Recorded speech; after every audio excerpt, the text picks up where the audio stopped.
The Rough Riders by Theodore Roosevelt. Raising the regiment during the year preceding the outbreak of the Spanish War, I was Assistant Secretary of the Navy. While my party was in opposition, I had preached, with all the fervor and zeal I possessed, our duty to intervene in Cuba, and to take this opportunity of driving the Spaniard from the Western world. Now that my party had come to power, I felt it incumbent on me, by word and deed, to do all I could to secure the carrying out of the policy in which I so heartily believed. And from the beginning, I had determined that, if a war came, somehow or other, I was going to the front. Meanwhile, there was any amount of work at hand in getting ready the Navy, and to this I devoted myself. Naturally, when one is intensely interested in a certain cause, the tendency is to associate particularly with those who take the same view. A large number of my friends felt very differently from the way I felt, and looked upon the possibility of war with sincere horror. But I found plenty of sympathizers, especially in the Navy, the Army, and the Senate Committee on Foreign Affairs. Commodore Dewey, Captain Evans, Captain Brownson, Captain Davis, with these and the various other naval officers on duty at Washington, I used to hold long consultations, during which we went over and over, not only every question of naval administration, but specifically everything necessary to do in order to put the Navy in trim to strike quick and hard if, as we believed would be the case, we went to war with Spain, sending an ample quantity of ammunition to the Asiatic Squadron and providing it with coal, getting the battleships and the armored cruisers on the Atlantic into one squadron, both to train them in maneuvering together, and to have them ready to sail against either the Cuban or the Spanish coasts, gathering the torpedo boats into a flotilla for practice, securing ample target exercise, so conducted as to raise the standard of our marksmanship, gathering in the small ships from European and South American waters, settling on the number and kind of craft needed as auxiliary cruisers. Every one of these points was threshed over in conversations with officers who were present in Washington, or in correspondence with officers who, like Captain Mahan, were absent. As for the senators, of course Senator Lodge and I felt precisely alike, for to fight in such a cause and with such an enemy was merely to carry out the doctrines we had both of us preached for many years. Senator Davis, Senator Proctor, Senator Foraker, Senator Chandler, Senator Morgan, Senator Fry, and a number of others also took just the right ground, and I saw a great deal of them, as well as of many members of the House, particularly those from the West, where the feeling for war was strongest. Naval officers came and went, and senators were only in the city while the Senate was in session, but there was one friend who was steadily in Washington. This was an Army surgeon, Dr. Leonard Wood. I only met him after I entered the Navy Department, but we soon found that we had kindred tastes and kindred principles. He had served in General Miles's inconceivably harassing campaigns against the Apaches, where he had displayed such courage that he won that most coveted of distinctions, the Medal of Honor. Such extraordinary physical strength and endurance that he grew to be recognized as one of the 2 or 3 white men who could stand fatigue and hardship as well as an Apache, and such judgment that toward the close of the campaigns he was given, though a surgeon, the actual command of more than one expedition against the bands of renegade Indians. Like so many of the gallant fighters with whom it was later my good fortune to serve, he combined, in a very high degree, the qualities of entire manliness with entire uprightness and cleanliness of character. It was a pleasure to deal with a man of high ideals, who scorned everything mean and base, and who also possessed those robust and haughty qualities of body and mind, for the lack of which no merely negative virtue can ever atone. He was by nature a soldier of the highest type, and like most natural soldiers, he was, of course, born with a keen longing for adventure. And though an excellent doctor, what he really desired was the chance to lead men in some kind of hazard. To every possibility of such adventure he paid quick attention. For instance, he had a great desire to get me to go with him on an expedition into the Klondike in midwinter, at the time when it was thought that a relief party would have to be sent there to help the starving miners. In the summer, he and I took long walks together through the beautiful broken country surrounding Washington. In winter, we sometimes varied these walks by kicking a football in an empty lot, or, on the rare occasions when there was enough snow, by trying a couple of sets of skis or snow skates, which had been sent me from Canada. But always on our way out to and back from these walks and spot, there was one topic to which, in our talking, we returned, and that was the possible war with Spain. We both felt very strongly that such a war would be as righteous as it would be advantageous to the honor and the interests of the nation, and after the blowing up of the Maine, we felt that it was inevitable. We then at once began to try to see that we had our share in it. The President and my own chief, Secretary Long, were very firm against my going, but they said that if I was bent upon going they would help me. Wood was the medical advisor of both the President and the Secretary of War, and could count upon their friendship. So we started with the odds in our favor. At first we had great difficulty in knowing exactly what to try for. We could go on the staff of any one of several generals, but we much preferred to go in the line. Wood hoped he might get a commission in his native state of Massachusetts. But in Massachusetts, as in every other state, it proved there were 10 men who wanted to go to the war for every chance to go. Then we thought we might get positions as field officers under an old friend of mine, Colonel, now General, Francis V. Greene, of New York, the colonel of the 71st, but again there were no vacancies. Our doubts were resolved when Congress authorized the raising of 3 cavalry regiments from among the wild riders and riflemen of the Rockies and the Great Plains. During Wood's service in the Southwest, he had commanded not only regulars and Indian scouts, but also white frontiersmen. In the Northwest, I had spent much of my time, for many years, either on my ranch or in long hunting trips, and had lived and worked for months together with the cowboy and the mountain hunter, faring in every way precisely as they did. Secretary Alger offered me the command of one of these regiments. If I had taken it, being entirely inexperienced in military work, I should not have known how to get it equipped most rapidly, for I should have spent valuable weeks in learning its needs, with the result that I should have missed the Santiago campaign, and might not even have had the consolation prize of going to Puerto Rico. Fortunately, I was wise enough to tell the secretary that while I believed I could learn to command the regiment in a month, that it was just this very month which I could not afford to spare, and that therefore I would be quite content to go as lieutenant colonel, if he would make Wood colonel.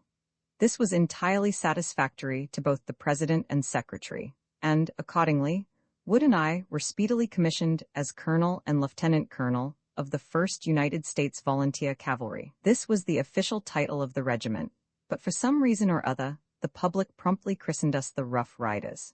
At first we fought against the use of the term, but to no purpose, and when finally the generals of division and brigade began to write informal communications about our regiment as the Rough Riders, we adopted the term ourselves.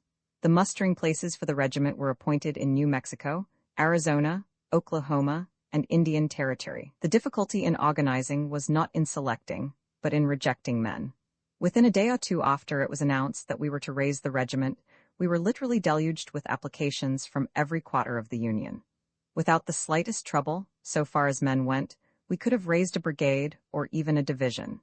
The difficulty lay in arming, equipping, mounting, and disciplining the men we selected. Hundreds of regiments were being called into existence by the national government, and each regiment was sure to have innumerable wants to be satisfied. To a man who knew the ground as Wood did, and who was entirely aware of our national unpreparedness, it was evident that the Ordnance and Quartermaster's bureaus could not meet, for some time to come, 1/10 of the demands that would be made upon them, and it was all important to get in first with our demands. Thanks to his knowledge of the situation and promptness, we immediately put in our requisitions for the articles indispensable for the equipment of the regiment.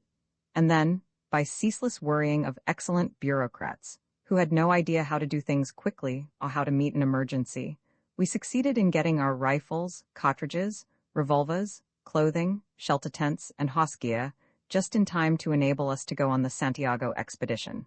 Some of the state troops, who were already organized as National Guards, were, of course, ready, after a fashion, when the war broke out, but no other regiment which had our work to do was able to do it in anything like as quick time, and therefore no other volunteer regiment saw anything like the fighting which we did. Wood thoroughly realized what the Ordnance Department failed to realize, namely, the inestimable advantage of smokeless powder. And moreover, he was bent upon our having the weapons of the regulars, for this meant that we would be brigaded with them, and it was evident that they would do the bulk of the fighting if the war were shot.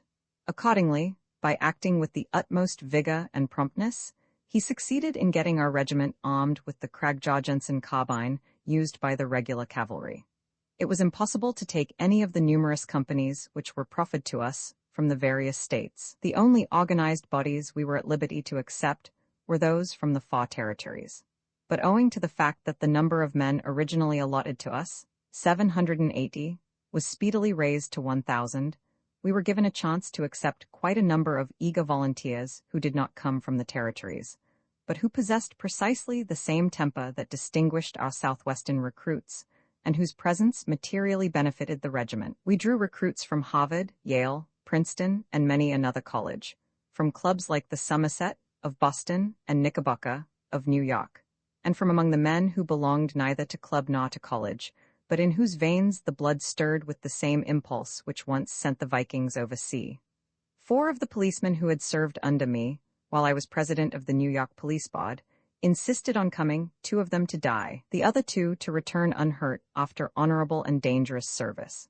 It seemed to me that almost every friend I had in every state had some one acquaintance who was bound to go with the Rough Riders, and for whom I had to make a place. Thomas Nelson Page, General Fitzhugh Lee, Congressman Odell, of New York, Senator Morgan. For each of these, and for many others, I eventually consented to accept some 1 or 2 recruits, of course only after a most rigid examination into their physical capacity, and after they had shown that they knew how to ride and shoot. I may add that in no case was I disappointed in the men thus taken. Harvard being my own college, I had such a swarm of applications from it that I could not take 1 in 10. What particularly pleased me, not only in the Harvard but the Yale and Princeton men, and indeed, in these recruits from the oldest states generally, was that they did not ask for commissions. With hardly an exception, they entered upon their duties as troopers in the spirit which they held to the end, merely endeavoring to show that no work could be too hard, too disagreeable, or too dangerous for them to perform, and neither asking nor receiving any reward in the way of promotion or consideration. The Harvard contingent was practically raised by Guy Murchie, of Maine. He saw all the fighting, and did his duty with the utmost gallantry, and then left the service as he had entered it, a trooper entirely satisfied to have done his duty, and no man did it better. So it was with Dudley Dean, perhaps the best quarterback who ever played on a Harvard 11, and so with Bob Wren, a quarterback whose feats rivaled those of Dean's, and who, in addition, was the champion tennis player of America, and had, on 2 different years, saved this championship from going to an Englishman. So it was with Yale men like Waller, the high jumper, and Garrison and Gerard, and with Princeton men like Devereux and Channing, the football players, with Lond, the tennis player, with Craig Wadsworth, the steeplechase rider, with Joe Stevens, the crack polo player, with Hamilton Fish, the ex-captain of the Columbia crew, and with scores of others whose names are quite as worthy of mention as any of those I have given. Indeed, they all sought entry into the ranks of the Rough Riders as eagerly as if it meant something widely different from hard work, rough fare, and the possibility of death. And the reason why they turned out to be such good soldiers lay largely in the fact that they were men who had thoroughly counted the cost before entering, and who went into the regiment because they believed that this offered their best chance for seeing hard and dangerous service. Mason Mitchell, of New York, who had been a chief of scouts in the real rebellion, traveled all the way to San Antonio to enlist, and others came there from distances as great. Some of them made appeals to me which I could not possibly resist. Woodbury Kane had been a close friend of mine at Harvard. During the 18 years that had passed since my graduation, I had seen very little of him, though, being always interested in sport, I occasionally met him on the hunting field, had seen him on the deck of the Defender when she vanquished the Valkyrie, and knew the part he had played on the Navajo, when, in her most important race, that otherwise unlucky yacht vanquished her opponent, the Prince of Wales's Britannia. When the war was on, Kane felt it his duty to fight for his country. He did not seek any position of distinction. All he desired was the chance to do whatever work he was put to do well, and to get to the front, and he enlisted as a trooper. When I went down to the camp at San Antonio, he was on kitchen duty, and was cooking and washing dishes for one of the new Mexican troops, and he was doing it so well that I had no further doubt as to how he would get on. My friend of many hunts and ranch partner, Robert Munro Ferguson, of Scotland, who had been on Lord Aberdeen's staff as a lieutenant but a year before, likewise could not keep out of the regiment. He, too, appealed to me in terms which I could not withstand, and came in like Kane to do his full duty as a trooper, and like Kane to win his commission by the way he thus did his duty. I felt many qualms at first in allowing men of this stamp to come in, for I could not be certain that they had counted the cost, and was afraid they would find it very hard to serve, not for a few days, but for months in the ranks, while I, their former intimate associate, was a field officer. But they insisted that they knew their minds, and the events showed that they did. We enlisted about 50 of them from Virginia, Maryland, and the northeastern states, at Washington. Before allowing them to be sworn in, I gathered them together and explained that if they went in they must be prepared not merely to fight, but to perform the weary, monotonous labor incident to the ordinary routine of a soldier's life, that they must be ready to face fever exactly as they were to face bullets, that they were to obey unquestioningly, and to do their duty as readily if called upon, to garrison a fort as if sent to the front. I warned them that work that was merely irksome and disagreeable must be faced as readily as work that was dangerous, and that no complaint of any kind must be made. And I told them that they were entirely at liberty not to go, but that after they had once signed there could then be no backing out. Not a man of them backed out, not one of them failed to do his whole duty. These men formed but a small fraction of the whole. They went down to San Antonio, where the regiment was to gather, and where Wood preceded me, while I spent a week in Washington hurrying up the different bureaus and telegraphing my various railroad friends, so as to ensure our getting the carbines, saddles, and uniforms that we needed from the various armories and storehouses. Then I went down to San Antonio myself, where I found the men from New Mexico, Arizona, and Oklahoma already gathered, while those from Indian Territory came in soon after my arrival. These were the men who made up the bulk of the regiment and gave it its peculiar character. They came from the 4 territories which yet remained within the boundaries of the United States, that is, from the lands that have been most recently won over to white civilization, and in which the conditions of life are nearest those that obtained on the frontier when there still was a frontier. They were a splendid set of men, these Southwesterners, tall and sinewy, with resolute, weather-beaten faces and eyes that looked a man straight in the face without flinching. They included in their ranks men of every occupation, but the 3 types were those of the cowboy, the hunter, and the mining prospector, the man who wandered hither and thither, killing game for a living, and spending his life in the quest for metal wealth. In all the world, there could be no better material for soldiers than that afforded by these grim hunters of the mountains, these wild, rough riders of the plains. They were accustomed to handling wild and savage horses. They were accustomed to following the chase with the rifle, both for sport and as a means of livelihood. Varied though their occupations had been, almost all had, at one time or another, herded cattle and hunted big game. They were hardened to life in the open, and to shifting for themselves under adverse circumstances. They were used, for all their lawless freedom, to the rough discipline of the roundup and the mining company.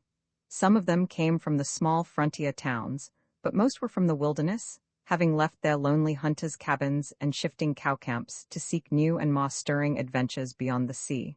They had their natural leaders, the men who had shown they could master other men, and could more than hold their own in the eager driving life of the new settlements. The captains and lieutenants were sometimes men who had campaigned in the regular army against Apache, Ute, and Cheyenne, and who, on completing their term of service, had shown their energy by settling in the new communities and growing up to be men of mark. In other cases, they were sheriffs, marshals, deputy sheriffs, and deputy marshals, men who had fought Indians, and still more often had waged relentless war upon the bands of white desperados. There was Bucky O'Neill, of Arizona, captain of Troop A, the mayor of Prescott, a famous sheriff throughout the West for his feats of victorious warfare against the Apache, no less than against the white road agents and man-killers.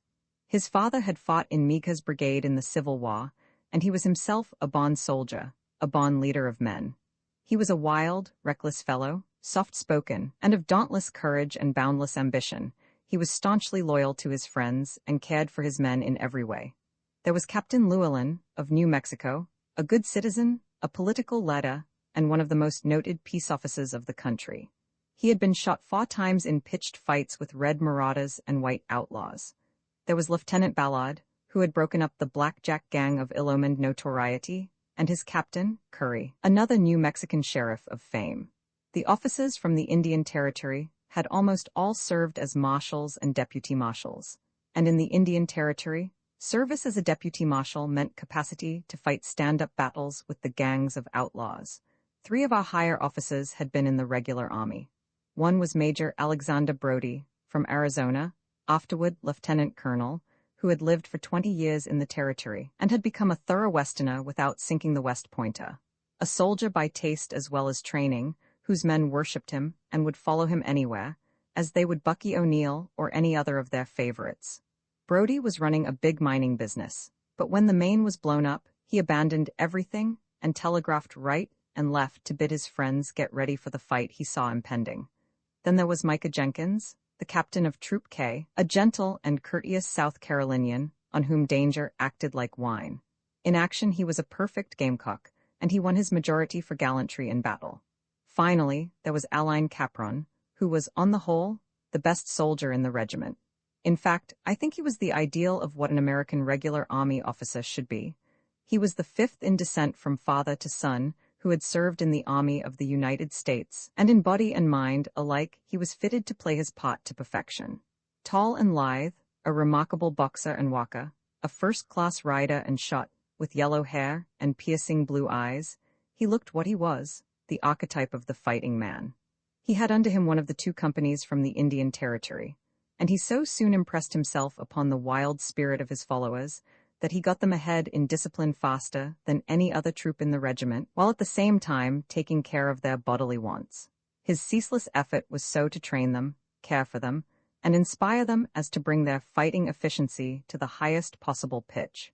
He required instant obedience and tolerated not the slightest evasion of duty, but his mastery of his art was so thorough and his performance of his own duty so rigid that he won at once not merely their admiration, but that soldierly affection so readily given by the man in the ranks to the superior who cares for his men and leads them fearlessly in battle. All, Easterners and Westerners, Northerners and Southerners, officers and men, cowboys and college graduates, wherever they came from, and whatever their social position, possessed in common the traits of hardihood and a thirst for adventure. They were to a man born adventurers, in the old sense of the word. The men in the ranks were mostly young, yet some were past their first youth. These had taken part in the killing of the great buffalo herds and had fought Indians when the tribes were still on the warpath. The younger ones, too, had led rough lives, and the lines in their faces told of many a hardship endured, and many a danger silently faced with grim, unconscious philosophy. Some were originally from the East and had seen strange adventures in different kinds of life, from sailing round the Horn to mining in Alaska. Others had been born and bred in the West, and had never seen a larger town than Santa Fe or a bigger body of water than the Pecos in flood. Some of them went by their own name, some had changed their names, and yet others possessed but half a name, colored by some adjective, like Cherokee Bill, Happy Jack of Arizona, Smoky Moore, the Broncobuster, so named because cowboys often call vicious hosses Smoky Hosses, and Rattlesnake Pete, who had lived among the Muckwis and taken part in the snake dances.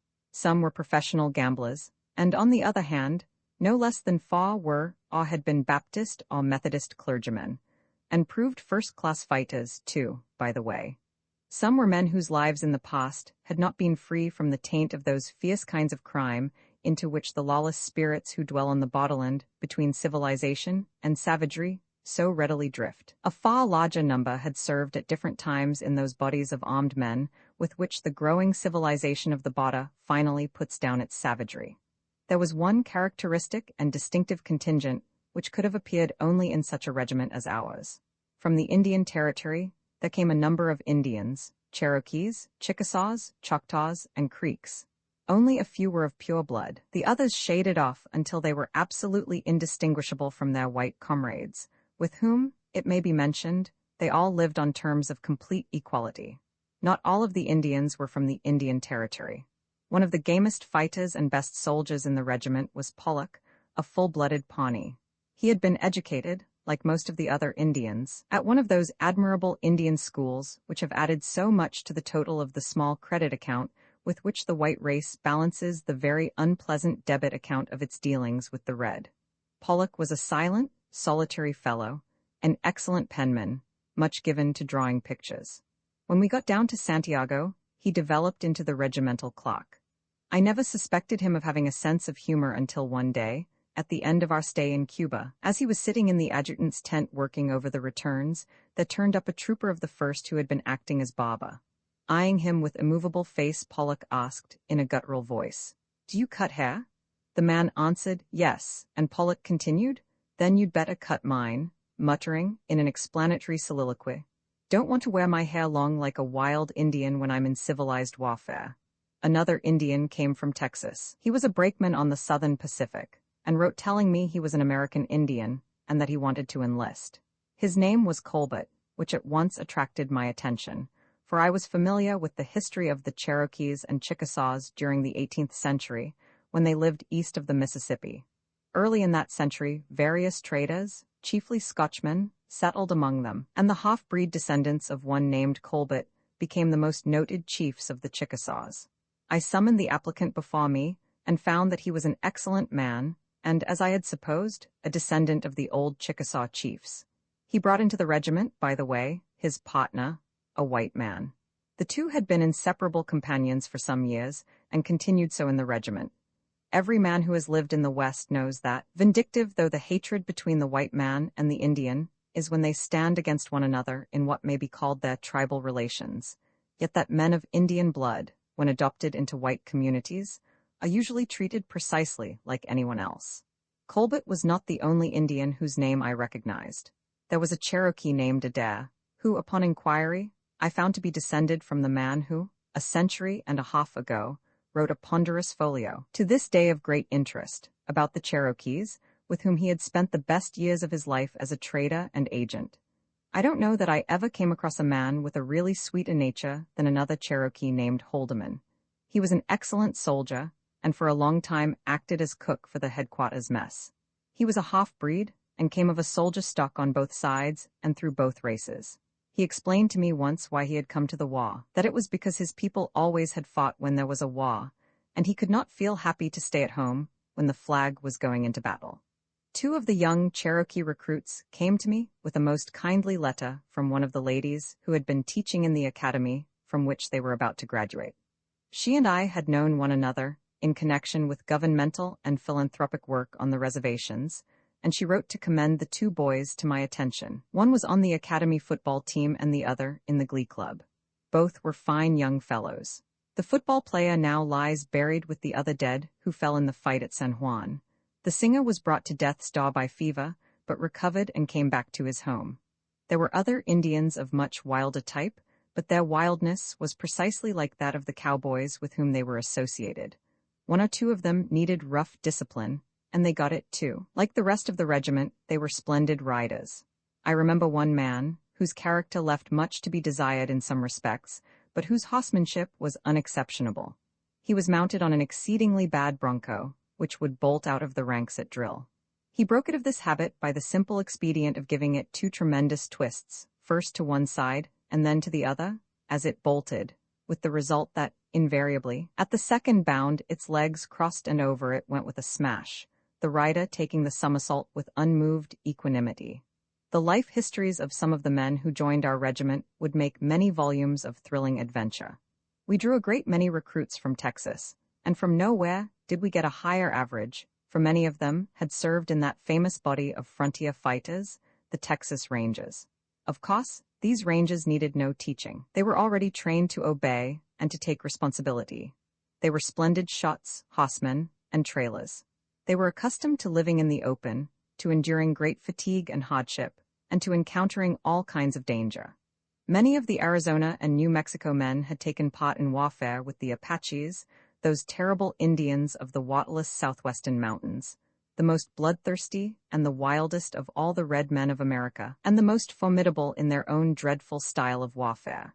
Of course, a man who had kept his nerve and held his own, year after year, while living where each day and night contained the threat of hidden death from a foe whose goings and comings were unseen, was not apt to lose courage when confronted with any other enemy. An experience in following in the trail of an enemy who might flee at one stretch through 50 miles of death-like desert was a good school out of which to come with profound indifference for the ordinary hardships of campaigning.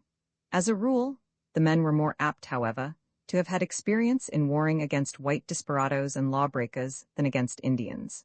Some of our best recruits came from Colorado.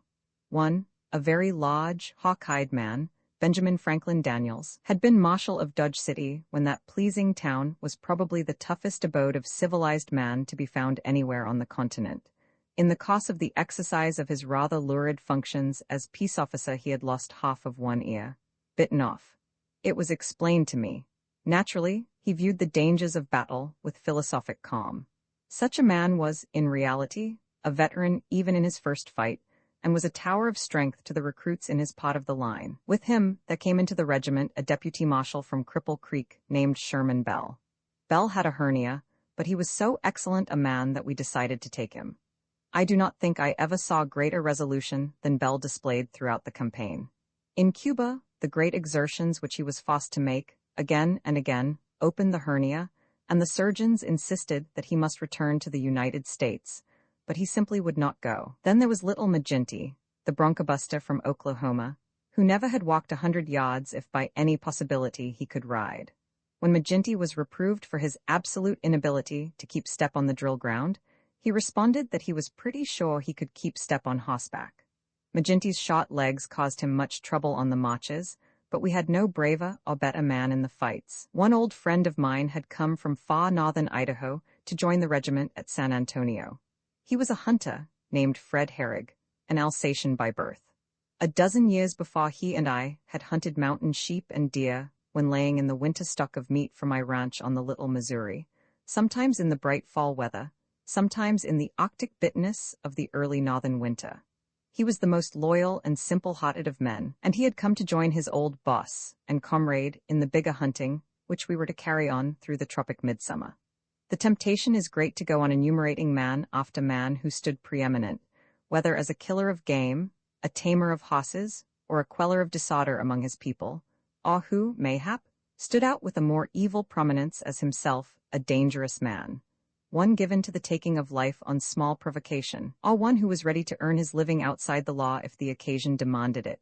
There was Tall Prophet, the sharpshooter from North Carolina, sinewy, saturnine, fearless, Smith, the bear hunter from Wyoming, and McCann, the Arizona bookkeeper, who had begun life as a buffalo hunter. There was Crockett, the Georgian, who had been an internal revenue officer and had waged perilous war on the rifle-bearing Moonshiners. There were Donnell and Wood of New Mexico, who could literally ride any horses alive. There were Goodwin and Buck Taylor and Armstrong the Ranger, crack shots with rifle or revolver. There was many a skilled packer who had led and guarded his trains of laden mules through the Indian-haunted country surrounding some outpost of civilization. There were men who had won fame as Rocky Mountain stage drivers, or who had spent endless days in guiding the slow wagon trains across the grassy plains. There were miners who knew every camp from the Yukon to Leadville, and cowpunchers in whose memories were stored the brands carried by the herds from Chihuahua to Assiniboia. There were men who had roped wild steers in the mesquite brush of the nooses, and who, year in and year out, had driven the trail herds northward over desolate wastes and across the fords of shrunken rivers to the fattening grounds of the Powder and the Yellowstone. They were hardened to the scorching heat and bitter cold of the dry plains and pine-clad mountains. They were accustomed to sleep in the open, while the picketed horses grazed beside them near some shallow, reedy pool. They had wandered hither and thither across the vast desolation of the wilderness, alone or with comrades. They had cowered in the shelter of cut banks from the icy blast of the norther, and far out on the midsummer prairies, they had known the luxury of lying in the shade of the wagon during the noonday rest. They had lived in brush-lean tuss for weeks at a time, all with only the wagon sheet as an occasional house. They had fared hard when exploring the unknown. They had fared well on the roundup, and they had known the plenty of the log ranch houses, where the tables were spread with smoked venison and calf ribs and milk and bread, and vegetables from the garden patch. Such were the men we had as recruits, soldiers ready-made, as far as concerned their capacity as individual fighters. What was necessary was to teach them to act together and to obey orders. Our special task was to make them ready for action in the shortest possible time. We were bound to see fighting, and therefore to be with the first expedition that left the United States, for we could not tell how long the war would last. I had been quite prepared for trouble when it came to enforcing discipline, but I was agreeably disappointed.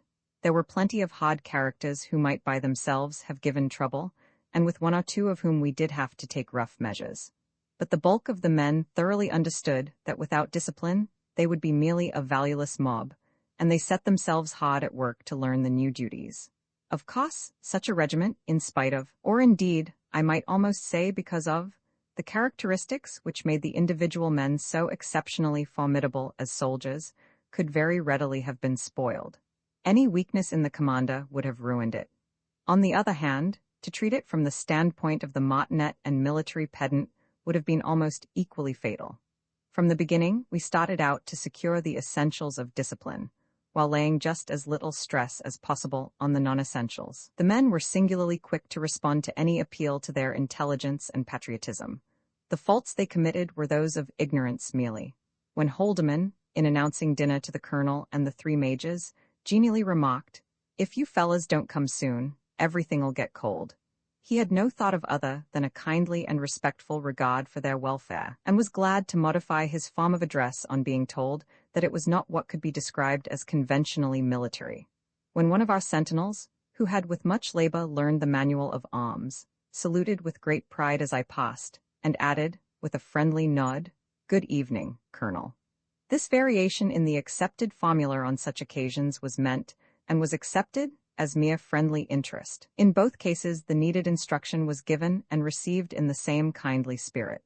One of the new Indian Territory recruits, after 24 hours' stay in camp, during which he had held himself distinctly aloof from the general interests, called on the colonel in his tent, and remarked, "Well, Colonel, I want to shake hands and say we're with you. We didn't know how we would like you fellas at first, but you're all right, and you know your business, and you mean business, and you can count on us every time."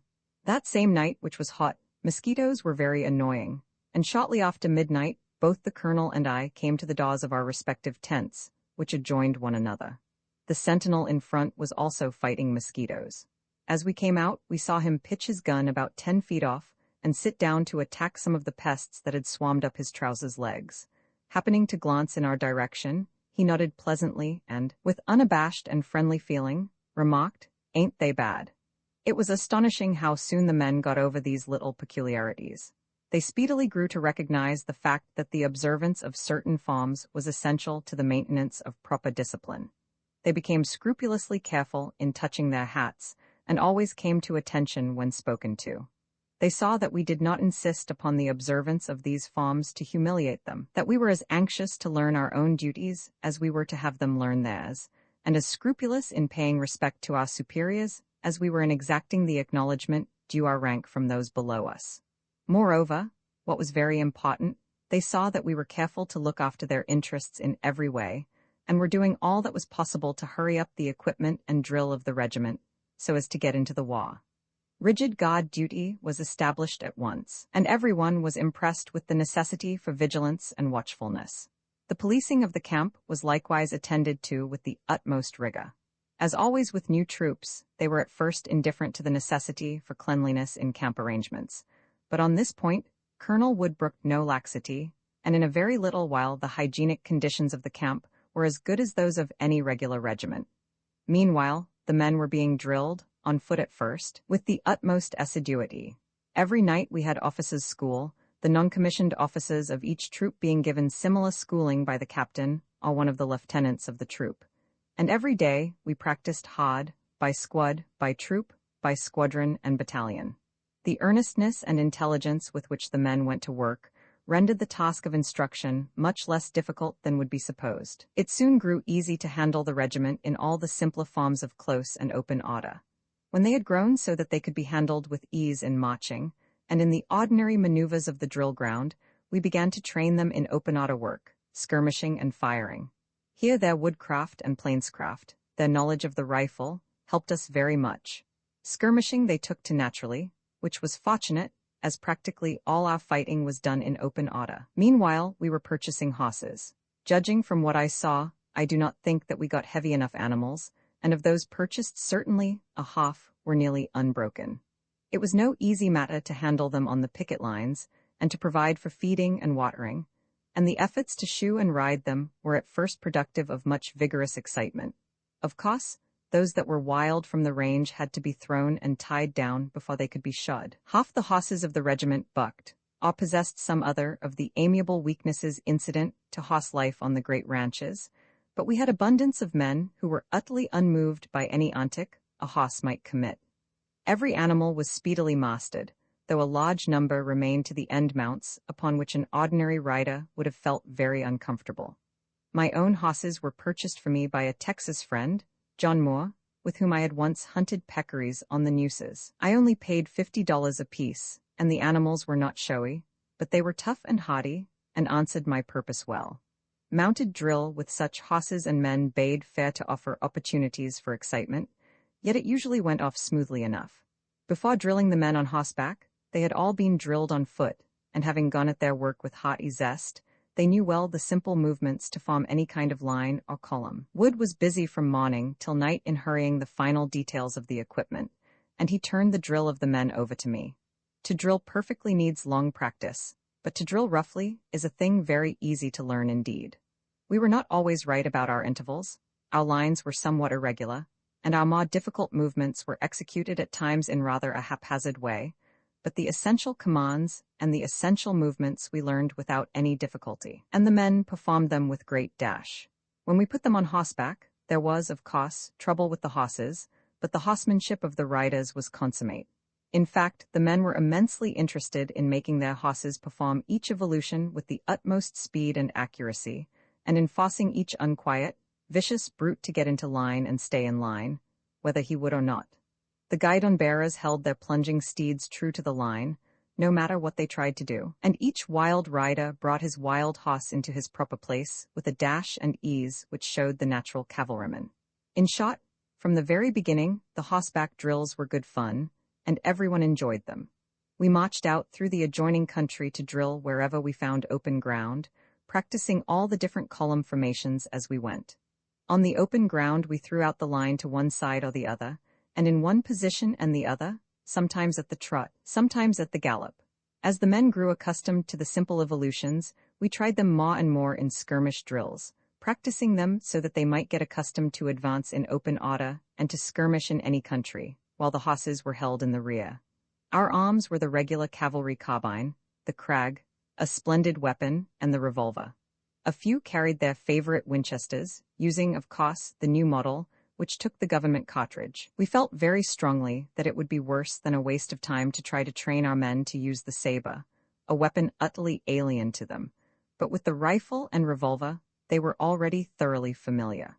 Many of my cavalry friends in the past had insisted to me that the revolver was a better weapon than the sword, among them Basil Duke, the noted Confederate cavalry leader, and Captain Frank Edwards, whom I had met when elk hunting on the headwaters of the Yellowstone and the Snake. Personally, I knew too little to decide as to the comparative merits of the two arms, but I did know that it was a great deal better to use the arm with which our men were already proficient. They were therefore armed with what might be called their natural weapon, the revolver. As it turned out, we were not used mounted at all, so that our preparations on this point came to nothing. In a way, I have always regretted this. We thought we should at least be employed as cavalry in the great campaign against Havana in the fall, and from the beginning, I began to train my men in shock tactics for use against hostile cavalry. My belief was that the horse was really the weapon with which to strike the first blow. I felt that if my men could be trained to hit their adversaries with their horses, it was a matter of small amount whether, at the moment when the onset occurred, sabers, lances, or revolvers were used. While in the subsequent melee, I believed the revolver would outclass cold steel as a weapon. But this is all guesswork, for we never had occasion to try the experiment. It was astonishing what a difference was made by 2 or 3 weeks' training. The mere thorough performance of guard and police duties helped the men very rapidly to become soldiers. The officers studied hard, and both officers and men worked hard in the drill field. It was, of course, rough and ready drill, but it was very efficient, and it was suited to the men who made up the regiment. Their uniform also suited them. In their slouch hats, blue flannel shirts, brown trousers, leggings and boots, with handkerchiefs knotted loosely around their necks, they looked exactly as a body of cowboy cavalry should look. The officers speedily grew to realize that they must not be overfamiliar with their men, and yet that they must care for them in every way. The men, in return, began to acquire those habits of attention to soldierly detail which means so much in making a regiment. Above all, every man felt, and had constantly instilled into him, a keen pride of the regiment, and a resolute purpose to do his whole duty uncomplainingly, and above all, to win glory by the way he handled himself in battle. Roman II to Cuba, Up to the last moment, we were spending every ounce of energy we had in getting the regiment into shape. Fortunately, there were a good many vacancies among the officers, as the original number of 780 men was increased to 1,000, so that 2 companies were organized entirely anew. This gave the chance to promote some first-rate men. One of the most useful members of the regiment was Dr. Rob Church, formerly a Princeton football player. He was appointed as assistant surgeon, but acted throughout almost all the Cuban campaign as the regimental surgeon. It was Dr. Church who first gave me an idea of Bucky O'Neill's versatility, for I happened to overhear them discussing Aryan word roots together, and then sliding off into a review of the novels of Balzac, and a discussion as to how far Balzac could be said to be the founder of the modern realistic school of fiction. Church had led almost as varied a life as Bucky himself, his career including incidents as far apart as exploring and elk hunting in the Olympic Mountains, cooking in a lumber camp, and serving as doctor on an emigrant ship. Woodbury Kane was given a commission, and also Horace Devereux of Princeton. Kane was older than the other college men who entered in the ranks, and as he had the same good qualities to start with, this resulted in his ultimately becoming perhaps the most useful soldier in the regiment. He escaped wounds and serious sickness, and was able to serve through every day of the regiment's existence. 2 of the men made second lieutenants by promotion from the ranks while in San Antonio were John Greenway, a noted Yale football player and catcher on her baseball 9, and David Goodrich, for 2 years captain of the Harvard crew. They were young men, Goodrich having only just graduated, while Greenway, whose father had served with honor in the Confederate Army, had been out of Yale 3 or 4 years. They were natural soldiers, and it would be well nigh impossible to overestimate the amount of good they did the regiment. They were strapping fellows, entirely fearless, modest, and quiet.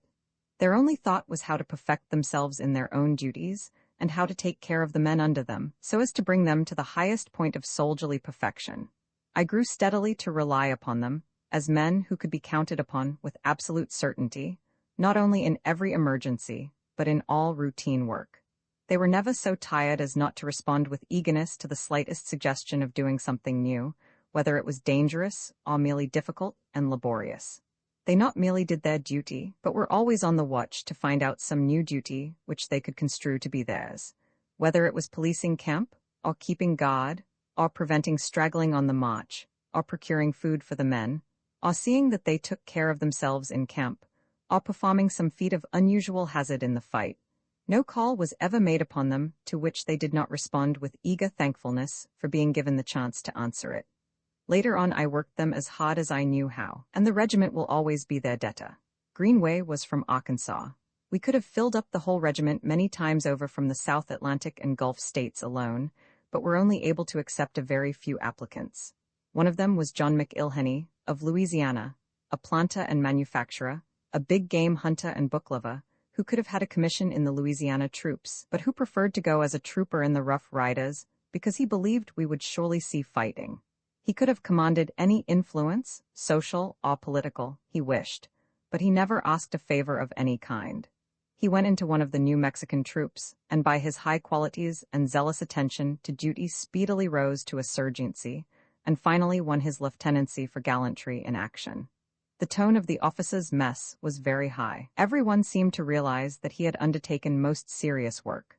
They all earnestly wished for a chance to distinguish themselves, and fully appreciated that they ran the risk not merely of death, but of what was infinitely worse, namely, failure at the crisis to perform duty well, and they strove earnestly so to train themselves, and the men under them, as to minimize the possibility of such disgrace. Every officer and every man was taught continually to look forward to the day of battle eagerly, but with an entire sense of the drain that would then be made upon his endurance and resolution.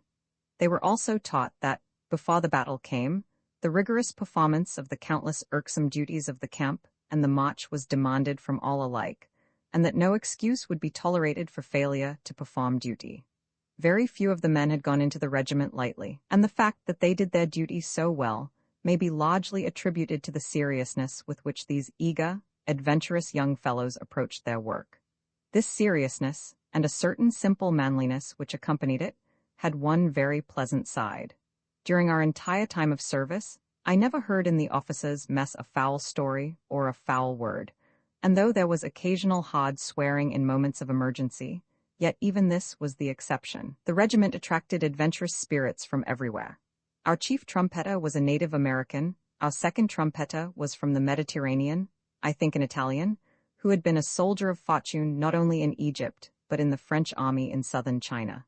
Two excellent men were Osborne, a tall Australian, who had been an officer in the New South Wales Mounted Rifles, and Cook, an Englishman, who had served in South Africa.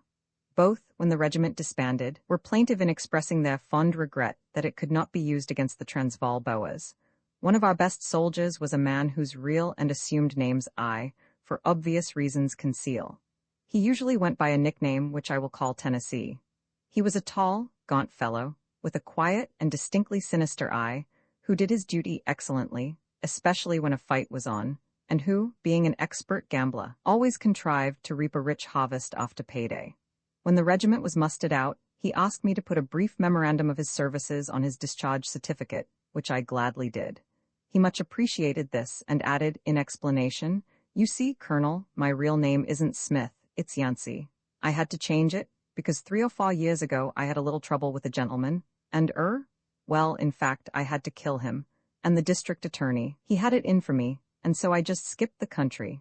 And now, if it ever should be brought up against me, I should like to show your certificate as to my character."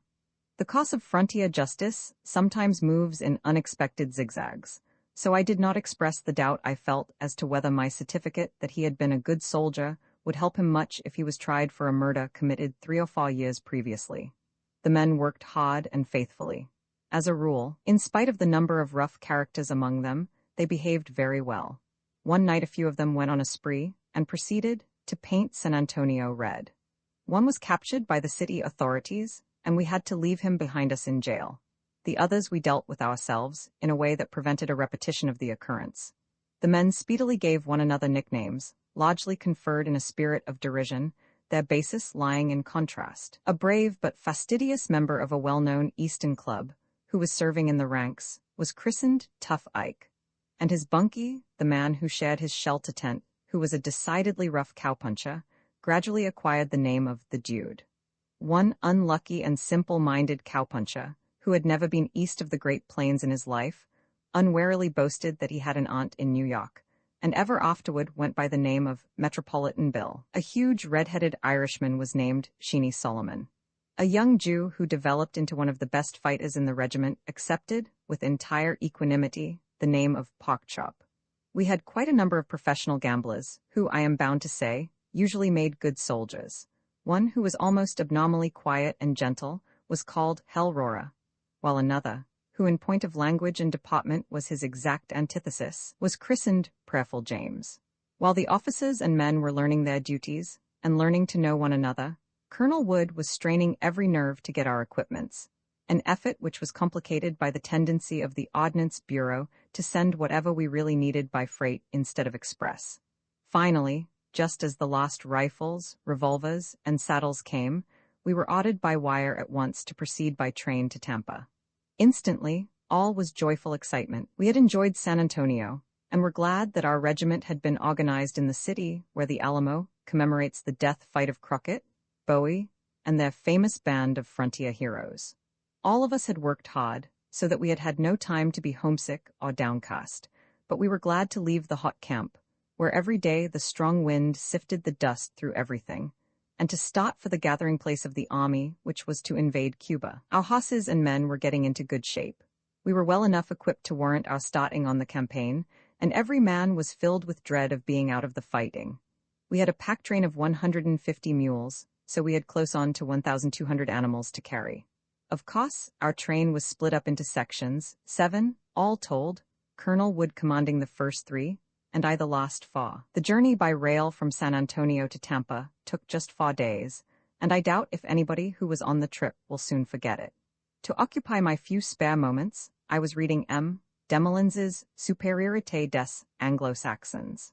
M. Demolins, in giving the reasons why the English-speaking peoples are superior to those of continental Europe, lays much stress upon the way in which militarism deadens the power of individual initiative, the soldier being trained to complete suppression of individual will, while his faculties become atrophied in consequence of his being merely a cog in a vast and perfectly ordered machine. I can assure the excellent French publicist that American militarism, at least of the volunteer sort, has points of difference from the militarism of continental Europe. The battalion chief of a newly raised American regiment, when striving to get into a war which the American people have undertaken with buoyant and light-hearted indifference to detail, has positively unlimited opportunity for the display of individual initiative, and is in no danger whatever either of suffering from unhealthy suppression of personal will, or of finding his faculties of self-help numbed by becoming a cog in a gigantic and smooth-running machine. If such a battalion chief wants to get anything or go anywhere, he must do it by exercising every pound of resource, inventiveness, and audacity he possesses. The help, advice, and superintendence he gets from outside will be of the most general, not to say superficial, character. If he is a cavalry officer, he has got to hurry and push the purchase of his horses, plunging into and out of the meshes of red tape as best he can. He will have to fight for his rifles and his tents and his clothes. He will have to keep his men healthy largely by the light that nature has given him. When he wishes to embark his regiment, he will have to fight for his railway cars exactly as he fights for his transport when it comes to going across the sea. And on his journey, his men will not have food, and his horses will not have water and hay, and the trains will not make connections, in exact correspondence to the energy and success of his own efforts to keep things moving straight. It was on Sunday, May 29th, that we marched out of our hot, windy, dusty camp to take the cars for Tampa.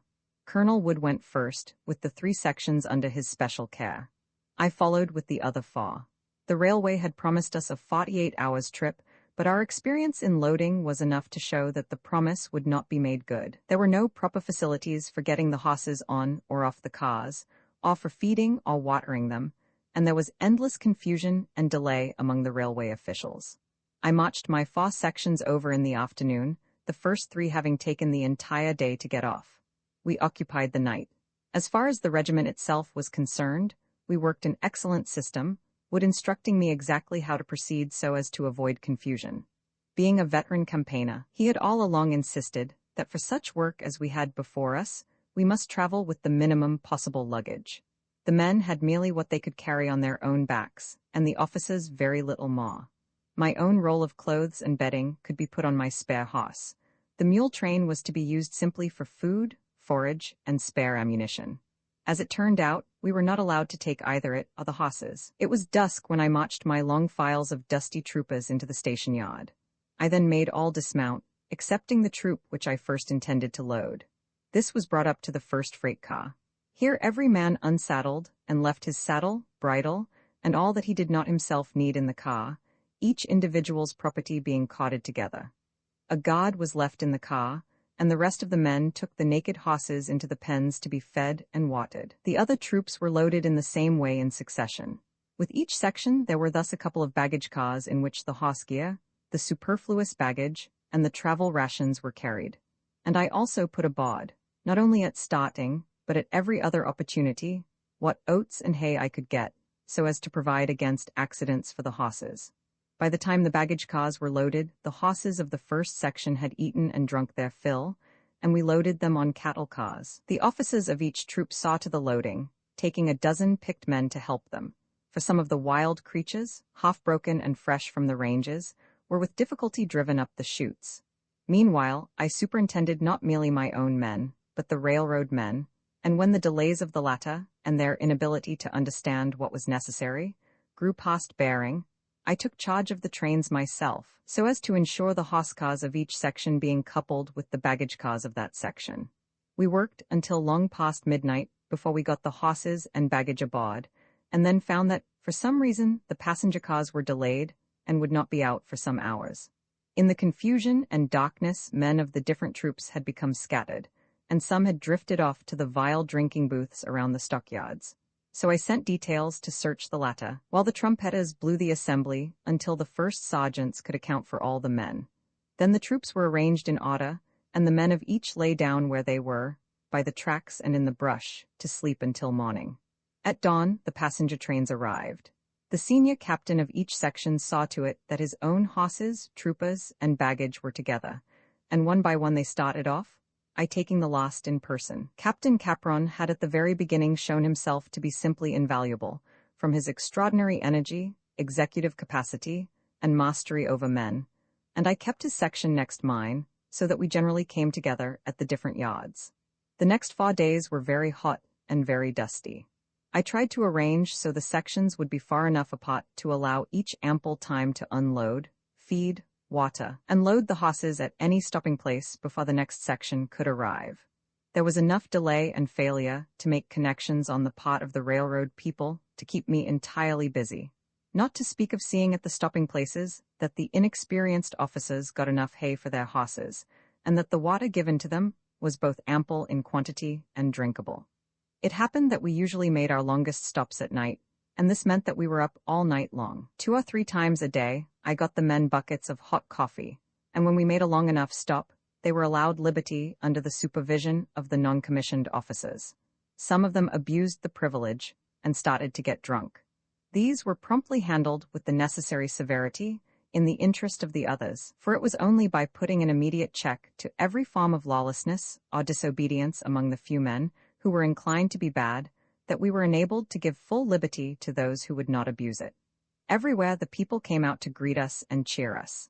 They brought us flowers, they brought us watermelons and other fruits, and sometimes jugs and pails of milk, all of which we greatly appreciated. We were traveling through a region where practically all the older men had served in the Confederate Army, and where the younger men had all their lives long drunk in the endless tales told by their elders at home and at the crossroads taverns, and in the cot-house squares, about the cavalry of Forrest and Morgan and the infantry of Jackson and Hood.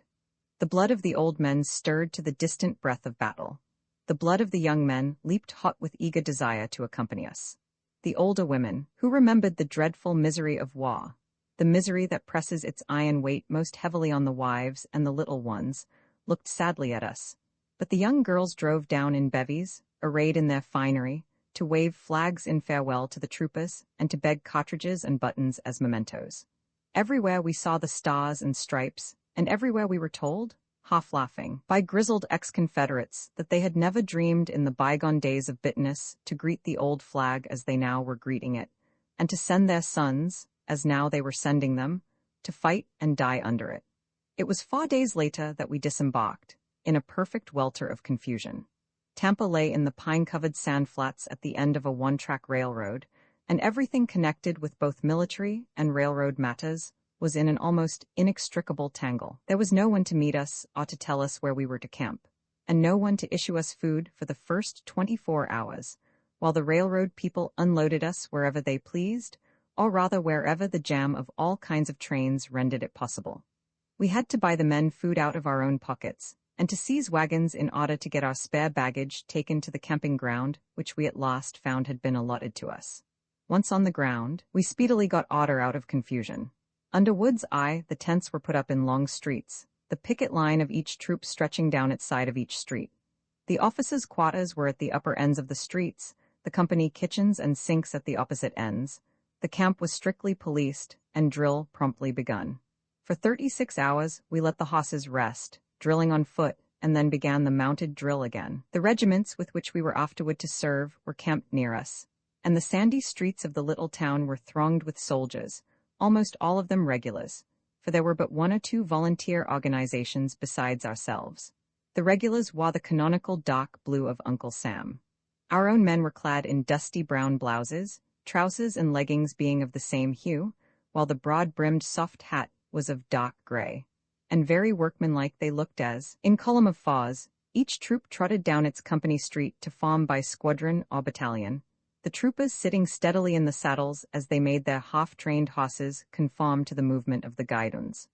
Over in Tampa town, the huge winter hotel was gay with general officers and their staffs, with women in pretty dresses, with newspaper correspondents by the score, with military attaches of foreign powers, and with onlookers of all sorts. But we spent very little time there. We worked with the utmost industry, special attention being given by each troop commander to skirmish drill in the woods. Once or twice we had mounted drill of the regiment as a whole. The military attaches came out to look on: English, German, Russian, French, and Japanese.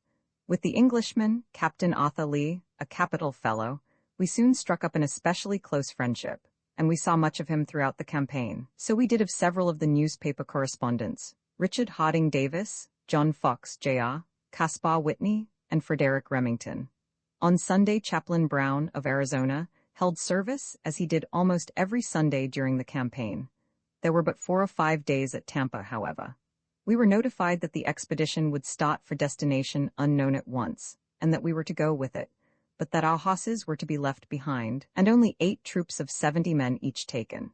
Our sorrow at leaving the horses was entirely outweighed by our joy at going, but it was very hard indeed to select the 4 troops that were to stay, and the men who had to be left behind from each of the troops that went.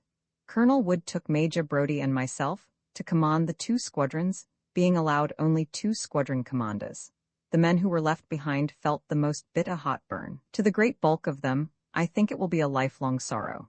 I saw more than one, both among the officers and privates, burst into tears when he found he could not go. No outsider can appreciate the bitterness of the disappointment. Of course, really, those that stayed were entitled to precisely as much honor as those that went. Each man was doing his duty, and much the hardest and most disagreeable duty was to stay. Credit should go with the performance of duty, and not with what is very often the accident of glory. All this and much more we explained, but our explanations could not alter the fact that some had to be chosen and some had to be left. One of the captains chosen was Captain Maximilian Luna, who commanded Troop F from New Mexico.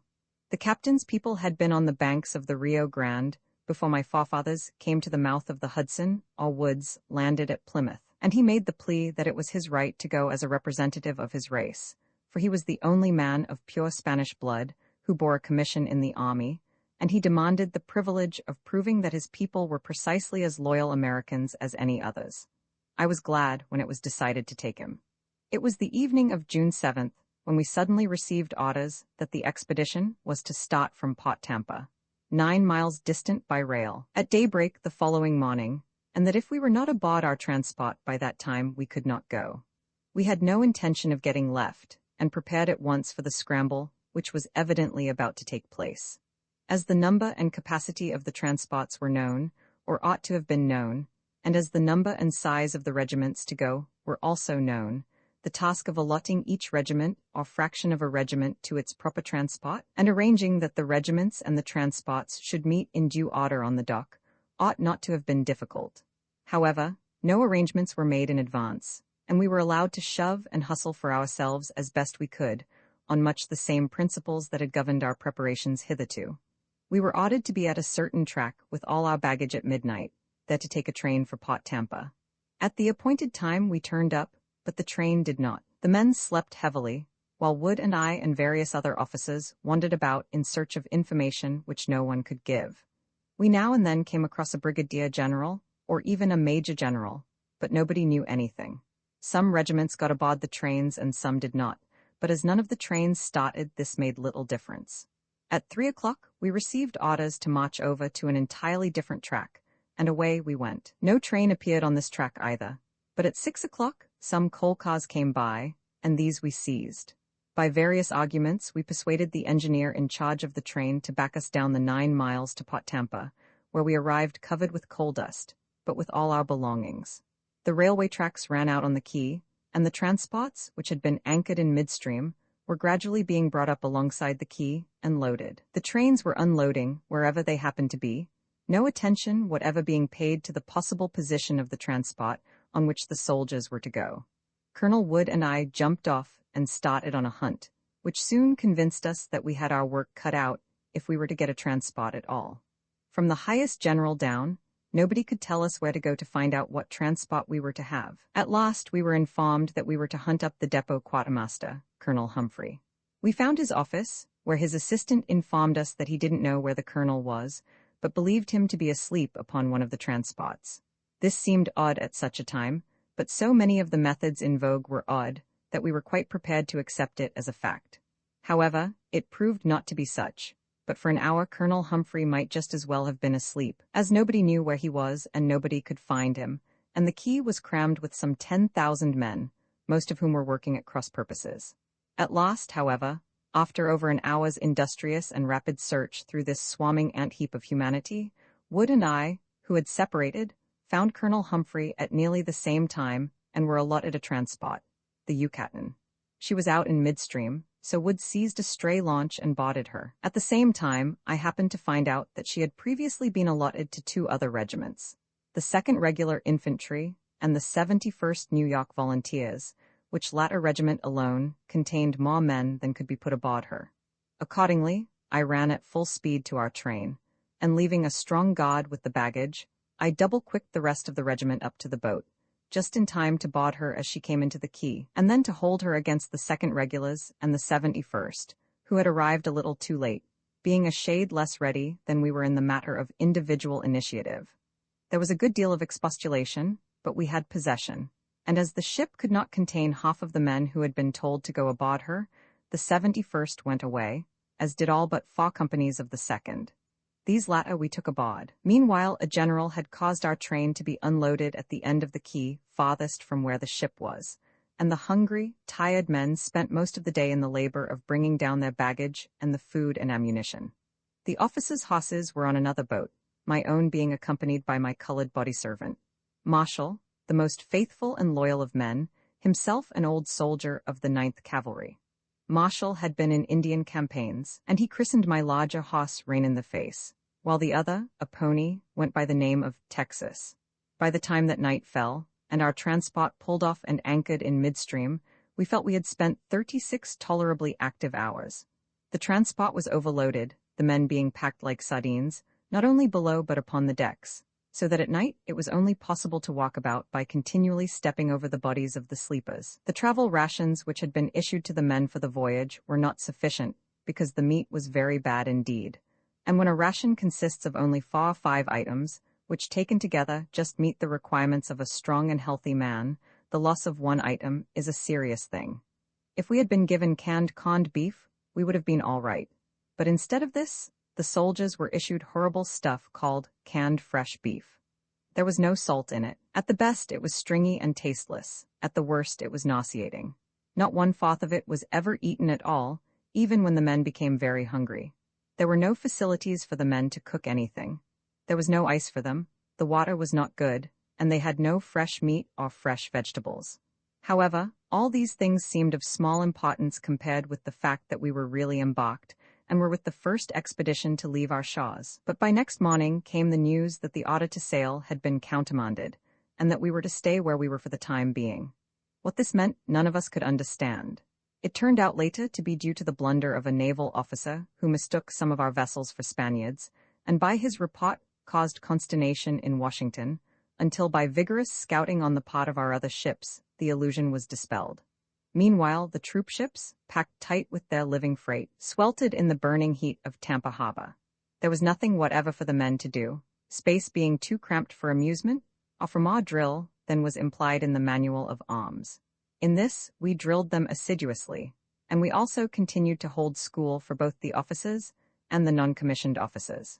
Each troop commander was regarded as responsible for his own non-commissioned officers, and Wood or myself simply dropped in to superintend, just as we did with the Manual of Arms. In the officers' school, Captain Capron was the special instructor, and a most admirable one he was.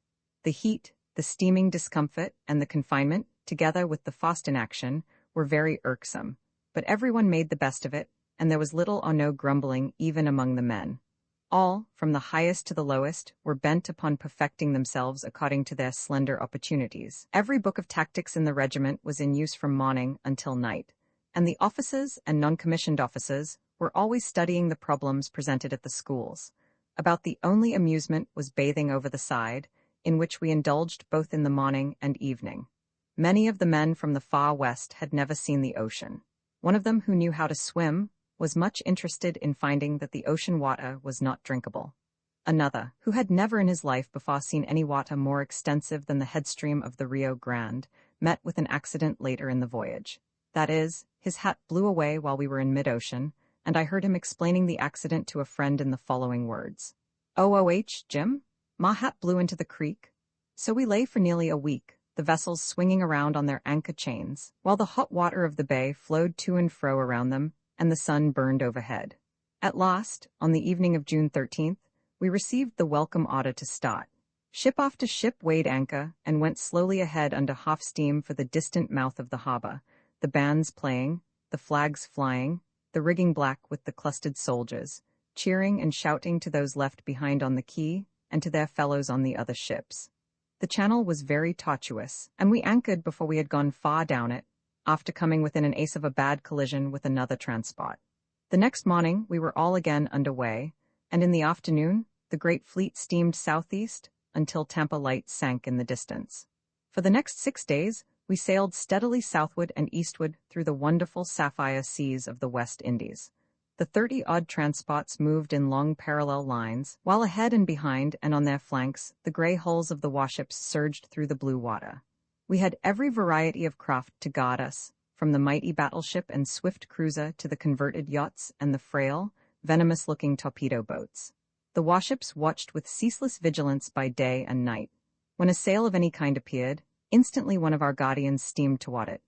Ordinarily, the torpedo boats were towed. Once a strange ship steamed up too close, and instantly the nearest torpedo boat was slipped like a greyhound from the leash and sped across the water toward it. But the stranger proved harmless, and the swift, delicate, death-fraught craft returned again. It was very pleasant, sailing southward through the tropic seas toward the unknown. We knew not whither we were bound, nor what we were to do, but we believed that the nearing future held for us many chances of death and hardship, of honor and renown. If we failed, we would share the fate of all who fail, but we were sure that we would win, that we should score the first great triumph in a mighty world movement. At night we looked at the new stars, and hailed the Southern Cross when at last we raised it above the horizon. In the daytime we drilled, and in the evening we held officers' school, but there was much time when we had little to do, save to scan the wonderful blue sea and watch the flying fish. Toward evening, when the officers clustered together on the forward bridge, the band of the 2nd Infantry played tune after tune, until on our quarter the glorious sun sunk in the red west, and one by one, the lights blazed out on troopship and warship for miles ahead and astern, as they steamed onward through the brilliant tropic night.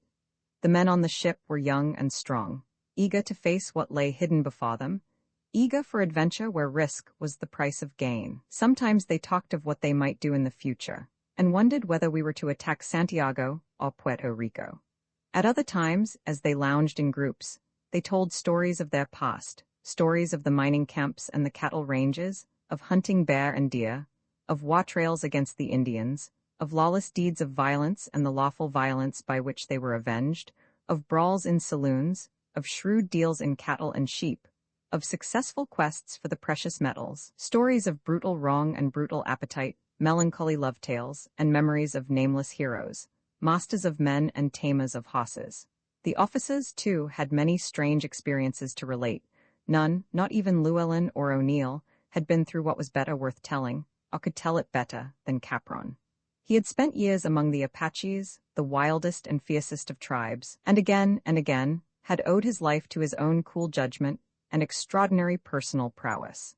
He knew the sign language, familiar to all the Indians of the mountains and the plains, and it was curious to find that the signs for different animals, for water, for sleep and death, which he knew from holding intercourse with the tribes of the southeast, were exactly like those which I had picked up on my occasional hunting or trading trips among the Sioux and Mandans of the north. He was a great rifle shot and wolf hunter, and had many tales to tell of the deeds of gallant hounds and the feats of famous horses.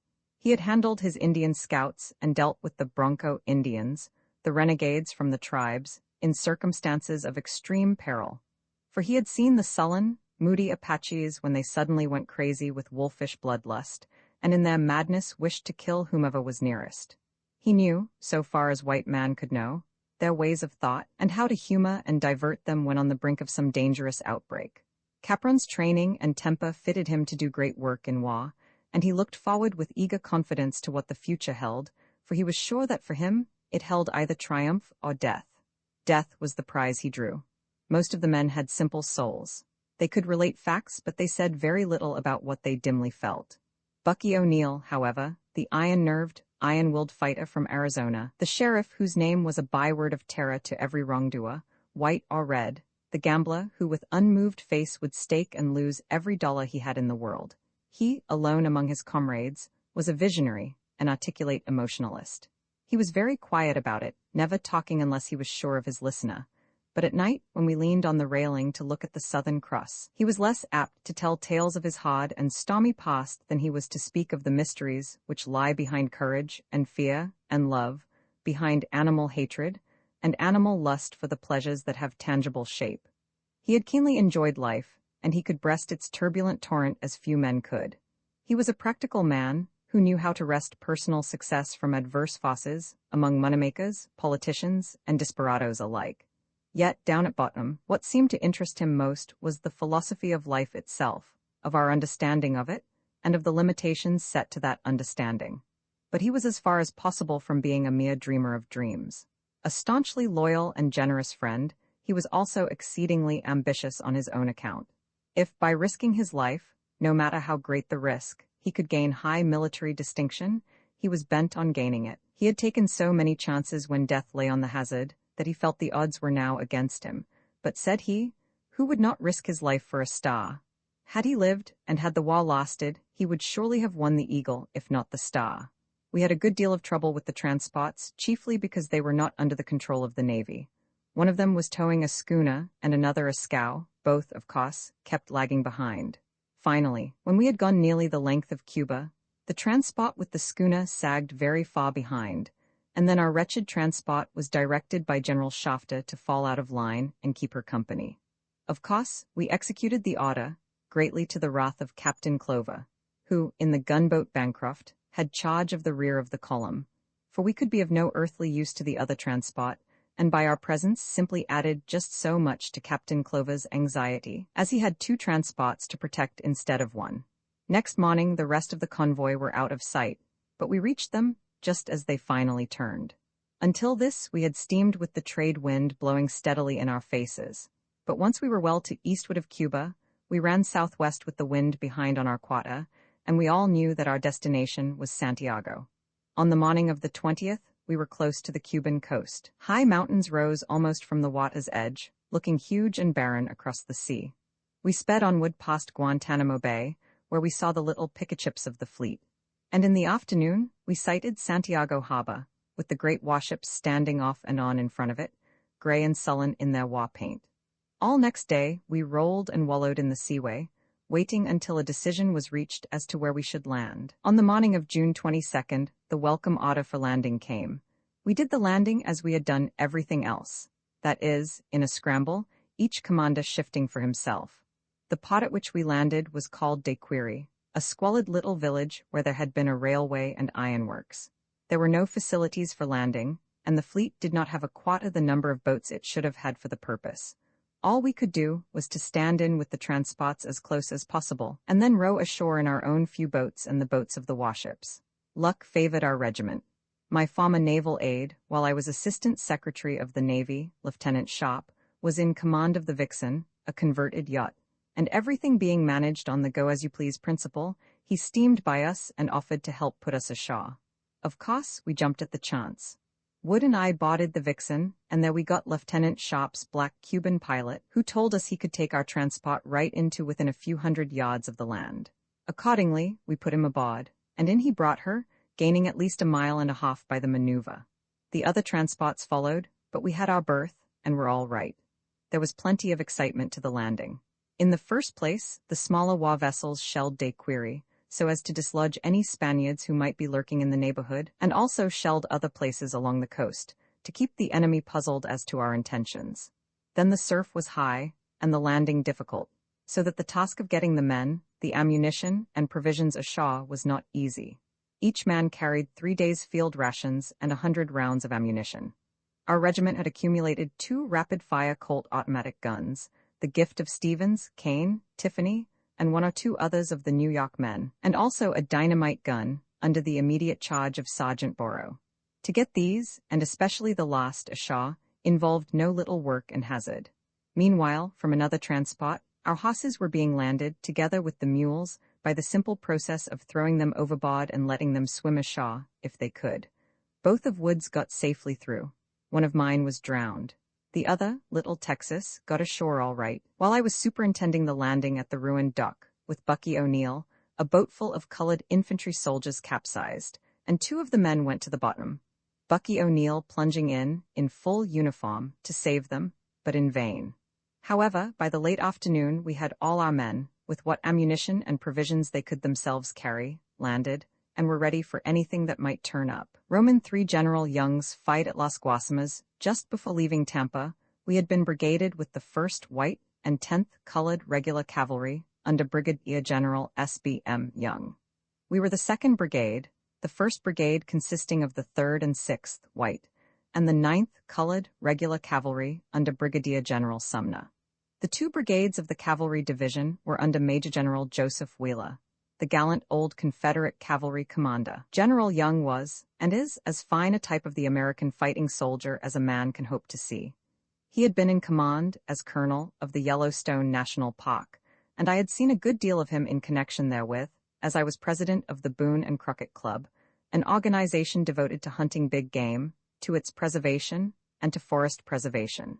During the preceding winter, while he was in Washington, he had lunched with me at the Metropolitan Club, Wood being one of the other guests. Of course, we talked of the war, which all of us present believed to be impending, and Wood and I told him we were going to make every effort to get in, somehow, and he answered that we must be sure to get into his brigade, if he had one, and he would guarantee to show us fighting.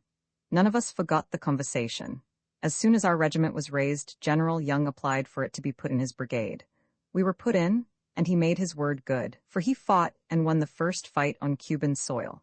Yet, even though under him, we should not have been in this fight at all if we had not taken advantage of the chance to disembark among the first troops, and if it had not been for Wood's energy in pushing our regiment to the front.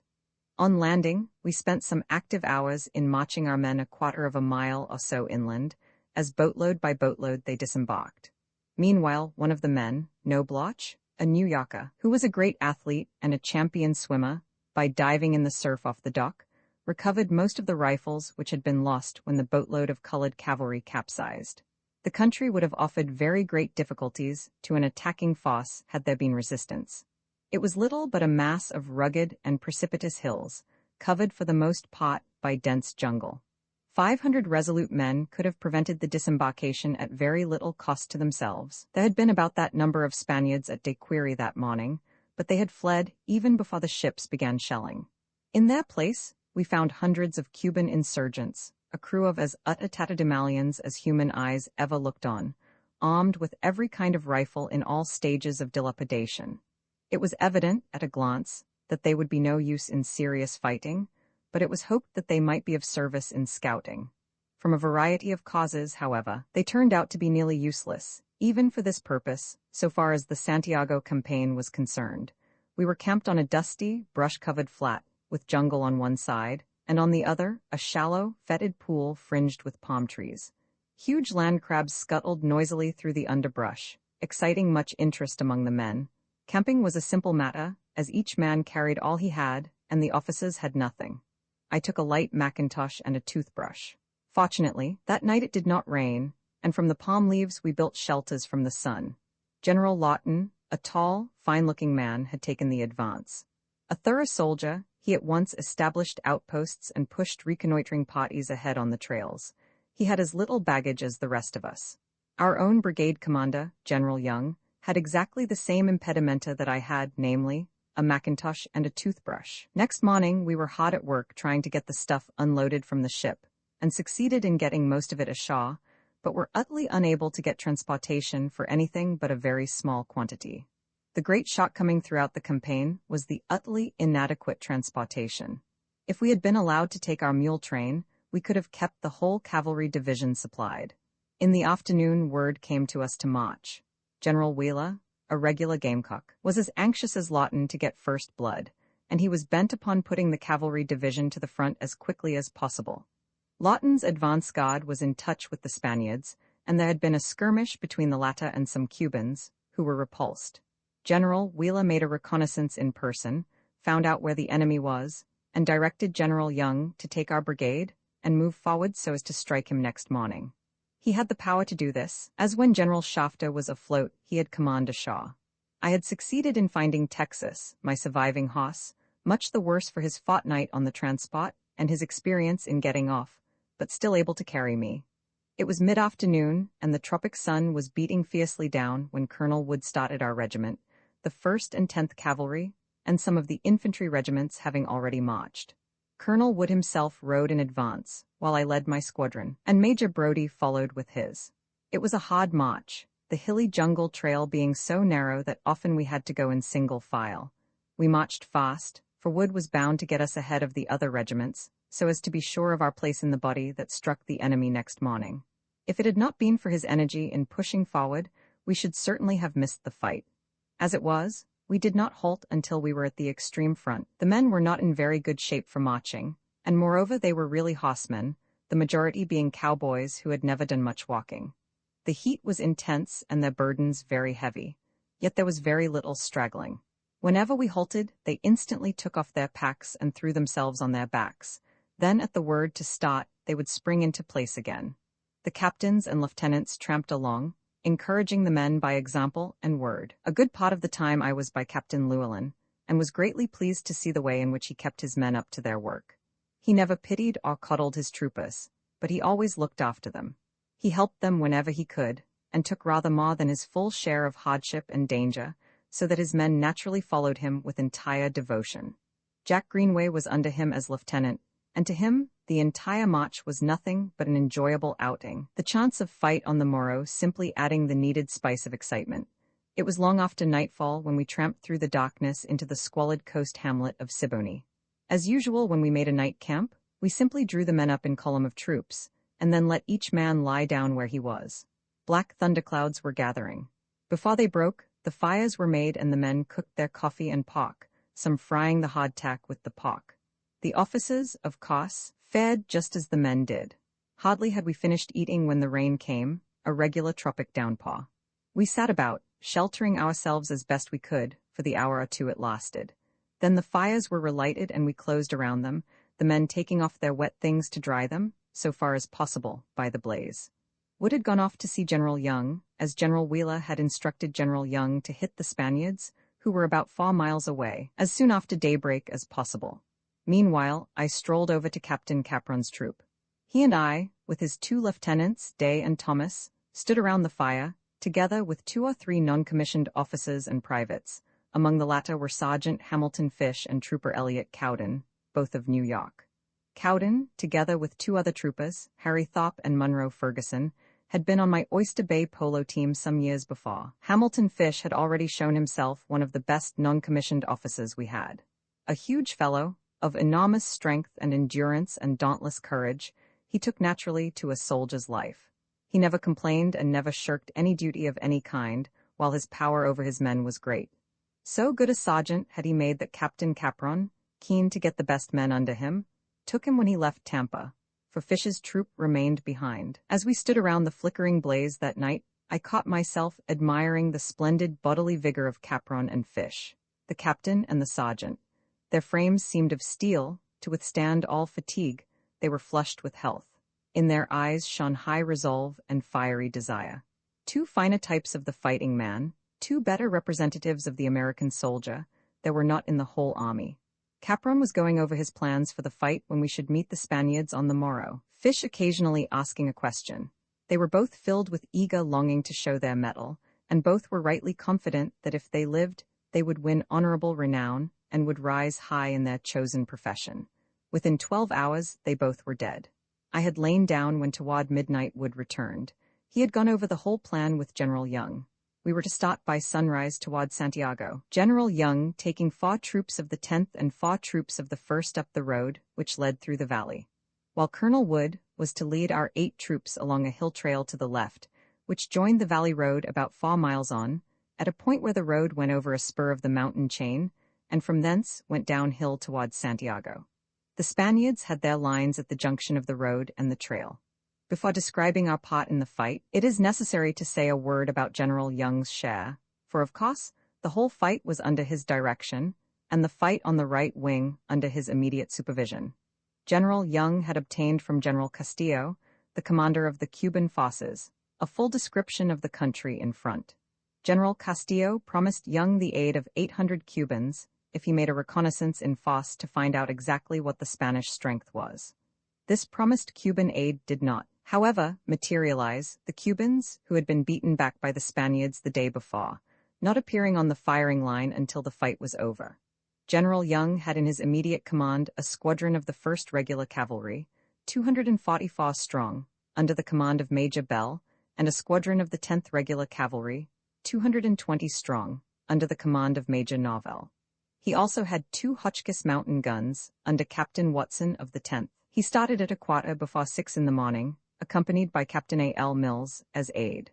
It was at 7:30 that Captain Mills, with a patrol of 2 men in advance, discovered the Spaniards as they lay across where the 2 roads came together, some of them in pits, others simply lying in the heavy jungle, while on their extreme right they occupied a big ranch.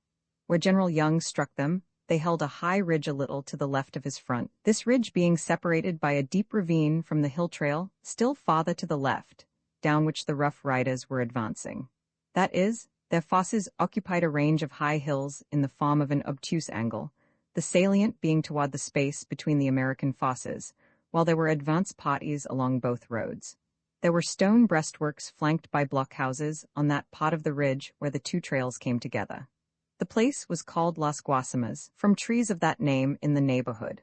General Young, who was riding a mule, carefully examined the Spanish position in person. He ordered the canteens of the troops to be filled, placed the Hotchkiss battery in concealment about 900 yards from the Spanish lines, and then deployed the white regulars, with the colored regulars in support, having sent a Cuban guide to try to find Colonel Wood and warn him. He did not attack immediately, because he knew that Colonel Wood, having a more difficult route, would require a longer time to reach the position. During the delay General Wheeler arrived, he had been up since long before dawn, to see that everything went well.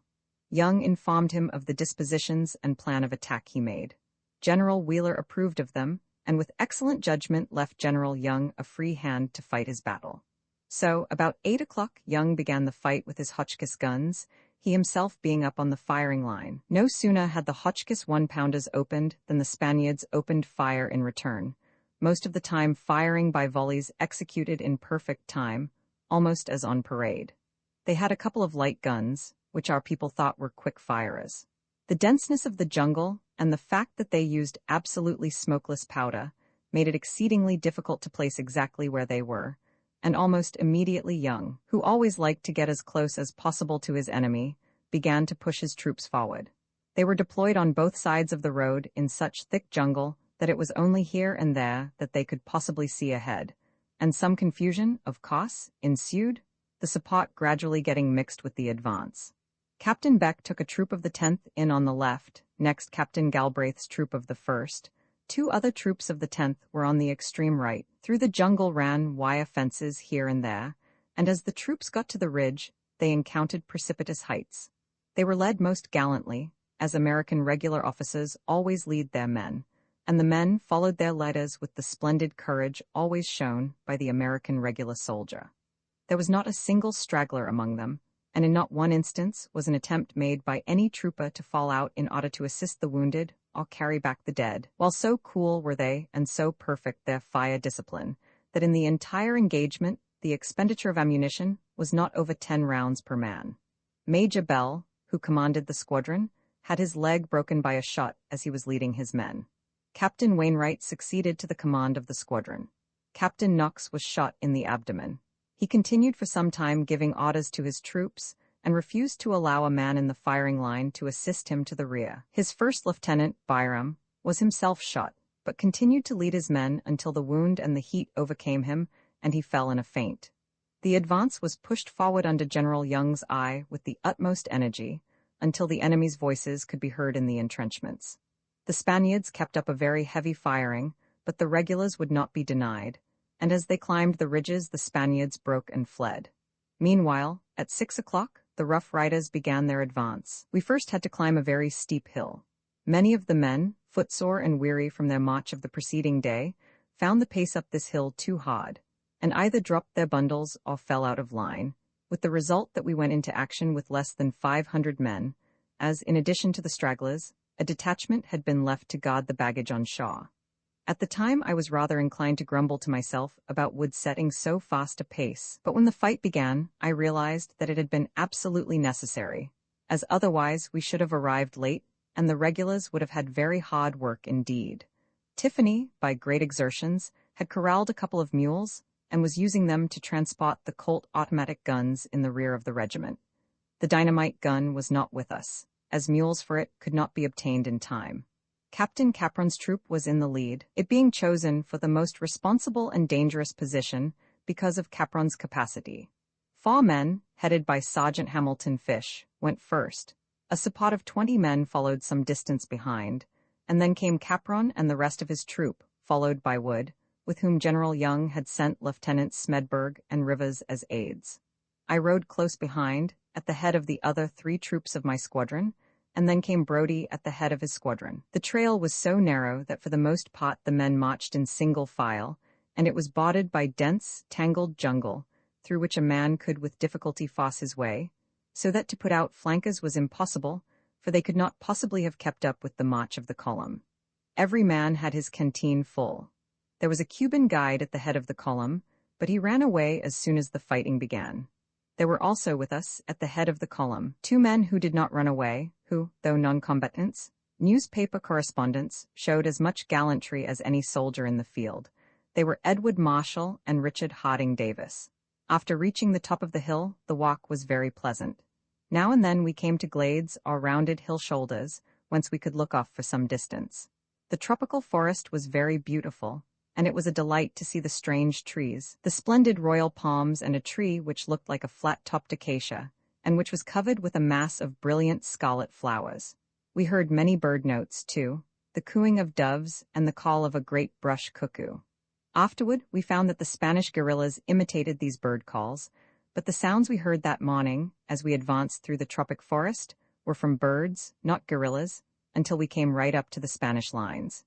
It was very beautiful and very peaceful, and it seemed more as if we were off on some hunting excursion than as if we're about to go into a sharp and bloody little fight. Of course, we accommodated our movements to those of the men in front. After marching for somewhat over an hour, we suddenly came to a halt, and immediately afterward Colonel Wood sent word down the line that the advance guard had come upon a Spanish outpost. Then the order was passed to fill the magazines, which was done. The men were totally unconcerned, and I do not think they realized that any fighting was at hand.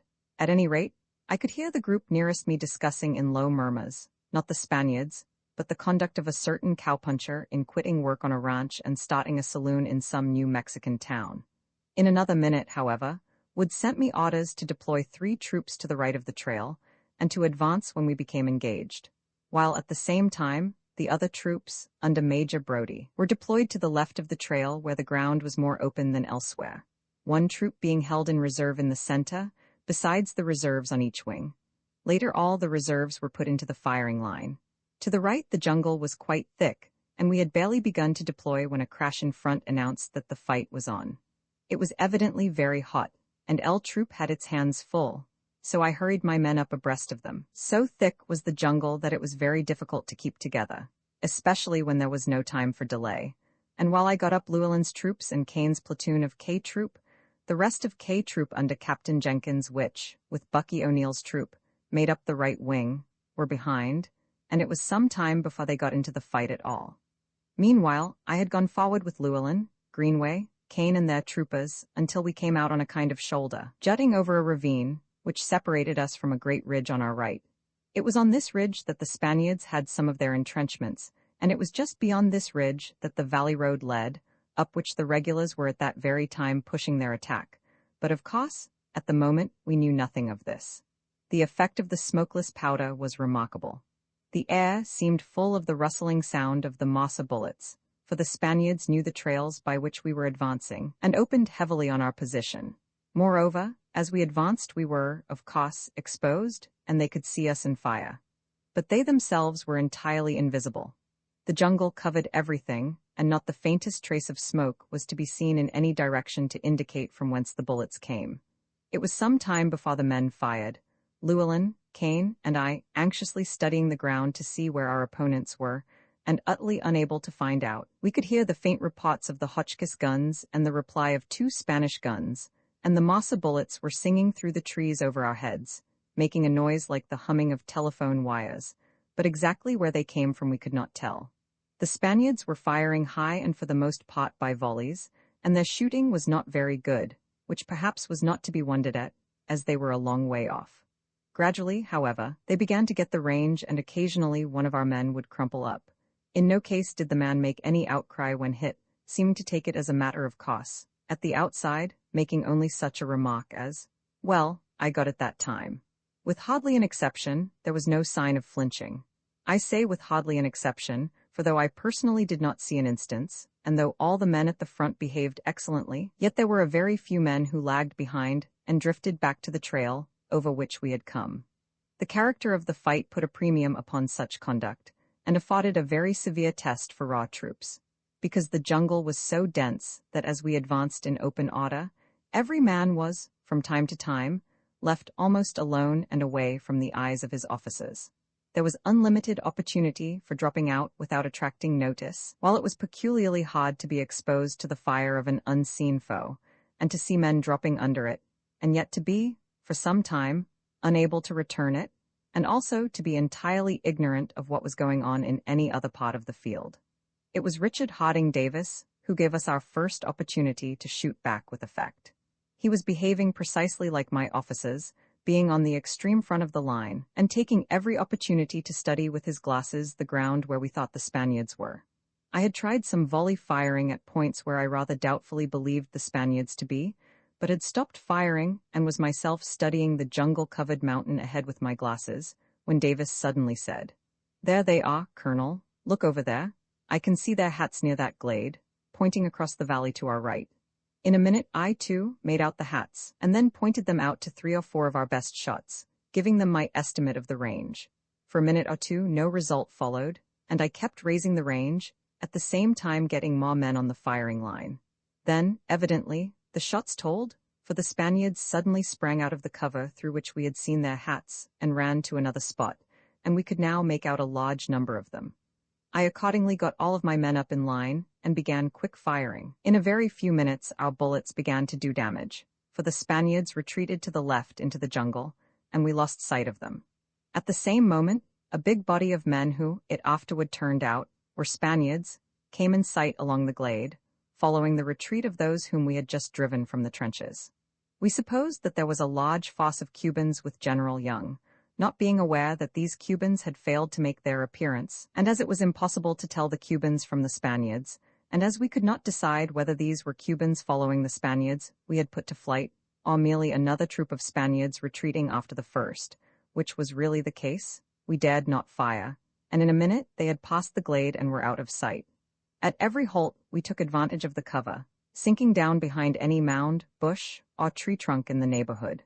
The trees, of course, furnished no protection from the massa bullets.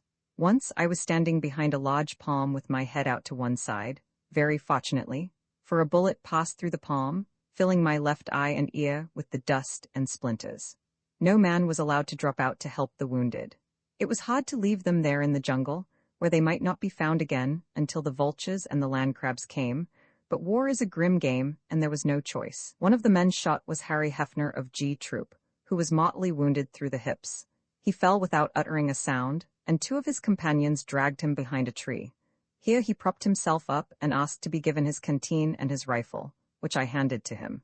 He then again began shooting, and continued loading and firing until the line moved forward and we left him alone, dying in the gloomy shade. When we found him again, after the fight, he was dead. At one time, as I was out of touch with that part of my wing commanded by Jenkins and O'Neill, I sent Greenway, with Sergeant Russell, a New Yorker, and Trooper Rowland, a New Mexican cowpuncher, down in the valley to find out where they were.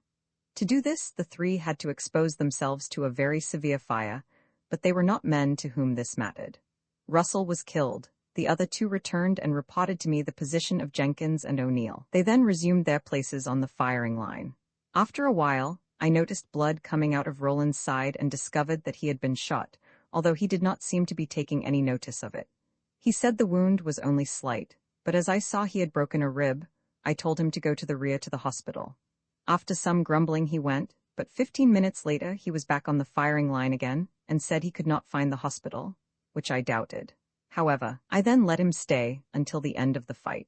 After we had driven the Spaniards off from their position to our right, the firing seemed to die away so far as we were concerned, for the bullets no longer struck around us in such a storm as before, though along the rest of the line the battle was as brisk as ever.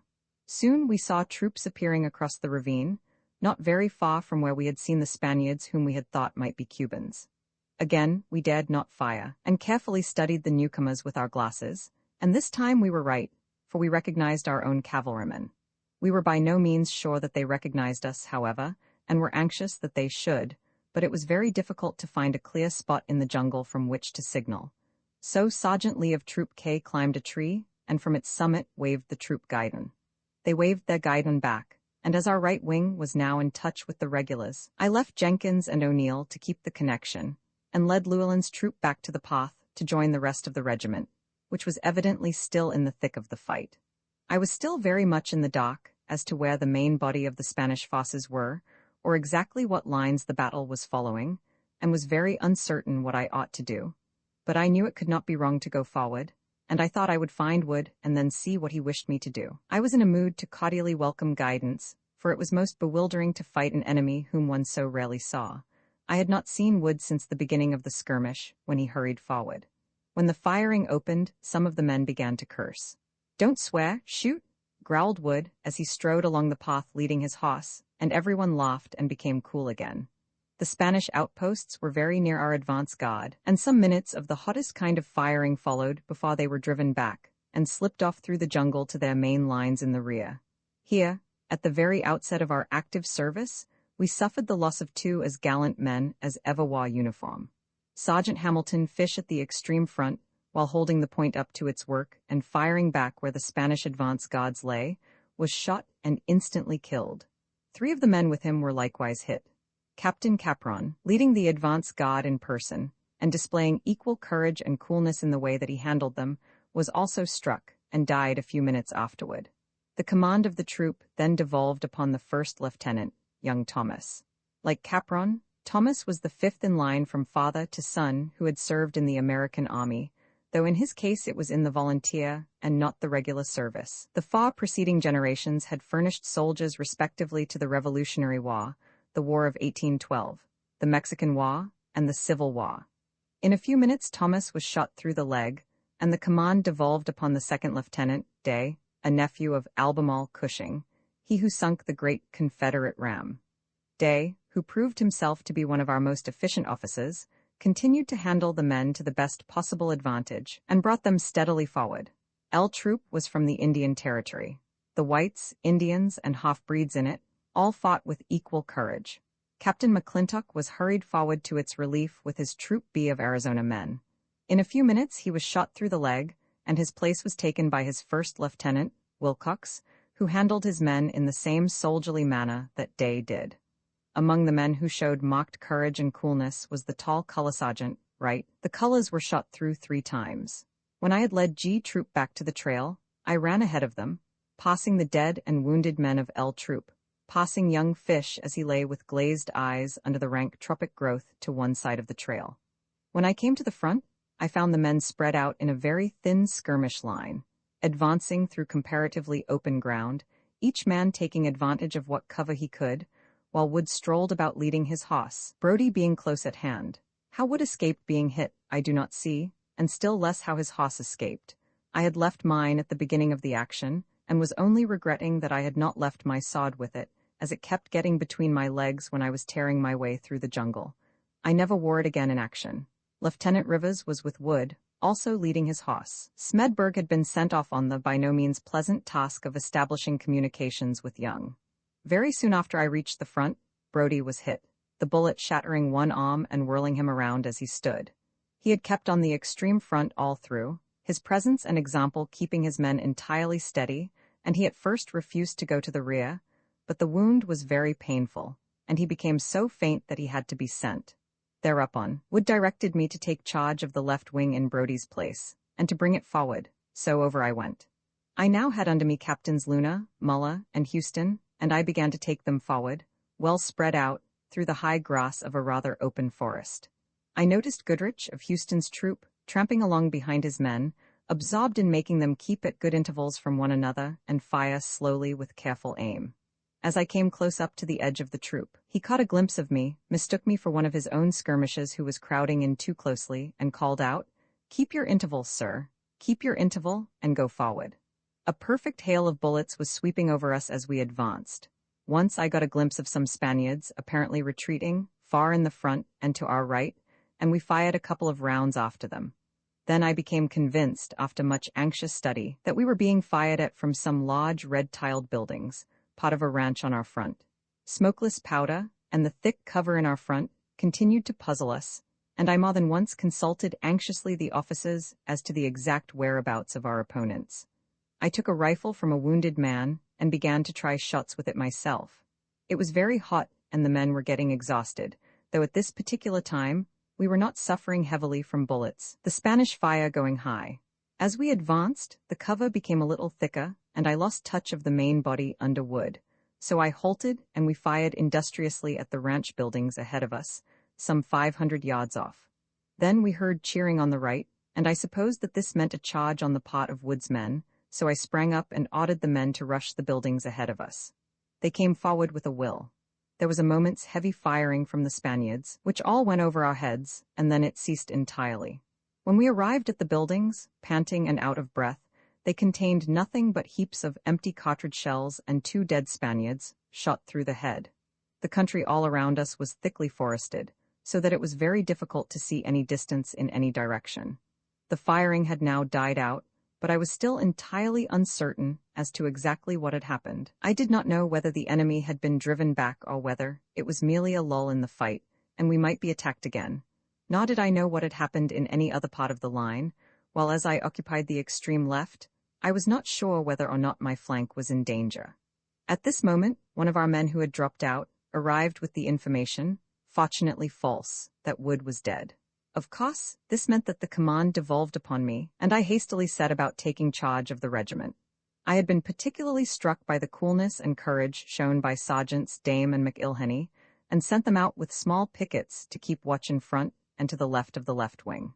I sent other men to fill the canteens with water, and threw the rest out in a long line in a disused sunken road, which gave them cover, putting 2 or 3 wounded men, who had hitherto kept up with the fighting line, and a dozen men who were suffering from heat exhaustion, for the fighting and running under that blazing sun through the thick, dry jungle was heartbreaking, into the ranch buildings. Then I started over toward the main body, but to my delight encountered Wood himself, who told me the fight was over and the Spaniards had retreated. He also informed me that other troops were just coming up. The first to appear was a squadron of the 9th Cavalry, under Major Dimmock, which had hurried up to get into the fight, and was greatly disappointed to find it over. They took post in front of our lines, so that our tired men were able to get a rest, Captain McBlain, of the 9th, good-naturedly giving us some points as to the best way to station our outposts. Then General Chaffee, rather glum at not having been in the fight himself, rode up at the head of some of his infantry, and I marched my squadron back to where the rest of the regiment was going into camp, just where the 2 trails came together, and beyond, that is, on the Santiago side of the original Spanish lines. The Rough Riders had lost 8 men killed and 34 wounded, aside from 2 or 3 who were merely scratched and whose wounds were not reported. The 1st Cavalry, white, lost 7 men killed and 8 wounded. The 10th Cavalry, colored, 1 man killed and 10 wounded. So, out of 964 men engaged on our side, 16 were killed and 52 wounded. The Spaniards were under General Rubin, with, as second in command, Colonel Alcaraz. They had 2 guns and 11 companies of about 100 men each, 3 belonging to the Puerto Rico Regiment, 3 to the San Fernandino, 2 to the Talavero, 2 being so-called mobilized companies from the mineral districts, and 1 a company of engineers. Over 1,200 men in all, together with 2 guns. 1 General Rubin reported that he had repulsed the American attack, and Lieutenant Tajero states in his book that General Rubin forced the Americans to retreat, and enumerates the attacking force as consisting of 3 regular regiments of infantry, the 2nd Massachusetts and the 71st New York, not one of which fired a gun or were anywhere near the battle, in addition to the 16 dismounted troops of cavalry. In other words, as the 5 infantry regiments each included 12 companies, he makes the attacking force consist of just 5 times the actual amount. As for the repulse, our line never went back 10 yards in any place, and the advance was practically steady. While an hour and a half after the fight began, we were in complete possession of the entire Spanish position, and their troops were fleeing in masses down the road, our men being too exhausted to follow them. General Rubin also reports that he lost but 7 men killed. This is certainly incorrect, for Captain O'Neill and I went over the ground very carefully and counted 11 dead Spaniards, all of whom were actually buried by our burying squads. There were probably 2 or 3 men whom we missed, but I think that our official reports are incorrect in stating that 42 dead Spaniards were found, this being based upon reports in which I think some of the Spanish dead were counted 2 or 3 times. Indeed, I should doubt whether their loss was as heavy as ours, for they were under cover, while we advanced, often in the open, and their main lines fled long before we could get to close quarters. It was a very difficult country, and a force of good soldiers resolutely handled could have held the pass with ease against 2 or 3 times their number. As it was, with a force half of regulars and half of volunteers, we drove out a superior number of Spanish regular troops, strongly posted, without suffering a very heavy loss. Although the Spanish fire was very heavy, it does not seem to me it was very well directed, and though they fired with great spirit while we merely stood at a distance and fired at them, they did not show much resolution, and when we advanced, always went back long before there was any chance of our coming into contact with them.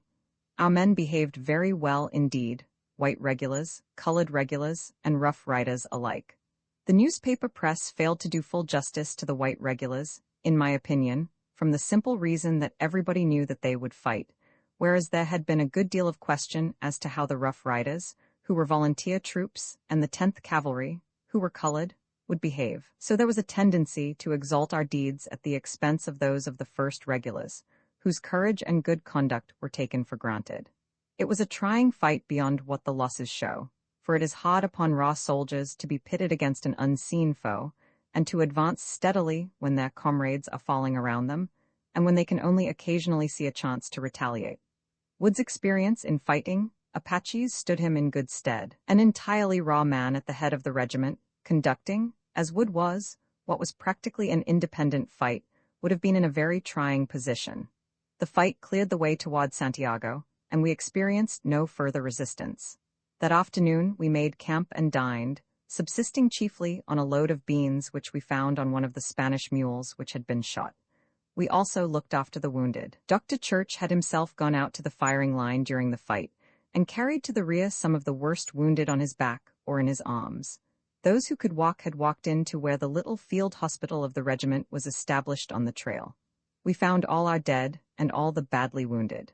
Around one of the latter, the big, hideous land crabs had gathered in a gruesome ring, waiting for life to be extinct. One of our own men and most of the Spanish dead had been found by the vultures before we got to them, and their bodies were mangled, the eyes and wounds being torn. The Rough Rider who had been thus treated was in Bucky O'Neill's troop, and as we looked at the body, O'Neill turned to me and asked, "Colonel, isn't it Whitman who says of the vultures that they pluck the eyes of princes and tear the flesh of kings?" I answered that I could not place the quotation. Just a week afterward we were shielding his own body from the birds of prey. One of the men who fired first, and who displayed conspicuous gallantry, was a Cherokee half-breed, who was hit 7 times, and of course had to go back to the States. Before he rejoined us at Montauk Point, he had gone through a little private war of his own, for on his return he found that a cowboy had gone off with his sweetheart, and in the fight that ensued he shot his rival. Another man of L Troop who also showed marked gallantry was Elliot Cowden. The men of the plains and mountains were trained by lifelong habit to look on life and death with iron philosophy. As I passed by a couple of tall, lank, Oklahoma cowpunchers, I heard one say, "Well, some of the boys got it in the neck," to which the other answered with the grim plains proverb of the South, "Many a good hoss dies." Thomas Isbell, a half-breed Cherokee in the squad under Hamilton Fish, was among the first to shoot and be shot at. He was wounded no less than 7 times. The first wound was received by him 2 minutes after he had fired his first shot, the bullet going through his neck. The second hit him in the left thumb. The third struck near his right hip, passing entirely through the body. The 4th bullet, which was apparently from a Remington and not from a Mauser, went into his neck and lodged against the bone, being afterward cut out. The 5th bullet again hit his left hand. The 6th scraped his head and the 7th his neck. He did not receive all of the wounds at the same time, over half an hour elapsing between the first and the last. Up to receiving the last wound, he had declined to leave the firing line, but by that time, he had lost so much blood that he had to be sent to the rear. The man's wiry toughness was as notable as his courage. We improvised litters and carried the more sorely wounded back to Siboney that afternoon, and the next morning, the others walked. One of the men who had been most severely wounded was Edward Marshall, the correspondent, and he showed as much heroism as any soldier in the whole army. He was shot through the spine, a terrible and very painful wound, which we supposed meant that he would surely die. But he made no complaint of any kind, and while he retained consciousness, persisted in dictating the story of the fight. A very touching incident happened in the improvised open-air hospital after the fight, where the wounded were lying. They did not groan, and made no complaint, trying to help one another. One of them suddenly began to hum, "My country 'tis of thee," and one by one the others joined in the chorus, which swelled out through the tropic woods, where the victors lay encamped beside their dead. I did not see any sign among the fighting men, whether wounded or unwounded, of the very complicated emotions assigned to their kind by some of the realistic modern novelists who have written about battles. At the front, everyone behaved quite simply and took things as they came, in a matter-of-course way, but there was doubtless, as is always the case, a good deal of panic and confusion in the rear where the wounded, the stragglers, a few of the packers, and 2 or 3 newspaper correspondents were, and in consequence the first reports sent back to the coast were of a most alarming character, describing, with minute inaccuracy, how we had run into ambush, etc. The packers with the mules which carried the rapid-fire guns were among those who ran, and they let the mules go in the jungle. In consequence, the guns were never even brought to the firing line, and only Fred Herrig's skill as a trailer enabled us to recover them. By patient work, he followed up the mules' tracks in the forest until he found the animals. Among the wounded who walked to the temporary hospital at Siboney was the trooper, Roland, of whom I spoke before. There the doctors examined him and decreed that his wound was so serious that he must go back to the States. This was enough for Roland, who waited until nightfall and then escaped, slipping out of the window and making his way back to camp with his rifle and pack, though his wound must have made all movement very painful to him. After this, we felt that he was entitled to stay, and he never left us for a day, distinguishing himself again in the fight at San Juan.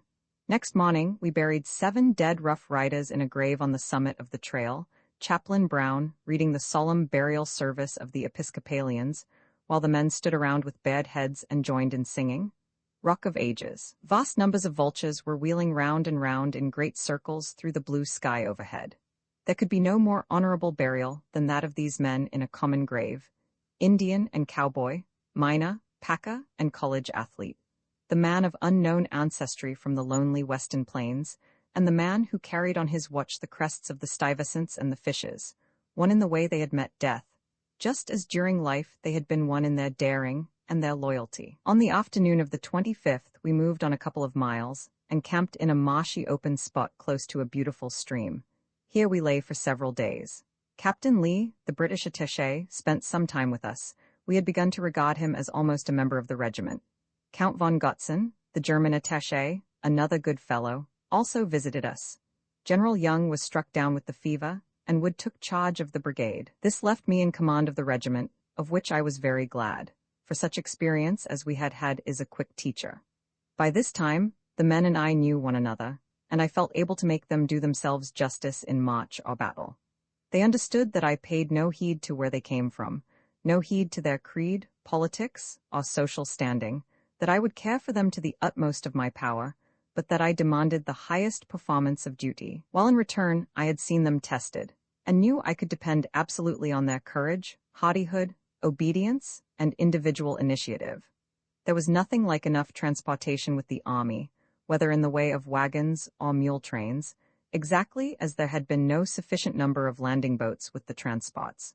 The officers' baggage had come up, but none of us had much, and the shelter tents proved only a partial protection against the terrific downpours of rain. These occurred almost every afternoon and turned the camp into a tarn, and the trails into torrents and quagmires. We were not given quite the proper amount of food, and what we did get, like most of the clothing issued us, was fitter for the Klondike than for Cuba. We got enough salt pork and hardtack for the men, but not the full ration of coffee and sugar, and nothing else. I organized a couple of expeditions back to the seacoast, taking the strongest and best wakas, and also some of the officers' horses and a stray mule or two, and brought back beans and canned tomatoes. These I got partly by great exertions on my part, and partly by the aid of Colonel Weston of the commissary department, a particularly energetic man whose services were of great value. A silly regulation forbade my purchasing canned vegetables, etc., except for the officers, and I had no little difficulty in getting round this regulation, and purchasing with my own money, of course, what I needed for the men.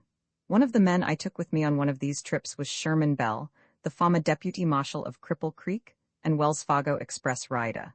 In coming home with his load, through a blinding storm, he slipped and opened the old rupture. The agony was very great, and one of his comrades took his load. He himself, sometimes walking, and sometimes crawling, got back to camp, where Dr. Church fixed him up with a spike bandage, but informed him that he would have to be sent back to the States when an ambulance came along. The ambulance did not come until the next day, which was the day before we marched to San Juan. It arrived after nightfall, and as soon as Bell heard it coming, he crawled out of the hospital tent into the jungle, where he lay all night, and the ambulance went off without him. The men shielded him just as schoolboys would shield a companion, carrying his gun, belt, and bedding, while Bell kept out of sight until the column started, and then staggered along behind it. I found him the morning of the San Juan fight.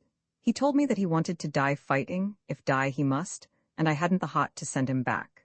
He did splendid service that day, and afterward in the trenches, and though the rupture opened twice again, and on each occasion he was within a hair's breadth of death, he escaped and came back with us to the United States.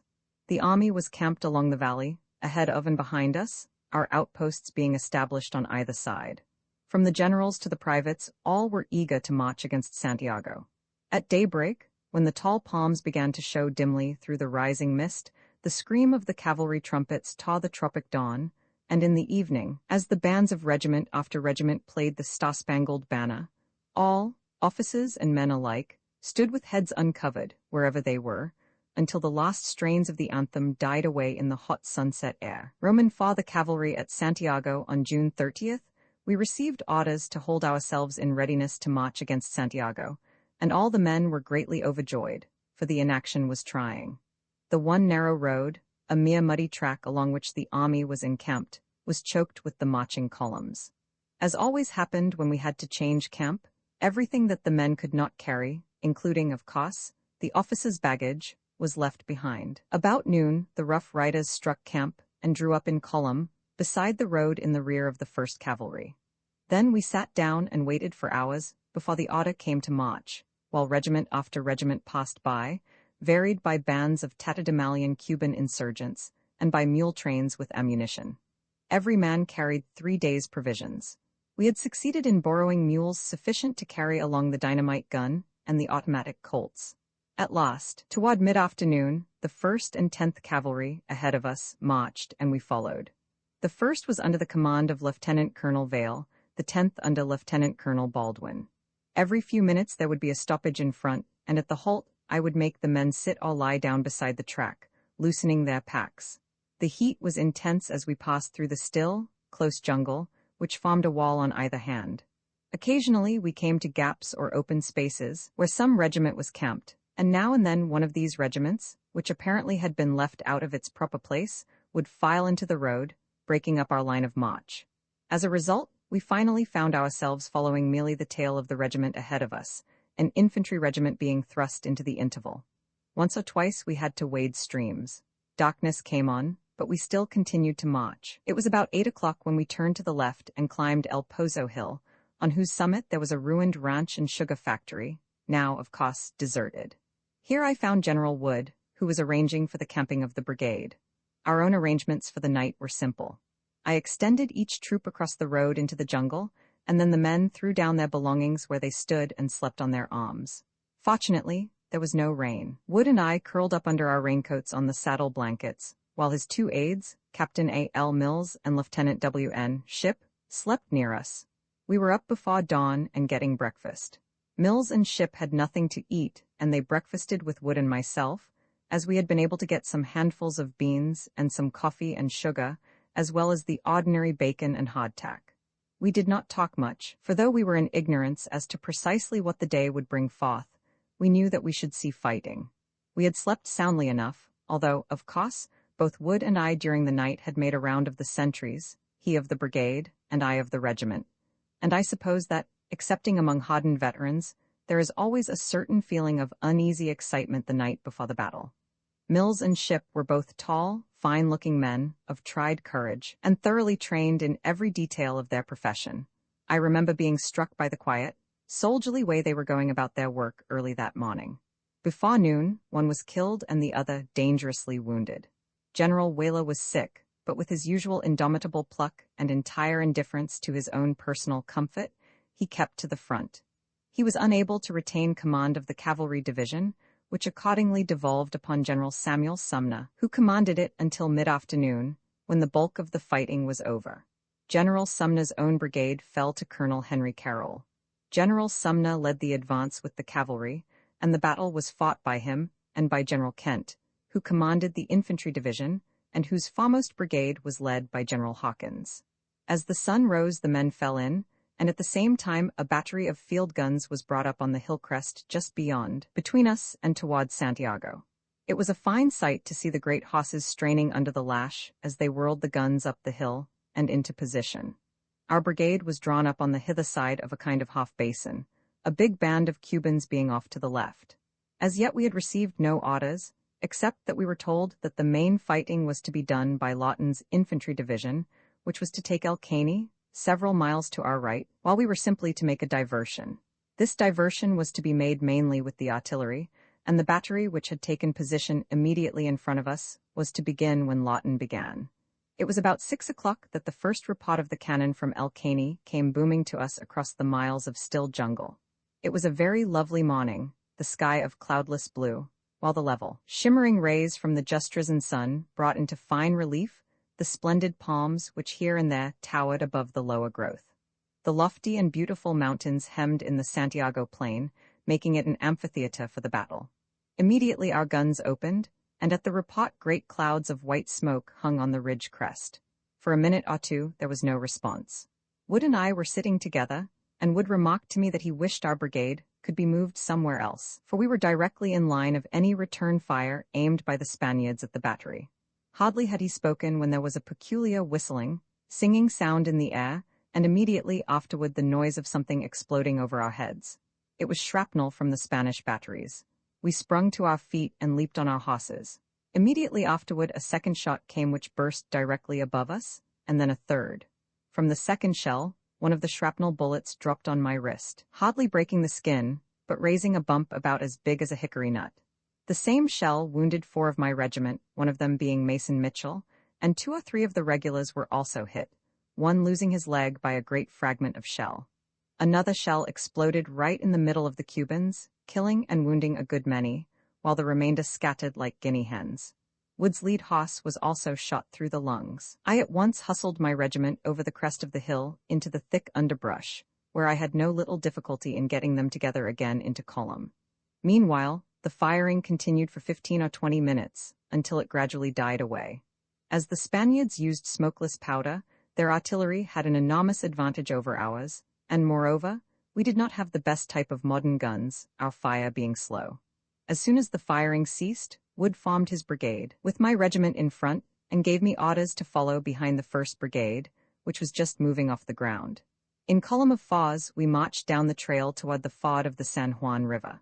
We passed 2 or 3 regiments of infantry, and were several times halted before we came to the ford. The 1st Brigade, which was under Colonel Carroll, Lieutenant Colonel Hamilton commanding the 9th Regiment, Major Wessels the 3rd, and Captain Kerr the 6th, had already crossed and was marching to the right, parallel to, but a little distance from, the river. The Spaniards in the trenches and blockhouses on top of the hills in front were already firing at the brigade in desultory fashion. The extreme advance of the 9th Cavalry was under Lieutenants McName and Hotwick. They were joined by General Hawkins, with his staff, who was looking over the ground and deciding on the route he should take his infantry brigade. Our orders had been of the vaguest kind, being simply to march to the right and connect with Lawton, with whom, of course, there was no chance of our connecting. No reconnaissance had been made, and the exact position and strength of the Spaniards was not known. A captive balloon was up in the air at this moment, but it was worse than useless.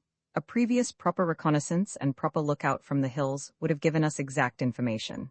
As it was, Generals Kent, Sumner, and Hawkins had to be their own reconnaissance, and they fought their troops so well that we won anyhow. I was now ordered to cross the ford, march half a mile or so to the right, and then halt and await further orders, and I promptly hurried my men across, for the fire was getting hot, and the captive balloon, to the horror of everybody, was coming down to the ford. Of course, it was a special target for the enemy's fire. I got my men across before it reached the ford. There it partly collapsed and remained, causing severe loss of life, as it indicated the exact position where the 10th and the 1st Cavalry, and the infantry, were crossing. As I led my column slowly along, under the intense heat, through the high grass of the open jungle, the 1st Brigade was to our left, and the firing between it and the Spaniards on the hills grew steadily hotter and hotter. After a while, I came to a sunken lane, and as by this time the 1st Brigade had stopped and was engaged in a stand-up fight, I halted my men and sent back word for orders. As we faced toward the Spanish hills, my regiment was on the right with next to it, and a little in advance the 1st Cavalry, and behind them the 10th. In our front, the 9th held the right, the 6th the center, and the 3rd the left. But in the jungle, the lines were already overlapping in places. Kent's infantry were coming up, farther to the left. Captain Mills was with me.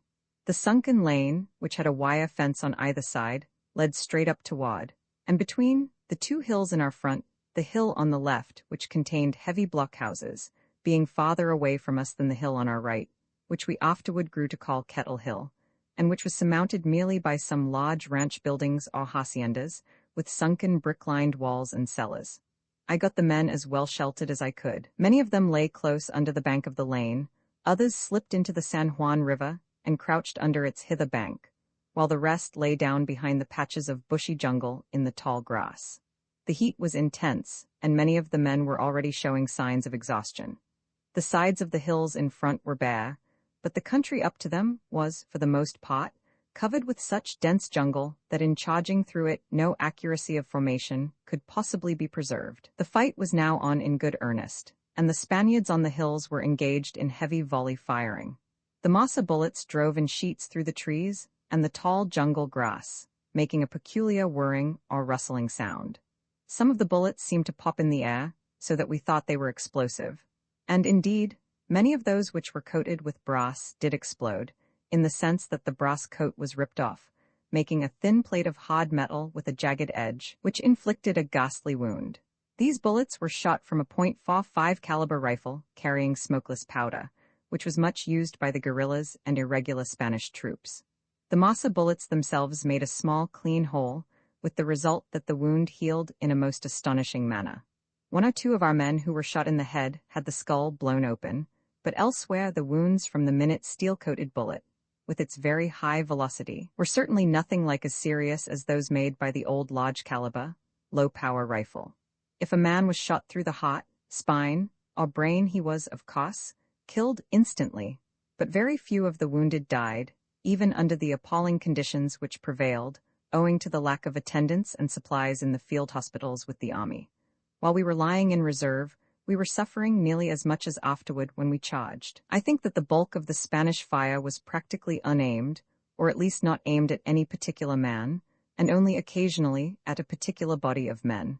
But they swept the whole field of battle up to the edge of the river, and man after man in our ranks fell dead or wounded, although I had the troopers scattered out far apart, taking advantage of every scrap of cover.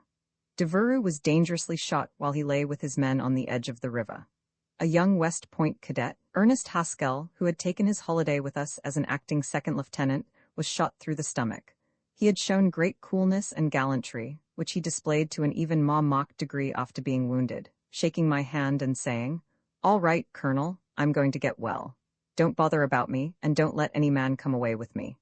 When I shook hands with him, I thought he would surely die, yet he recovered. The most serious loss that I and the regiment could have suffered befell just before we charged. Bucky O'Neill was strolling up and down in front of his men, smoking his cigarette, for he was inveterately addicted to the habit. He had a theory that an officer ought never to take cover, a theory which was, of course, wrong, though in a volunteer organization the officers should certainly expose themselves very fully, simply for the effect on the men. Our regimental toast on the transport running. The officers, may the war last until each is killed, wounded, or promoted. As O'Neill moved to and fro, his men begged him to lie down, and one of the sergeants said, "Captain, a bullet is sure to hit you."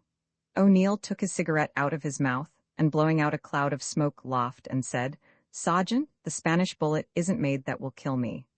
A little later he discussed for a moment with one of the regular officers the direction from which the Spanish fire was coming. As he turned on his heel, a bullet struck him in the mouth and came out at the back of his head, so that even before he fell his wild and gallant soul had gone out into the darkness. My orderly was a brave young Harvard boy, Sanders, from the quaint old Massachusetts town of Salem. The work of an orderly on foot, under the blazing sun, through the hot and matted jungle, was very severe, and finally the heat overcame him. He dropped, nor did he ever recover fully, and later he died from fever. In his place I summoned a trooper whose name I did not know.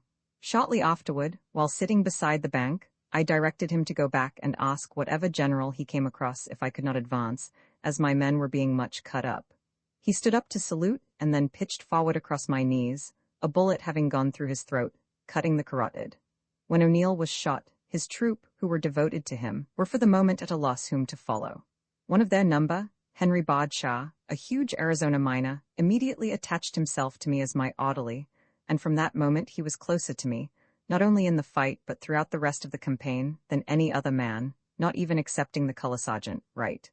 Captain Mills was with me. Gallant ship had already been killed.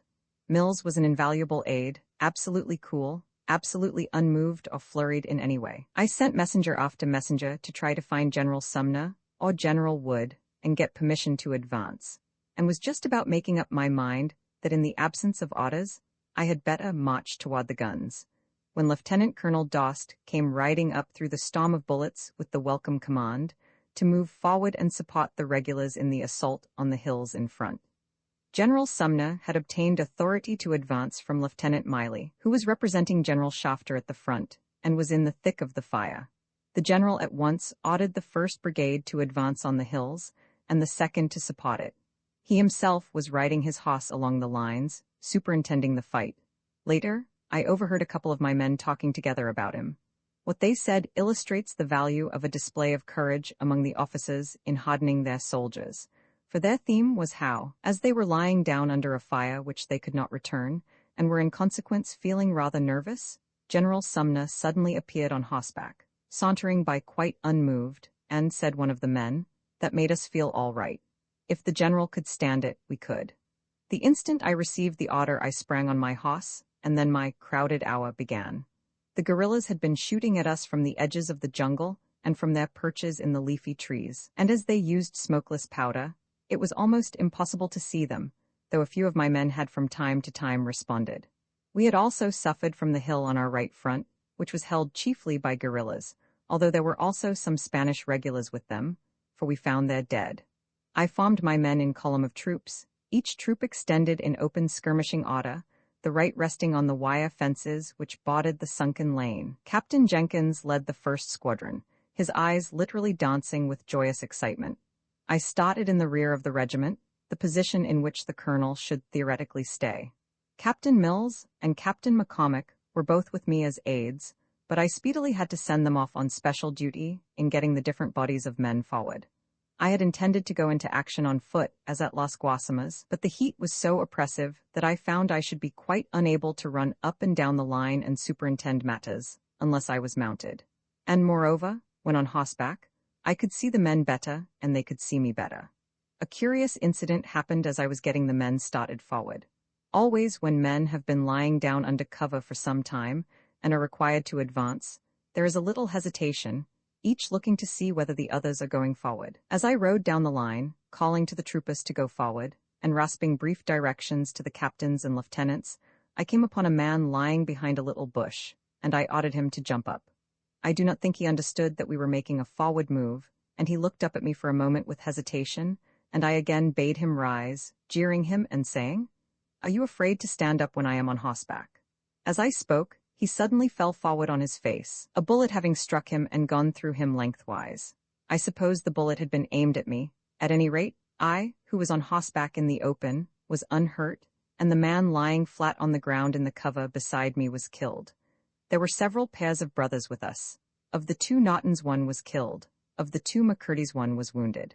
I soon found that I could get that line, behind which I personally was, faster forward than the one immediately in front of it, with the result that the two rearmost lines of the regiment began to crowd together. So I rode through them both, the better to move on the one in front.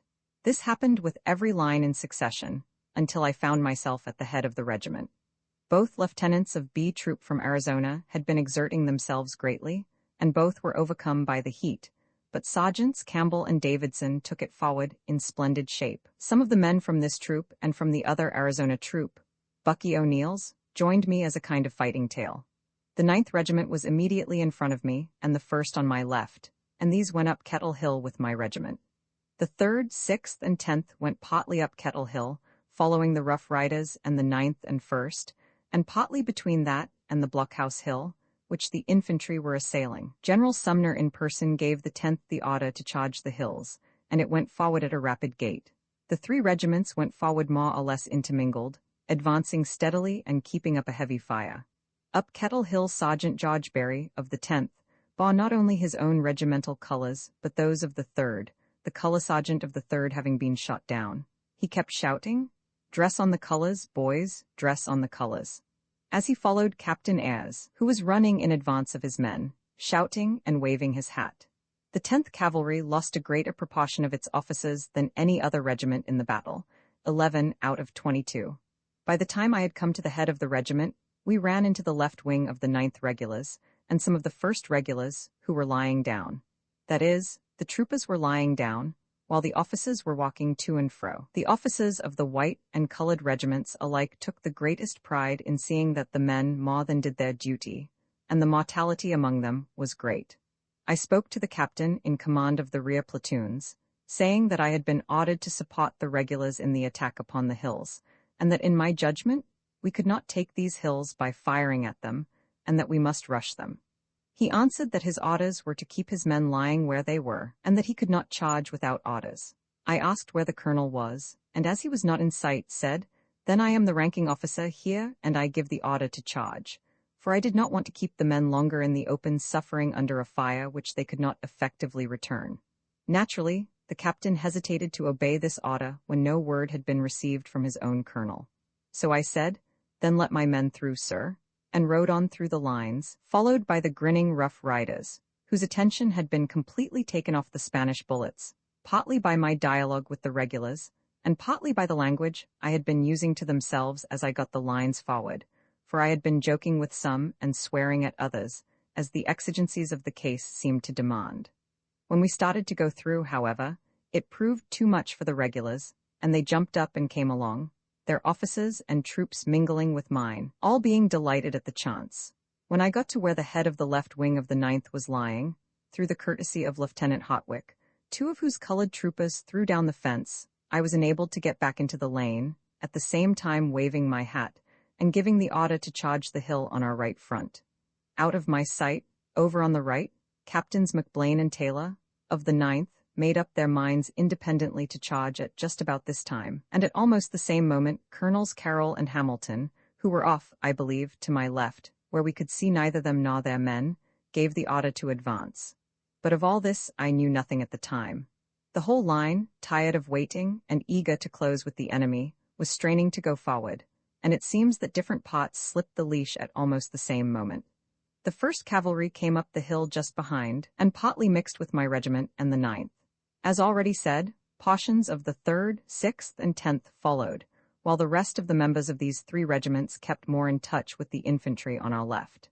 By this time, we were all in the spirit of the thing and greatly excited by the charge, the men cheering and running forward between shots, while the delighted faces of the foremost officers, like Captain C.J. Stevens, of the 9th, as they ran at the head of their troops, will always stay in my mind. As soon as I was in the line, I galloped forward a few yards until I saw that the men were well started, and then galloped back to help Goodrich, who was in command of his troop, get his men across the road so as to attack the hill from that side. Captain Mills had already thrown 3 of the other troops of the regiment across this road for the same purpose. Wheeling around, I then again galloped toward the hill, passing the shouting, cheering, firing men, and went up the lane, splashing through a small stream. When I got abreast of the ranch buildings on the top of Kettle Hill, I turned and went up the slope. Being on horseback, I was, of course, able to get ahead of the men on foot, excepting my orderly, Henry Badshaw, who had run ahead very fast in order to get better shots at the Spaniards, who were now running out of the ranch buildings. Sergeant Campbell and a number of the Arizona men, and Dudley Dean, among others, were very close behind. Stevens, with his platoon of the 9th, was abreast of us, so were McName and Hotwick. Some 40 yards from the top, I ran into a wire fence and jumped off Little Texas, turning him loose. He had been scraped by a couple of bullets, one of which nicked my elbow, and I never expected to see him again. As I ran up to the hill, Badshaw stopped to shoot, and 2 Spaniards fell as he emptied his magazine. These were the only Spaniards I actually saw fall to aimed shots by any one of my men, with the exception of 2 guerrillas in trees. Almost immediately afterward, the hill was covered by the troops, both Rough Riders and the colored troopers of the 9th, and some men of the 1st. There was the usual confusion, and afterward, there was much discussion as to exactly who had been on the hill first. The first guidons planted there were those of the 3 New Mexican troops, G, E, and F, of my regiment, under their captains, Llewellyn, Luna, and Mulla, but on the extreme right of the hill, at the opposite end from where we struck it, Captains Taylor and McBlain and their men of the 9th were first up. Each of the 5 captains was firm in the belief that his troop was first up. As for the individual men, each of whom honestly thought he was first on the summit, their name was Legion. 1 Spaniard was captured in the buildings, another was shot as he tried to hide himself, and a few others were killed as they ran. Among the many deeds of conspicuous gallantry here performed, 2, both to the credit of the 1st Cavalry, may be mentioned as examples of the others, not as exceptions. Sergeant Charles Costin, while close beside Captain Tutherley, the squadron commander, was hit by a shrapnel bullet. He continued on the line, firing until his arm grew numb, and he then refused to go to the rear and devoted himself to taking care of the wounded, utterly unmoved by the heavy fire. Trooper Hugo Brittain, when wounded, brought the regimental standard forward, waving it to and fro, to cheer the men. No sooner were we on the crest than the Spaniards from the line of hills in our front, where they were strongly entrenched, opened a very heavy fire upon us with their rifles. They also opened upon us with 1 or 2 pieces of artillery, using time fuses which burned very accurately, the shells exploding right over our heads. On the top of the hill was a huge iron kettle, or something of the kind, probably used for sugar refining. Several of our men took shelter behind this. We had a splendid view of the charge on the San Juan blockhouse to our left, where the infantry of Kent, led by Hawkins, were climbing the hill. Obviously, the proper thing to do was to help them, and I got the men together and started them volley firing against the Spaniards in the San Juan blockhouse and in the trenches around it. We could only see their heads. Of course, this was all we ever could see when we were firing at them in their trenches. Stevens was directing not only his own colored troopers, but a number of Rough Riders. For in a melee, good soldiers are always prompt to recognize a good officer and are eager to follow him. We kept up a brisk fire for some 5 or 10 minutes. Meanwhile, we were much cut up ourselves. Gallant Colonel Hamilton, than whom there was never a braver man, was killed, and equally gallant Colonel Carroll wounded. When near the summit, Captain Mills had been shot through the head, the bullet destroying the sight of one eye permanently and of the other temporarily. He would not go back or let any man assist him, sitting down where he was and waiting until one of the men brought him word that the hill was stormed. Colonel Vale planted the standard of the 1st Cavalry on the hill, and General Sumner rode up. He was fighting his division in great form, and was always himself in the thick of the fire. As the men were much excited by the firing, they seemed to pay very little heed to their own losses. Suddenly, above the cracking of the carbines, rose a peculiar drumming sound, and some of the men cried, "The Spanish machine guns." Listening, I made out that it came from the flat ground to the left and jumped to my feet, smiting my hand on my thigh, and shouting aloud with exultation, "It's the Gatlings, men, our Gatlings." Lieutenant Parker was bringing his 4 Gatlings into action, and shoving them nearer and nearer the front. Now and then the drumming ceased for a moment, then it would resound again, always closer to San Juan Hill, which Parker, like ourselves, was hammering to assist the infantry attack. Our men cheered lustily. We saw much of Parker after that, and there was never a more welcome sound than his gatlings as they opened. It was the only sound which I ever heard my men cheer in battle. The infantry got nearer and nearer the crest of the hill. At last, we could see the Spaniards running from the rifle pits as the Americans came on in their final rush. Then I stopped my men for fear they should injure their comrades, and called to them to charge the next line of trenches, on the hills in our front, from which we had been undergoing a good deal of punishment. Thinking that the men would all come, I jumped over the wire fence in front of us and started at the double. But, as a matter of fact, the troopers were so excited, what with shooting and being shot and shouting and cheering, that they did not hear, or did not heed me. And after running about 100 yards, I found I had only 5 men along with me. Bullets were ripping the grass all around us, and one of the men, Clay Green, was mortally wounded. Another, Winslow Clark, a Harvard man, was shot first in the leg and then through the body. He made not the slightest murmur, only asking me to put his water canteen where he could get at it, which I did. He ultimately recovered.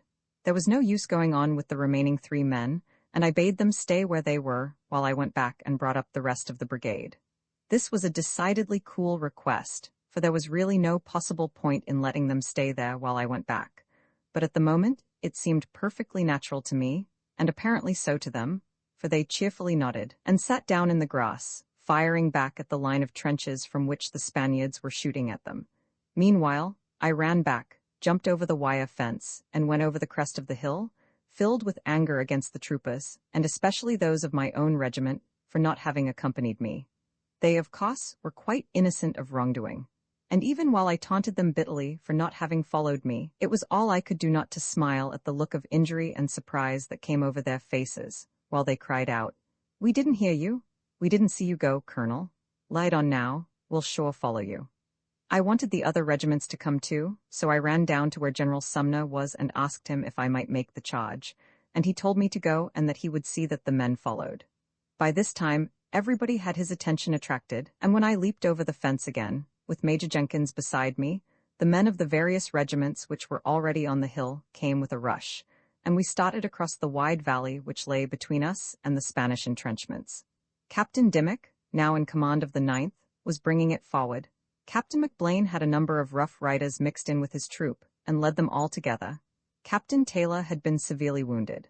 The long-legged men like Greenway, Goodrich, Sharpshooter Prophet, and others outstripped the rest of us, as we had a considerable distance to go. Long before we got near them, the Spaniards ran, save a few here and there, who either surrendered or were shot down. When we reached the trenches, we found them filled with dead bodies in the light blue and white uniform of the Spanish regular army. There were very few wounded. Most of the fallen had little holes in their heads from which their brains were oozing, for they were covered from the neck down by the trenches. It was at this place that Major Wessels, of the 3rd Cavalry, was shot in the back of the head. It was a severe wound, but after having it bound up, he again came to the front in command of his regiment. Among the men who were foremost was Lieutenant Milton F. Davis, of the 1st Cavalry. He had been joined by 3 men of the 71st New York, who ran up, and saluting, said, "Lieutenant, we want to go with you. Our officers won't lead us." One of the brave fellows was soon afterwards shot in the face. Lieutenant Davis's first sergeant, Clarence Good, killed a Spanish soldier with his revolver, just as the Spaniard was aiming at one of my Rough Riders. At about the same time, I also shot one. I was with Henry Baudeshaw, running up at the double, and 2 Spaniards leaped from the trenches and fired at us, not 10 yards away. As they turned to run, I closed in and fired twice, missing the first and killing the second. My revolver was from the sunken battleship Maine, and had been given me by my brother-in-law, Captain W. S. Cowles, of the Navy. At the time I did not know of Good's exploit, and supposed my feat to be unique. And although Good had killed his Spaniard in the trenches, not very far from me, I never learned of it until weeks after. It is astonishing what a limited area of vision and experience one has in the hurly-burly of a battle. There was very great confusion at this time, the different regiments being completely intermingled, white regulars, colored regulars, and Rough Riders. General Sumner had kept a considerable force in reserve on Kettle Hill, under Major Jackson, of the 3rd Cavalry. We were still under a heavy fire, and I got together a mixed lot of men and pushed on from the trenches and ranch houses which we had just taken, driving the Spaniards through a line of palm trees and over the crest of a chain of hills. When we reached these crests, we found ourselves overlooking Santiago. Some of the men, including Jenkins, Greenway, and Goodrich, pushed on almost by themselves far ahead. Lieutenant Hugh Berkeley, of the 1st, with a sergeant and 2 troopers, reached the extreme front. He was, at the time, ahead of everyone. The sergeant was killed and 1 trooper wounded, but the lieutenant and the remaining trooper stuck to their post for the rest of the afternoon, until our line was gradually extended to include them. While I was reforming the troops on the chain of hills, one of General Sumner's aides, Captain Robert Howes, as dashing and gallant an officer as there was in the whole gallant cavalry division, by the way, came up with orders to me to halt where I was, not advancing farther, but to hold the hill at all hazards. Howes had his horse, and I had some difficulty in making him take proper shelter. He stayed with us for quite a time, unable to make up his mind to leave the extreme front, and meanwhile jumping at the chance to render any service, of risk or otherwise, which the moment developed. I now had under me all the fragments of the 6 cavalry regiments which were at the extreme front, being the highest officer left there, and I was in immediate command of them for the remainder of the afternoon and that night. The 9th was over to the right, and the 13th Infantry afterward came up beside it. The rest of Kent's infantry was to our left. Of the 10th, Lieutenants Anderson, Muller, and Fleming reported to me. Anderson was slightly wounded, but he paid no heed to this.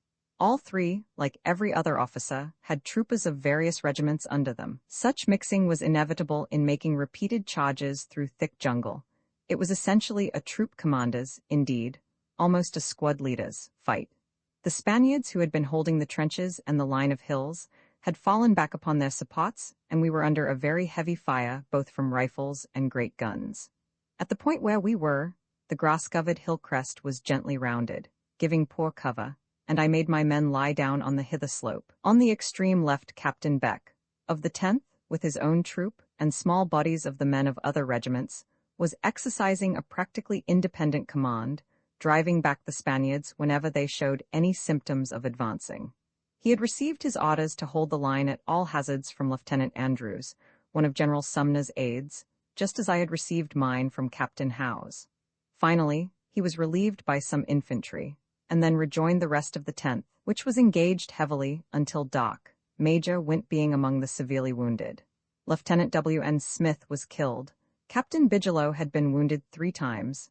Our artillery made 1 or 2 efforts to come into action on the firing line of the infantry, but the black powder rendered each attempt fruitless. The Spanish guns used smokeless powder, so that it was difficult to place them. In this respect, they were on a par with their own infantry, and with our regular infantry and dismounted cavalry. But our only 2 volunteer infantry regiments, the 2nd Massachusetts and the 71st New York, and our artillery, all had black powder. This rendered the 2 volunteer regiments, which were armed with the antiquated Springfield, almost useless in the battle, and did practically the same thing for the artillery wherever it was formed within rifle range. When one of the guns was discharged, a thick cloud of smoke shot out and hung over the place, making an ideal target, and in a half-minute, every Spanish gun and rifle within range was directed at the particular spot thus indicated. The consequence was that, after a more or less lengthy stand, the gun was silenced or driven off. We got no appreciable help from our guns on July 1st. Our men were quick to realize the defects of our artillery, but they were entirely philosophic about it, not showing the least concern at its failure. On the contrary, whenever they heard our artillery open, they would grin as they looked at one another and remark, "There go the guns again. Wonder how soon they'll be shut up." And shut up they were sure to be. The light battery of Hotchkiss 1-pounders, under Lieutenant J.B. Hughes of the 10th Cavalry, was handled with conspicuous gallantry. On the hill slope immediately around me, I had a mixed force composed of members of most of the cavalry regiments and a few infantrymen. There were about 50 of my Rough Riders with Lieutenants Goodrich and Carr. Among the rest were perhaps a score of colored infantrymen, but, as it happened, at this particular point, without any of their officers. No troops could have behaved better than the colored soldiers had behaved so far, but they are, of course, peculiarly dependent upon their white officers. Occasionally, they produce non-commissioned officers who can take the initiative and accept responsibility precisely like the best class of whites. But this cannot be expected nominally, nor is it fair to expect it. With the colored troops, there should always be some of their own officers, whereas, with the white regulars as with my own Rough Riders. Experience showed that the non-commissioned officers could usually carry on the fight by themselves if they were once started, no matter whether their officers were killed or not. At this particular time, it was trying for the men, as they were lying flat on their faces, very rarely responding to the bullets, shells, and shrapnel which swept over the hilltop, and which occasionally killed or wounded one of their number. Major Albert G. Fossett of the 1st Cavalry, a noted Indian fighter, was killed about this time. One of my best men, Sergeant Greenlee of Arizona, who was lying beside me, suddenly said, "Beg pardon, Colonel, but I've been hit in the leg." I asked, "Badly?" He said, "Yes, Colonel, quite badly." After one of his comrades had helped him fix up his leg with a first aid to the injured bandage, he limped off to the rear. None of the white regulars or Rough Riders showed the slightest sign of weakening, but under the strain, the colored infantrymen, who had none of their officers, began to get a little uneasy and to drift to the rear, either helping wounded men or saying that they wished to find their own regiments. This I could not allow, as it was depleting my line, so I jumped up, and walking a few yards to the rear, drew my revolver, halted the retreating soldiers, and called out to them that I appreciated the gallantry with which they had fought and would be sorry to hurt them, but that I should shoot the first man who, on any pretense whatever, went to the rear. My own men had all sat up and were watching my movements with utmost interest. So was Captain Howes. I ended my statement to the colored soldiers by saying, "Now, I shall be very sorry to hurt you, and you don't know whether or not I will keep my word, but my men can tell you that I always do." Whereupon my cowpunchers, hunters, and miners solemnly nodded their heads and commented in chorus, exactly as if in a comic opera, "He always does, he always does." This was the end of the trouble, for the smoked Yankees, as the Spaniards called the colored soldiers, flashed their white teeth at one another as they broke into broad grins, and I had no more trouble with them, they seeming to accept me as one of their own officers. The colored cavalrymen had already so accepted me. In return, the Rough Riders, although for the most part Southwesterners, who have a strong color prejudice, grew to accept them with hearty goodwill as comrades, and were entirely willing, in their own phrase, to drink out of the same canteen. Where all the regular officers did so well, it is hard to draw any distinction, but in the cavalry division, a peculiar meed of praise should be given to the officers of the 9th and 10th for their work, and under their leadership, the colored troops did as well as any soldiers could possibly do. In the course of the afternoon, the Spaniards in our front made the only offensive movement which I saw them make during the entire campaign, for what were ordinarily called attacks upon our lines consisted merely of heavy firing from their trenches and from their skirmishers. In this case, they did actually begin to make a forward movement, their cavalry coming up as well as the Marines and reserve infantry.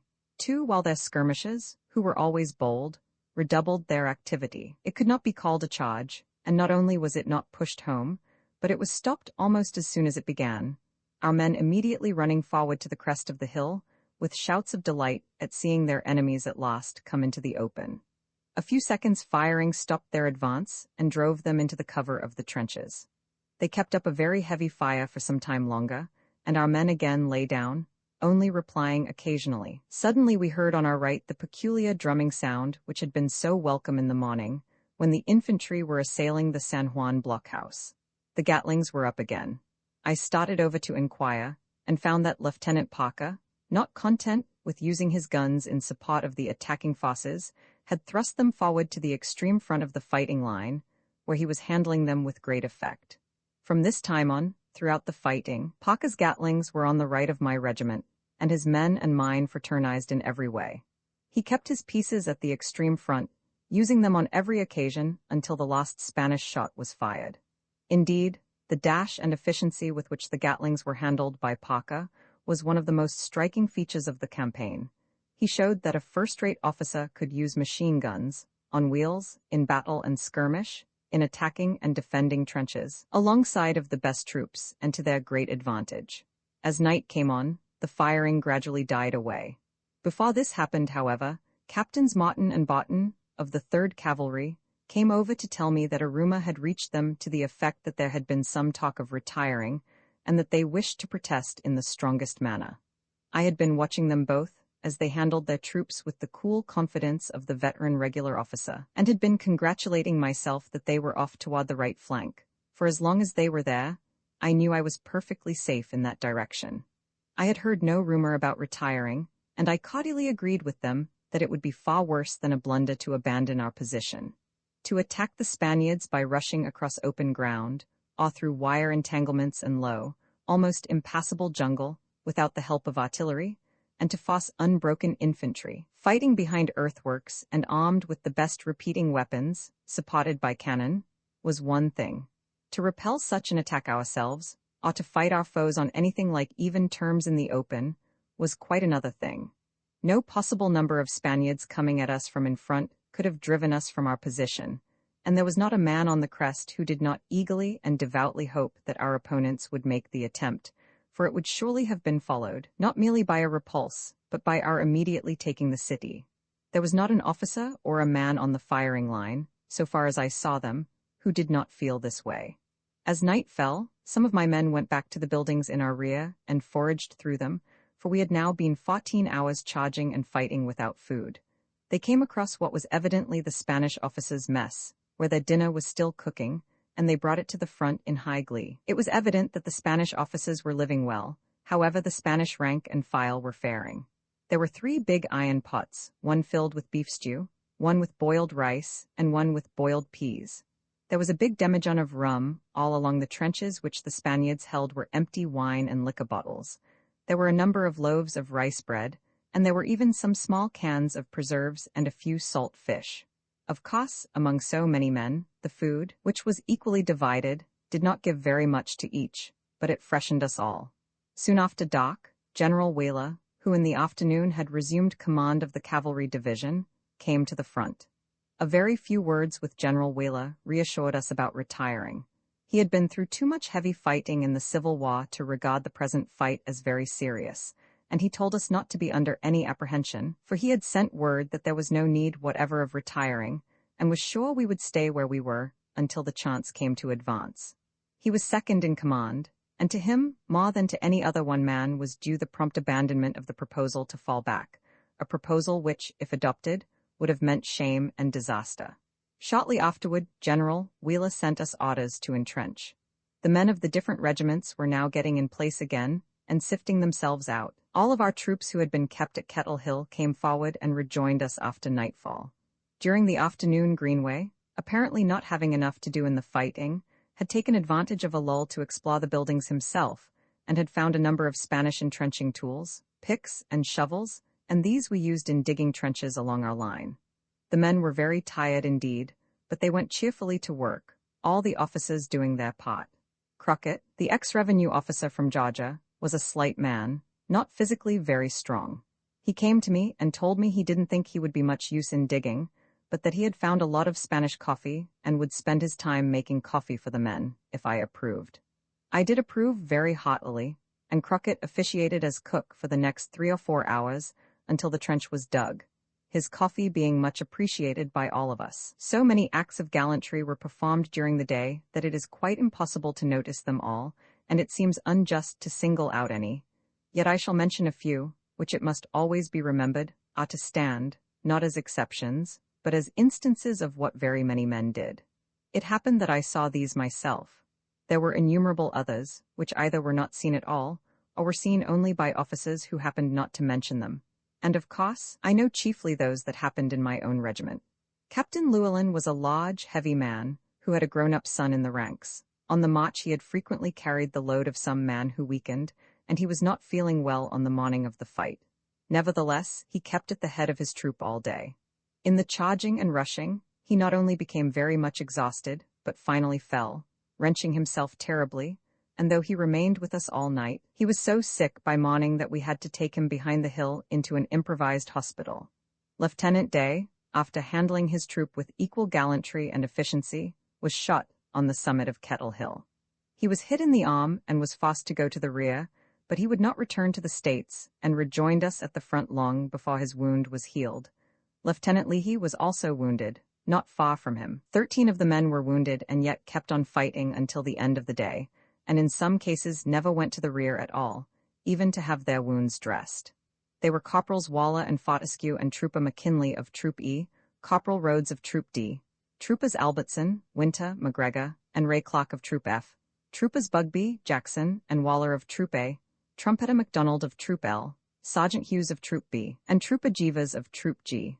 One of the Wallers was a cowpuncher from New Mexico, the other the champion Yale high jumper. The first was shot through the left arm so as to paralyze the fingers, but he continued in battle, pointing his rifle over the wounded arm as though it had been a rest. The other Waller and Bugby were hit in the head, the bullets merely inflicting scalp wounds. Neither of them paid any heed to the wounds, except that after nightfall, each had his head done up in a bandage. Fortescue I was at times using as an extra orderly. I noticed he limped, but supposed that his foot was skinned. It proved, however, that he had been struck in the foot, though not very seriously, by a bullet, and I never knew what was the matter until the next day. I saw him making wry faces as he drew off his bloody boot, which was stuck fast to the foot. Trooper Rowland again distinguished himself by his fearlessness. For gallantry on the field of action, Sergeants Dame, Ferguson, Tiffany, Greenwald, and later on McIlhenny were promoted to second lieutenancies, as Sergeant Hayes had already been. Lieutenant Carr, who commanded his troop and behaved with great gallantry throughout the day, was shot and severely wounded at nightfall. He was the son of a Confederate officer. His was the fifth generation which, from father to son, had fought in every war of the United States. Among the men whom I noticed as leading in the charges and always being nearest the enemy were the Pawnee, Pollock, Simpson of Texas, and Dudley Dean. Jenkins was made major, Woodbury Kane, Day, and France captains, and Greenway and Goodrich first lieutenants, for gallantry in action, and for the efficiency with which the first had handled his squadron, and the other 5 their troops. For each of them, owing to some accident to his superior, found himself in command of his troop. Dr. Church had worked quite as hard as any man at the front in caring for the wounded, as had Chaplain Brown. Lieutenant Keyes, who acted as adjutant, did so well that he was given the position permanently. Lieutenant Coleman similarly won the position of quartermaster.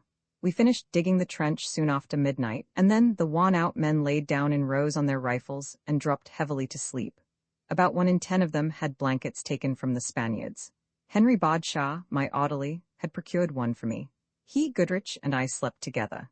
If the men without blankets had not been so tired that they fell asleep anyhow, they would have been very cold, for of course, we were all drenched with sweat, and above the waist had on nothing but our flannel shirts, while the night was cool, with a heavy dew.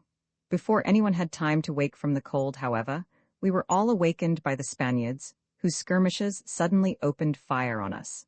Of course, we could not tell whether or not this was the forerunner of a heavy attack, for our Cossack posts were responding briskly. It was about 3 o'clock in the morning, at which time men's courage is said to be at the lowest ebb, but the cavalry division was certainly free from any weakness in that direction. At the alarm, everybody jumped to his feet, and the stiff, shivering, haggard men, their eyes only half opened, all clutched their rifles and ran forward to the trench on the crest of the hill. The sputtering shots died away, and we went to sleep again. But in another hour, dawn broke and the Spaniards opened fire in good earnest.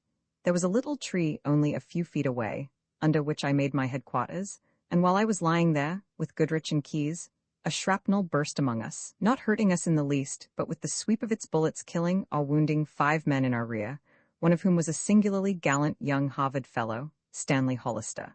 An equally gallant young fellow from Yale, Theodore Miller, had already been mortally wounded.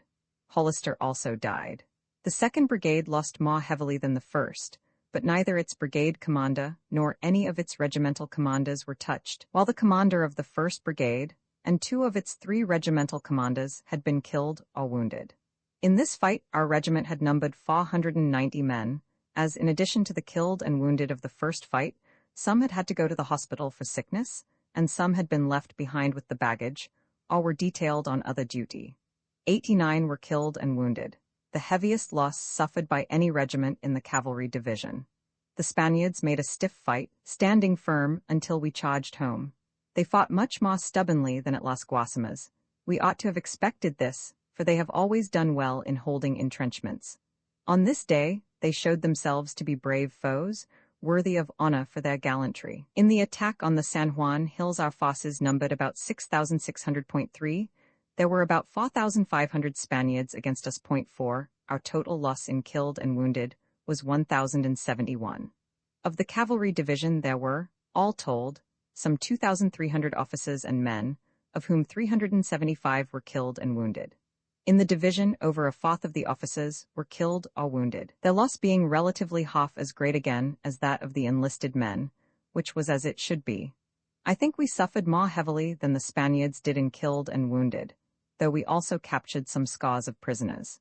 It would have been very extraordinary if the reverse was the case, for we did the charging, and to carry earthworks on foot with dismounted cavalry, when these earthworks are held by unbroken infantry armed with the best modern rifles, is a serious task. In the trenches, when the shrapnel burst among us on the hillside, we made up our minds that we had better settle down to solid siege work. All of the men who were not in the trenches I took off to the right, back of the Gatling guns, where there was a valley, and dispersed them by troops in sheltered pots.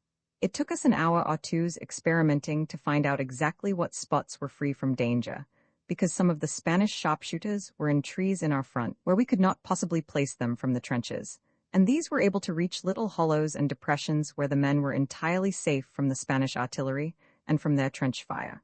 Moreover, in one hollow, which we thought safe, the Spaniards succeeded in dropping a shell, a fragment of which went through the head of one of my men, who, astonishing to say, lived, although unconscious, for 2 hours afterward. Finally, I got all 8 troops settled, and the men promptly proceeded to make themselves as much at home as possible. For the next 24 hours, however, the amount of comfort was small, as in the way of protection and covering we only had what blankets, raincoats, and hammocks we took from the dead Spaniards. Ammunition, which was, of course, the most vital need, was brought up in abundance, but very little food reached us. That afternoon we had just enough to allow each man for his supper 2 hardtacks, and 1 hardtack extra for every 4 men. During the first night, we had dug trenches sufficient in length and depth to shelter our men and ensure safety against attack, but we had not put in any traverses or approaches, nor had we arranged the trenches at all points in the best places for offensive work, for we were working at night on ground which we had but partially explored. Later on, an engineer officer stated that he did not think our work had been scientific, and I assured him that I did not doubt that he was right, for I had never before seen a trench, excepting those we captured from the Spaniards, or heard of a traverse, save as I vaguely remembered reading about them in books. For such work as we were engaged in, however, the problem of entrenchment was comparatively simple, and the work we did proved entirely adequate. No man in my regiment was ever hit in the trenches or going in or out of them. But on the first day, there was plenty of excitement connected with relieving the firing line. Under the intense heat, crowded down in cramped attitudes in the rank, newly dug, poisonous soil of the trenches, the men needed to be relieved every 6 hours or so. Accordingly, in the late morning and again in the afternoon, I arranged for their release. On each occasion, I waited until there was a lull in the firing, and then started a sudden rush by the relieving party, who tumbled into the trenches every which way. The movement resulted on each occasion in a terrific outburst of fire from the Spanish lines, which proved quite harmless, and as it gradually died away, the men who had been relieved got out as best they could. Fortunately, by the next day I was able to abandon this primitive, though thrilling and wholly novel, military method of relief. When the hardtack came up that afternoon, I felt much sympathy for the hungry unfortunates in the trenches and hated to condemn them to 6 hours more without food, but I did not know how to get food into them. Little Maginty, the bronco buster, volunteered to make the attempt, and I gave him permission. He simply took a case of hardtack in his arms and darted toward the trenches. The distance was but short, and though there was an outburst of fire, he was actually missed. One bullet, however, passed through the case of hardtack just before he disappeared with it into the trench. A trooper named Shanafelt repeated the feat later with a pail of coffee. Another trooper, George King, spent a leisure hour in the rear making soup out of some rice and other stuff he found in a Spanish house. He brought some of it to General Wood, Jack Greenway, and myself, and nothing could have tasted more delicious. At this time, our army in the trenches numbered about 11,000 men, and the Spaniards in Santiago about 90,005, their reinforcements having just arrived. Nobody on the firing line, whatever was the case in the rear, felt the slightest uneasiness as to the Spaniards being able to break out, but there were plenty who doubted the advisability of trying to rush the heavy earthworks and wire defenses in our front. All day long, the firing continued, musketry and cannon. Our artillery gave up the attempt to fight on the firing line and was withdrawn well to the rear out of range of the Spanish rifles. So far as we could see, it accomplished very little. The dynamite gun was brought up to the right of the regimental line. It was more effective than the regular artillery because it was fired with smokeless powder, and as it was used like a mortar from behind the hill, it did not betray its presence, and those firing it suffered no loss. Every few shots it got out of order, and the Rough Rider machinists and those furnished by Lieutenant Parker, whom we by this time began to consider as an exceedingly valuable member of our own regiment, would spend an hour or two in setting it right. Sergeant Borrow had charge of it and handled it well. With him was Sergeant Gatilliers, a gallant old fellow, a veteran of the Civil War, whose duties were properly those of standard-bearer, he having charge of the yellow cavalry standard of the regiment. But in the Cuban campaign, he was given the more active work of helping run the dynamite gun. The shots from the dynamite gun made a terrific explosion, but they did not seem to go accurately. Once one of them struck a Spanish trench and wrecked part of it.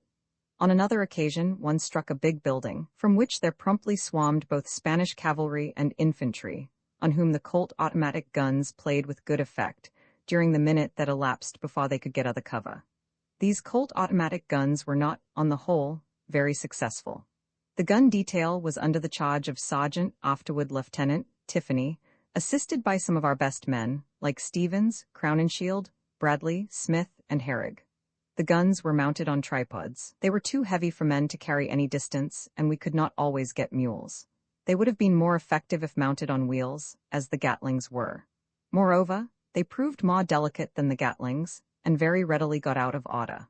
A further and serious disadvantage was that they did not use the Krag ammunition, as the Gatlings did, but the Mosser ammunition. The Spanish cartridges which we captured came in quite handily for this reason. Parker took the same fatherly interest in these two Colts that he did in the dynamite gun, and finally, I put all three and their men under his immediate care, so that he had a battery of 7 guns. In fact, I think Parker deserved rather more credit than any other one man in the entire campaign. I do not allude especially to his courage and energy, great though they were, for there were hundreds of his fellow officers of the cavalry and infantry who possessed as much of the former quality, and scores who possessed as much of the latter. But he had the rare good judgment and foresight to see the possibilities of the machine guns, and thanks to the aid of General Shafter, he was able to organize his battery. He then, by his own exertions, got it to the front and proved that it could do invaluable work on the field of battle, as much in attack as in defense. Parker's Gatlings were our inseparable companions throughout the siege.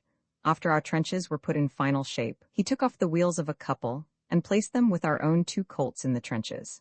His gunners slept beside the Rough Riders in the bomb-proofs, and the men shared with one another when either side got a supply of beans or of coffee and sugar.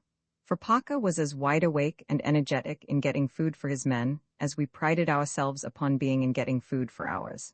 Besides, he got oil, and let our men have plenty for their rifles. At no hour of the day or night was Parker anywhere, but where we wished him to be in the event of an attack. If I was ordered to send a troop of Rough Riders to guard some road or some break in the lines, we usually got Parker to send a Gatling along, and whether the change was made by day or by night, the Gatling went, over any ground and in any weather.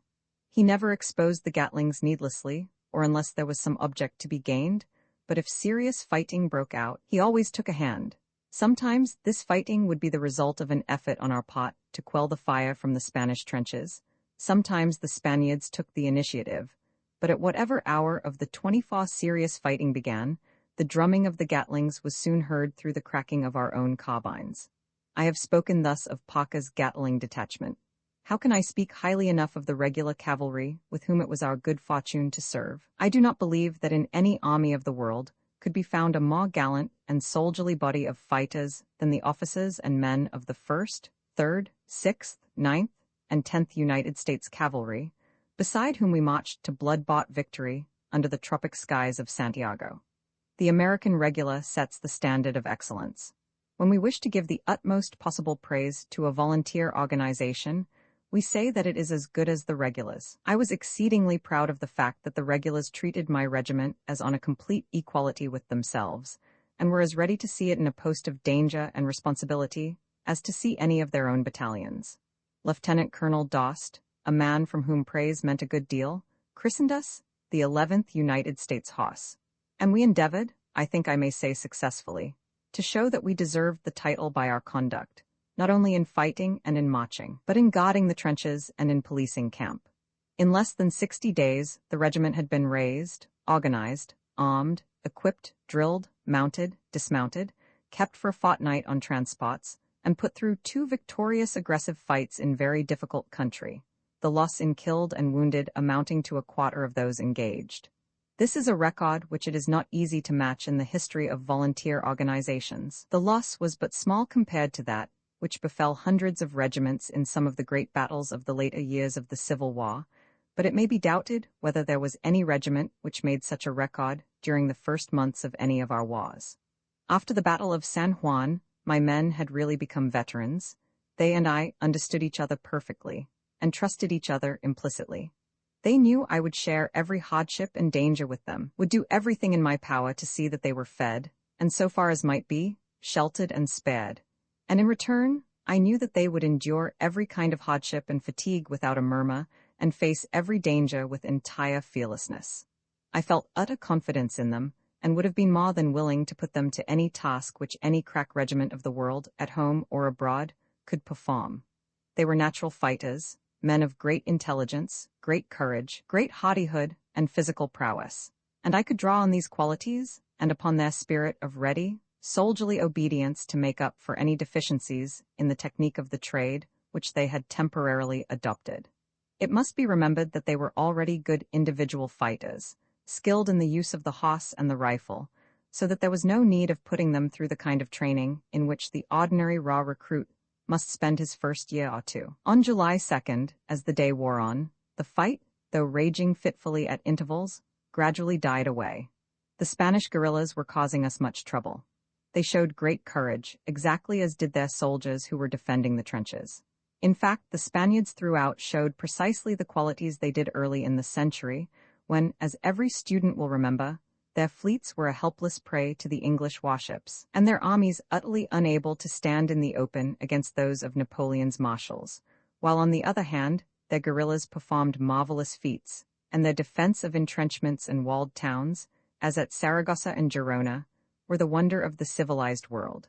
In our front, their sharpshooters crept up before dawn and either lay in the thick jungle or climbed into some tree with dense foliage. In these places, it proved almost impossible to place them, as they kept cover very carefully, and their smokeless powder betrayed not the slightest sign of their whereabouts. They caused us a great deal of annoyance and some little loss, and though our own sharpshooters were continually taking shots at the places where they supposed them to be, and though occasionally we would play a Gatling or a Colt all through the top of a suspicious tree, I but twice saw Spaniards brought down out of their perches from in front of our lines, on each occasion the fall of the Spaniard being hailed with loud cheers by our men. These sharpshooters in our front did perfectly legitimate work, and were entitled to all credit for their courage and skill. It was different with the guerrillas in our rear. Quite a number of these had been posted in trees at the time of the San Juan fight. They were using, not Mosses, but Remingtons, which shot smokeless powder and a brass-coated bullet.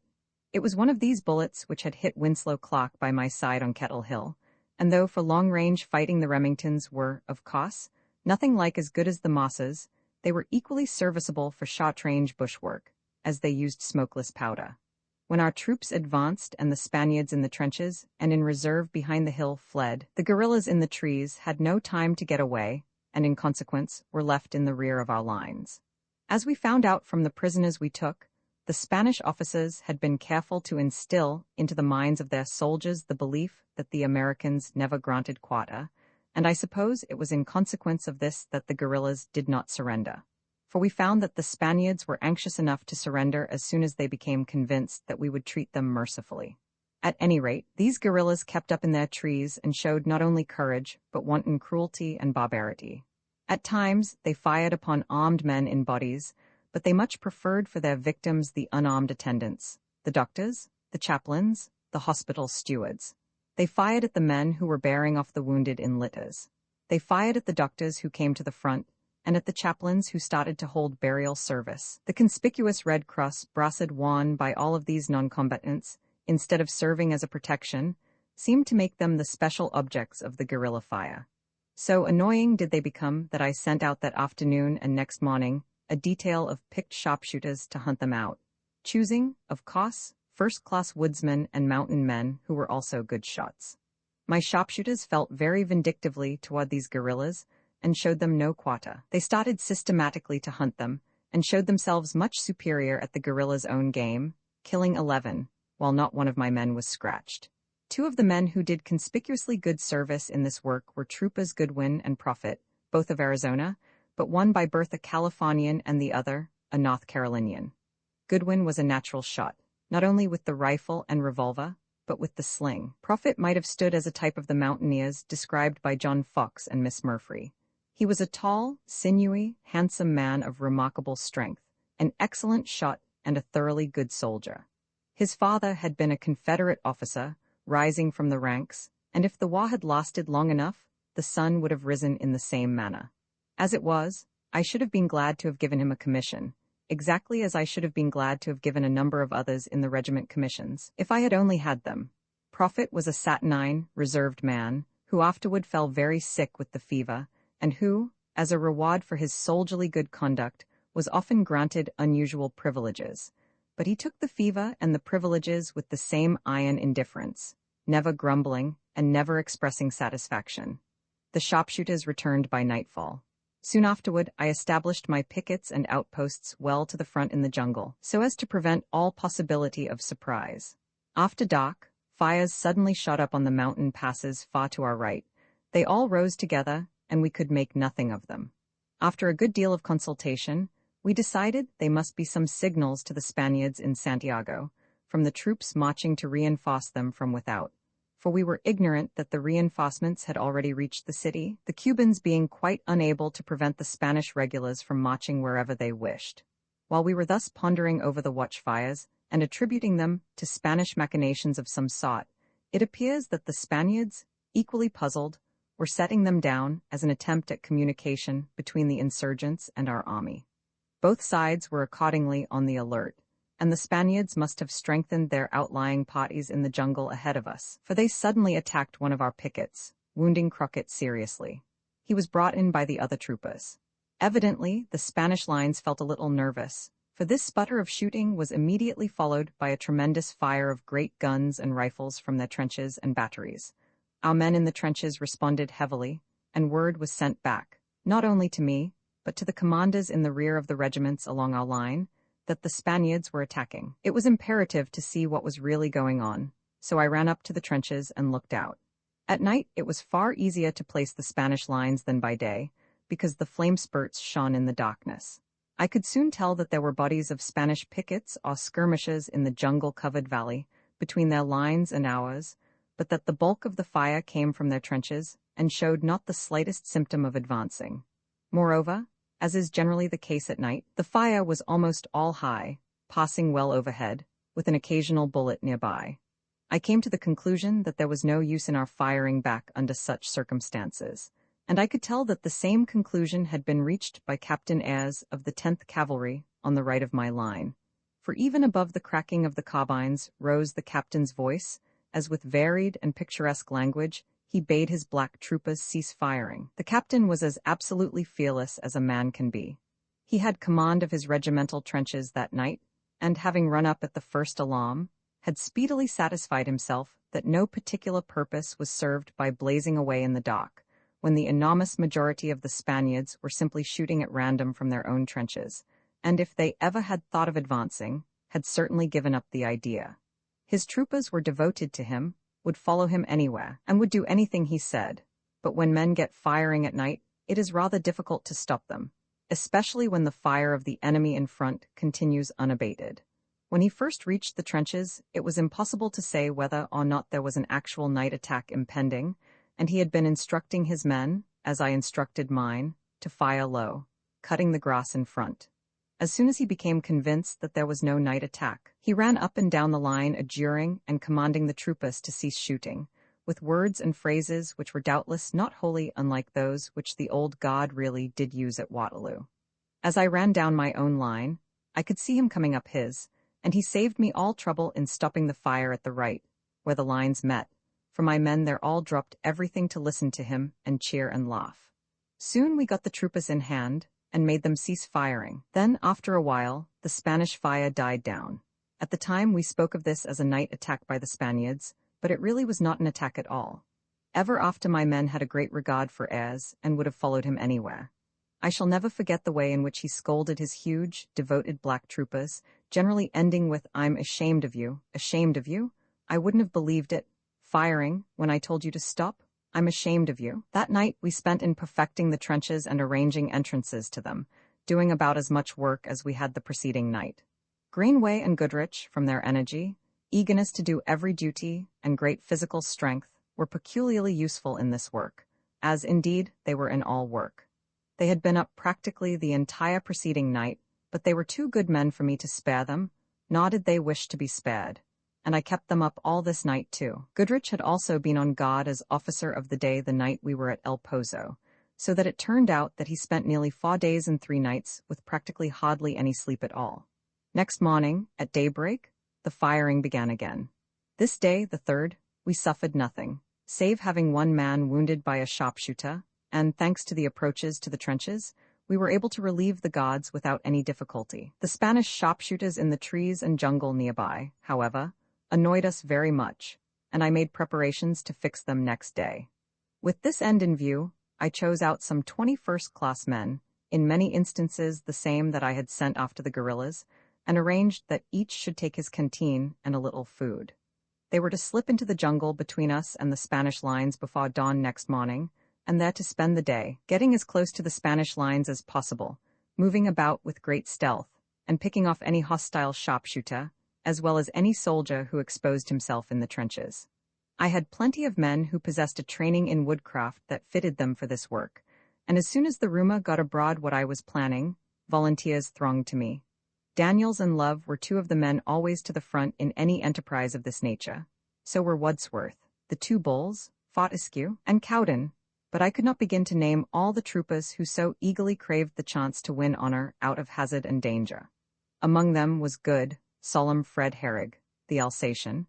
I knew Fred's patience and skill as a hunter from the trips we had taken together after deer and mountain sheep through the bad lands of the Little Missouri. He still spoke English with what might be called Alsatian variations.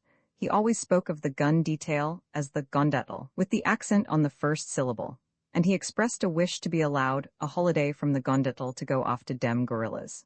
I told him he could have the holiday, but to his great disappointment the truce came first, and then Fred asked that, inasmuch as the guerrillas were now forbidden game, he might be allowed to go after guinea hens instead. Even after the truce, however, some of my sharpshooters had occupation, for 2 guerrillas in our rear took occasional shots at the men who were bathing in a pond until one of our men spied them, when they were both speedily brought down. One of my riflemen who did best at this kind of work, by the way, got into trouble because of it. He was much inflated by my commendation of him, and when he went back to his troop, he declined to obey the first sergeant's orders on the ground that he was the colonel's sharpshooter. The lieutenant in command, being somewhat puzzled, brought him to me, and I had to explain that if the offense, disobedience of orders in face of the enemy, was repeated he might incur the death penalty, whereat he looked very crestfallen. That afternoon he got permission, like Fred Herrig, to go after guinea hens, which were found wild in some numbers round about, and he sent me the only one he got as a peace offering. The few guinea hens thus procured were all used for the sick. Dr. Church had established a little field hospital under the shoulder of the hill in our rear. He was himself very sick and had almost nothing in the way of medicine or supplies or apparatus of any kind, but the condition of the wounded in the big field hospitals in the rear was so horrible, from the lack of attendants as well as of medicines, that we kept all the men we possibly could at the front. Some of them had now begun to come down with fever. They were all very patient, but it was pitiful to see the sick and wounded soldiers lying on their blankets, if they had any, and if not then simply in the mud, with nothing to eat but hardtack and pork, which of course they could not touch when their fever got high, and with no chance to get more than the rudest attention. Among the very sick here was gallant Captain Llewellyn. I feared he was going to die. We finally had to send him to one of the big hospitals in the rear. Doctors Brewer and Fuller of the 10th had been unwearying in attending to the wounded, including many of those of my regiment. At 12 o'clock, we were notified to stop firing, and a flag of truce was sent in to demand the surrender of the city. The negotiations gave us a breathing spell. That afternoon, I arranged to get our baggage up, sending back strong details of men to carry up their own goods, and, as usual, impressing into the service a kind of improvised pack train consisting of the officers' horses, of 2 or 3 captured Spanish cavalry horses, 2 or 3 mules which had been shot and abandoned, and which our men had taken and cured, and 2 or 3 Cuban ponies. Hitherto, we had simply been sleeping by the trenches, or immediately in their rear, with nothing in the way of shelter, and only 1 blanket to every 3 or 4 men. Fortunately, there had been little rain. We now got up the sheltered tents of the men and some flies for the hospital and for the officers, and my personal baggage appeared. I celebrated its advent by a thorough wash and shave. Later, I twice snatched a few hours to go to the rear and visit such of my men as I could find in the hospitals. Their patience was extraordinary. Kenneth Robinson, a gallant young trooper, though himself severely, I supposed at the time motley, wounded, was noteworthy for the way in which he tended those among the wounded who were even more helpless, and the cheery courage with which he kept up their spirits. Jeeves, who was shot through the hips, rejoined us at the front in a fortnight. Captain Day was hardly longer away. Jack Hammer, who, with poor Race Smith, a gallant Texas lad who was mortally hurt beside me on the summit of the hill, had been on kitchen detail, was wounded and sent to the rear. He was ordered to go to the United States, but he heard that we were to assault Santiago, so he struggled out to rejoin us, and thereafter stayed at the front. Cosby, badly wounded, made his way down to the seacoast in 3 days, unassisted. With all volunteer troops, and I am inclined to think with regulars, too, in time of trial, the best work can be got out of the men only if the officers endure the same hardships and face the same risks. In my regiment, as in the whole cavalry division, the proportion of loss in killed and wounded was considerably greater among the officers than among the troopers, and this was exactly as it should be. Moreover, when we got down to hard pan, we all, officers and men, fared exactly alike as regards both shelter and food. This prevented any grumbling. When the troopers saw that the officers had nothing but hardtack, there was not a man in the regiment who would not have been ashamed to grumble at faring no worse. And when all alike slept out in the open, in the rear of the trenches, and when the men always saw the field officers up at night, during the digging of the trenches, and going the rounds of the outposts, they would not tolerate, in any of their number, either complaint or shirking work. When things got easier, I put up my tent and lived a little apart, for it is a mistake for an officer ever to grow too familiar with his men, no matter how good they are, and it is of course the greatest possible mistake to seek popularity either by showing weakness or by mollycoddling the men. They will never respect a commander who does not enforce discipline, who does not know his duty, and who is not willing both himself to encounter and to make them encounter every species of danger and hardship when necessary. The soldiers who do not feel this way are not worthy of the name and should be handled with iron severity until they become fighting men and not shams. In return, the officer should carefully look after his men, should see that they are well fed and well sheltered, and that, no matter how much they may grumble, they keep the camp thoroughly policed. After the cessation of the 3 days' fighting, we began to get our rations regularly and had plenty of hardtack and salt pork, and usually about half the ordinary amount of sugar and coffee. It was not a very good ration for the tropics, however, and was of very little use indeed to the sick and half-sick. On 2 or 3 occasions during the siege, I got my improvised pack train together, and either took or sent it down to the seacoast for beans, canned tomatoes, and the like. We got these either from the transports which were still landing stores on the beach, or from the Red Cross. If I did not go myself, I sent some man who had shown that he was a driving, energetic, tactful fellow, who would somehow get what we wanted. Chaplain Brown developed great capacity in this line, and so did one of the troopers named Nobloch, he who had dived after the rifles that had sunk off the pier at Daiquiri. The supplies of food we got in this way had a very beneficial effect, not only upon the men's health, but upon their spirits. To the Red Cross and similar charitable organizations, we owe a great deal. We also owed much to Colonel Weston of the Commissary Department, who always helped us and never let himself be hindered by red tape. Thus he always let me violate the absurd regulation which forbade me, even in wartime, to purchase food for my men from the stores, although letting me purchase for the officers. I, of course, paid no heed to the regulation when by violating it I could get beans, canned tomatoes, or tobacco. Sometimes I used my own money, sometimes what was given me by Woody Kane, all what was sent me by my brother-in-law, Douglas Robinson, all by the other Red Cross people in New York. My regiment did not fare very well, but I think it fared better than any other. Of course, no one would have minded in the least such hardships as we endured had there been any need of enduring them, but there was none. System and sufficiency of transportation were all that were needed. On one occasion, a foreign military attaché visited my headquarters together with a foreign correspondent who had been through the Turco-Greek War. They were both most friendly critics, and as they knew I was aware of this, the correspondent finally ventured the remark that he thought our soldiers fought even better than the Turks, but that on the whole, our system of military administration seemed rather worse than that of the Greeks.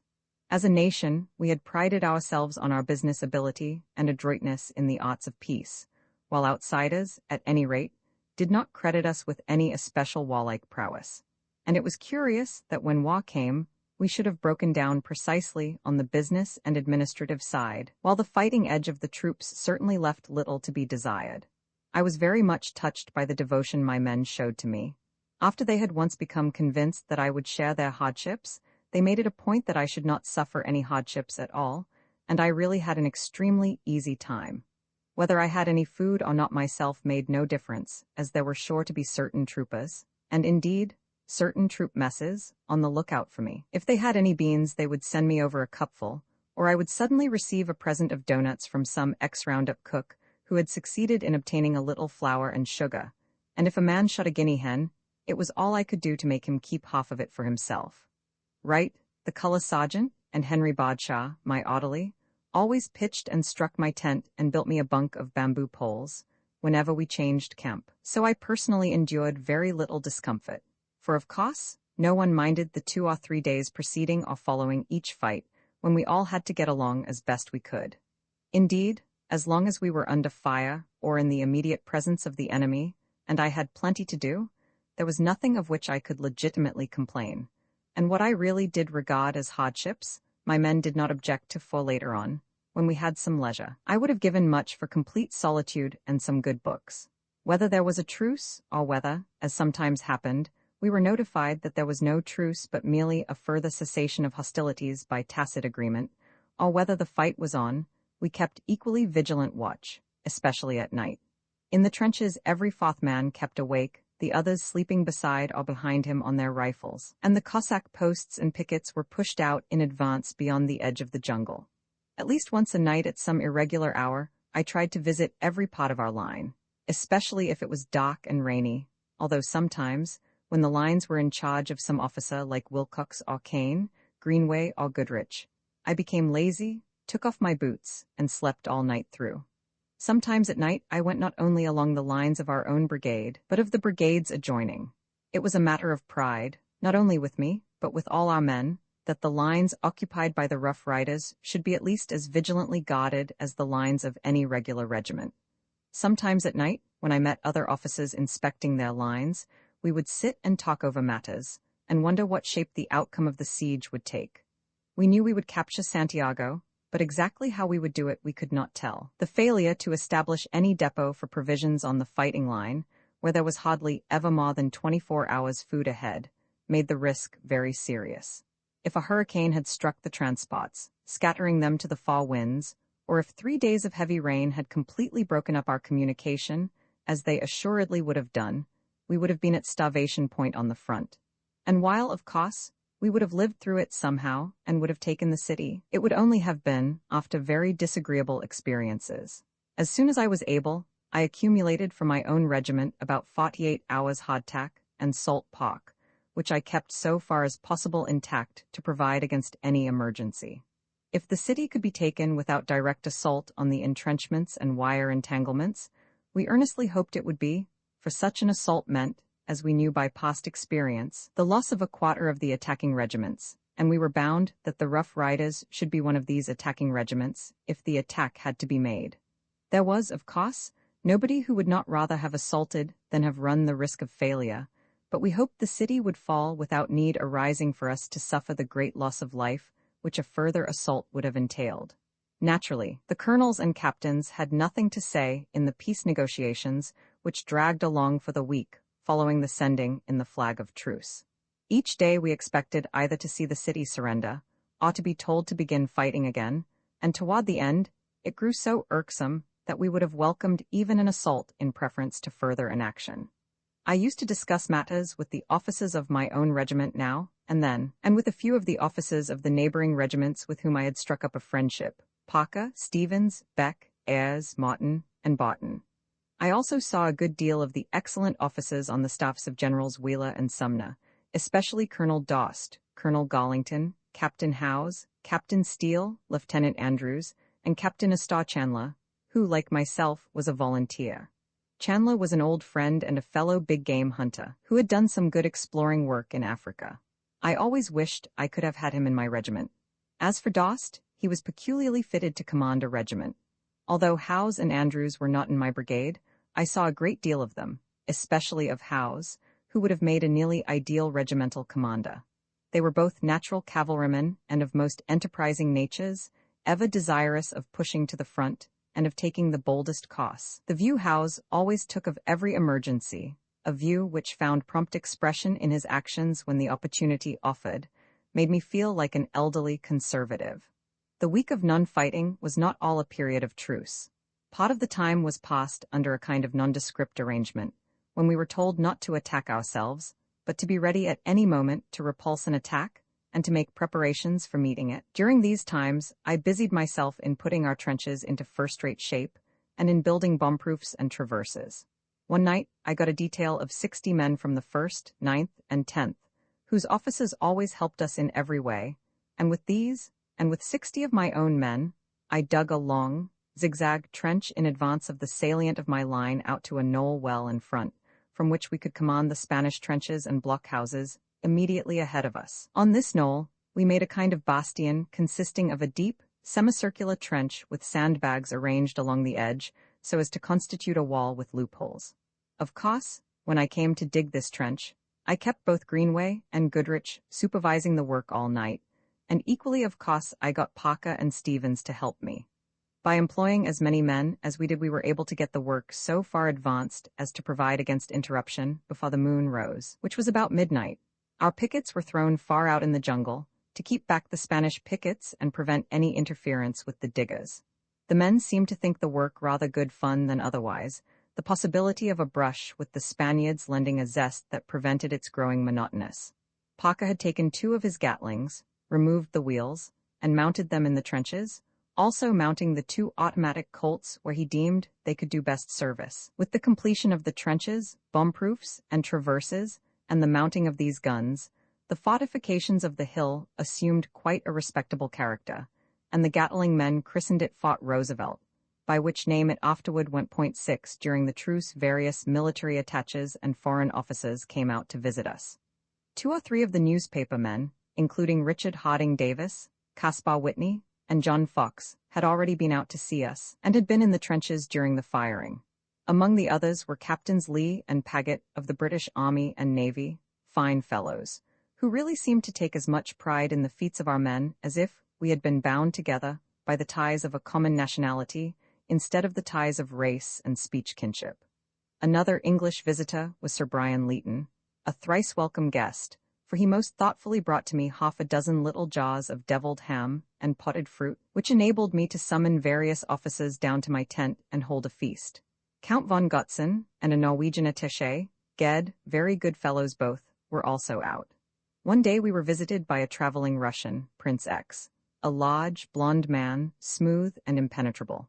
I introduced him to one of the regular army officers, a capital fighter and excellent fellow, who, however, viewed foreign international politics from a strictly trans-Mississippi standpoint. He hailed the Russian with frank kindness and took him off to show him around the trenches, chatting volubly, and calling him Prince, much as Kentuckians call one another Colonel. As I returned, I heard him remarking, "You see, Prince, the great result of this war is that it has united the 2 branches of the Anglo-Saxon people, and now that they are together, they can whip the world, Prince. They can whip the world," being evidently filled with the pleasing belief that the Russian would cordially sympathize with this view. The foreign attaches did not always get on well with our generals. The 2 English representatives never had any trouble, were hotly admired by everybody, and indeed, were generally treated as if they were of our own number, and seemingly so regarded themselves. But this was not always true of the representatives from continental Europe. One of the latter, a very good fellow, by the way, had not altogether approved of the way he was treated, and the climax came when he said goodbye to the general who had special charge of him. The general in question was not accustomed to nice ethnic distinctions, and grouped all of the representatives from continental Europe under the comprehensive title of Dutchman. When the attaché in question came to say farewell, the general responded with a bluff haughtiness, in which perhaps the note of sincerity was more conspicuous than that of entire good breeding. "Well, goodbye, sorry you're going. Which are you anyhow, the German or the Russian?" Shortly after midday on the 10th fighting began again, but it soon became evident that the Spaniards did not have much heart in it. The American field artillery was now under the command of General Randolph, and he fought it effectively. A mortar battery had also been established, though with an utterly inadequate supply of ammunition, and this rendered some service. Almost the only Rough Riders who had a chance to do much firing were the men with the Colt automatic guns, and the 20 picked sharpshooters, who were placed in the newly dug little, fought out at the extreme front. Parker had a splendid time with the Gatlings and the Colts. With these machine guns, he completely silenced the battery in front of us. This battery had caused us a good deal of trouble at first, as we could not place it. It was immediately in front of the hospital, from which many Red Cross flags were flying, one of them floating just above this battery, from where we looked at it. In consequence, for some time, we did not know it was a hostile battery at all, as, like all the other Spanish batteries, it was using smokeless powder. It was only by the aid of powerful glasses that we finally discovered its real nature. The Gatlings and Colts then actually put it out of action, silencing the big guns and the 2 field pieces. Furthermore, the machine guns and our sharpshooters together did good work in supplementing the effects of the dynamite gun. For when a shell from the latter struck near a Spanish trench or a building in which there were Spanish troops, the shock was seemingly so great that the Spaniards almost always showed themselves, and gave our men a chance to do some execution. As the evening of the 10th came on, the men began to make their coffee in sheltered places. By this time, they knew how to take care of themselves so well that not a man was touched by the Spaniards during the second bombardment.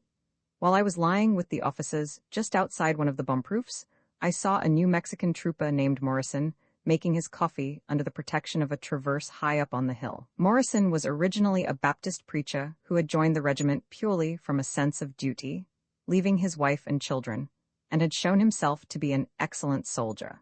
He had evidently exactly calculated the danger zone, and found that by getting close to the traverse, he could sit up erect and make ready his supper without being cramped. I watched him solemnly pounding the coffee with the butt end of his revolver, and then boiling the water and frying his bacon, just as if he had been in the lee of the roundup wagons somewhere out on the plains. By noon of next day, the 11th, my regiment with one of the Gatlings was shifted over to the right to guard the Caney Road. We did no fighting in our new position, for the last straggling shot had been fired by the time we got there. That evening, there came up the worst storm we had had, and by midnight my tent blew over. I had for the first time in a fortnight undressed myself completely, and I felt fully punished for my love of luxury when I jumped out into the driving downpour of tropic rain and groped blindly in the darkness for my clothes as they lay in the liquid mud.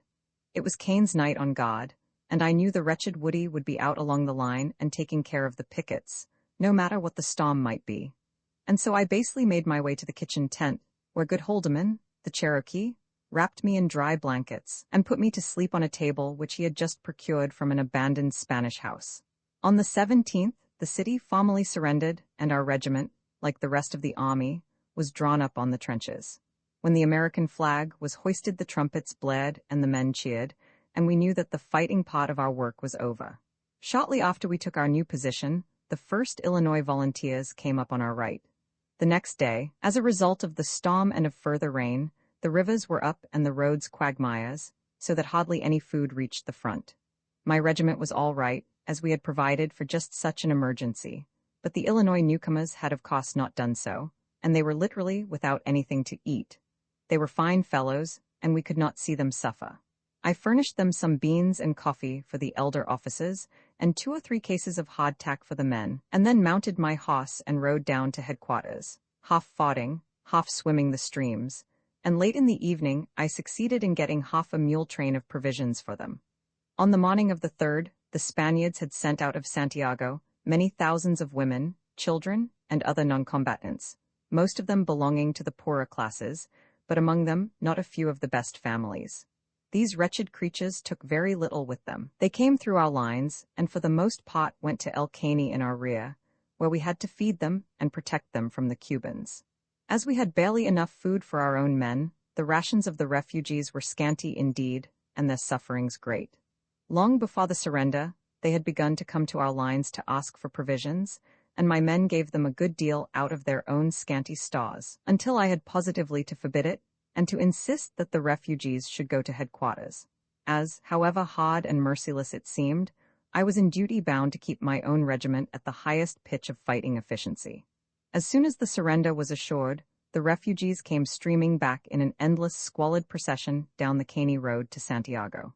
My troopers, for all their roughness and their ferocity in fight, were rather tender-hearted than otherwise, and they helped the poor creatures, especially the women and children, in every way, giving them food and even carrying the children and the burdens borne by the women.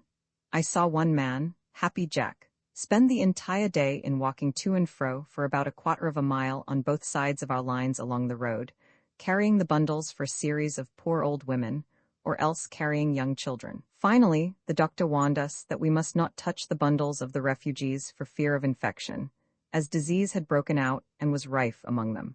Accordingly, I had to put a stop to these acts of kindness on the part of my men, against which action Happy Jack respectfully but strongly protested upon the unexpected ground that the Almighty would never let a man catch a disease while he was doing a good action. I did not venture to take so advanced a theological stand. VI the return home 2 or 3 days after the surrender, the cavalry division was marched back to the foothills west of El Caney, and there went into camp together with the artillery. It was a most beautiful spot beside a stream of clear water, but it was not healthy. In fact, no ground in the neighborhood was healthy. For the tropics the climate was not bad, and I have no question but that a man who was able to take good care of himself could live there all the year round with comparative impunity. But the case was entirely different with an army which was obliged to suffer great exposure, and to live under conditions which almost ensured being attacked by the severe malarial fever of the country. My own men were already suffering badly from fever, and they got worse rather than better in the new camp. The same was true of the other regiments in the cavalry division. A curious feature was that the colored troops seemed to suffer as heavily as the white. From week to week, there were slight relative changes, but on the average all the 6 cavalry regiments, the Rough Riders, the White Regulars, and the colored regulars seemed to suffer about alike, and we were all very much weakened, about as much as the regular infantry, although naturally not as much as the volunteer infantry. Yet even under such circumstances adventurous spirits managed to make their way out to us. In the fortnight following the last bombardment of the city, I enlisted no less than 9 such recruits, 6 being from Harvard, Yale, or Princeton. And Bull, the former Harvard aw, who had been back to the States crippled after the first fight, actually got back to us as a stowaway on one of the transports, bound to share the luck of the regiment, even if it meant yellow fever. There were but 12 ambulances with the army, and these were quite inadequate for their work, but the conditions in the large field hospitals were so bad that as long as possible we kept all of our sick men in the regimental hospital at the front. Dr. Church did splendid work, although he himself was suffering much more than half the time from fever.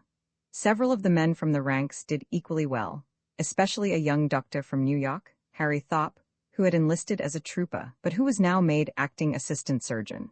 It was with the greatest difficulty that Church and Thorpe were able to get proper medicine for the sick, and it was almost the last day of our stay before we were able to get cots for them. Up to that time, they lay on the ground. No food was issued suitable for them, or for the half-sick men who were not on the doctor's list.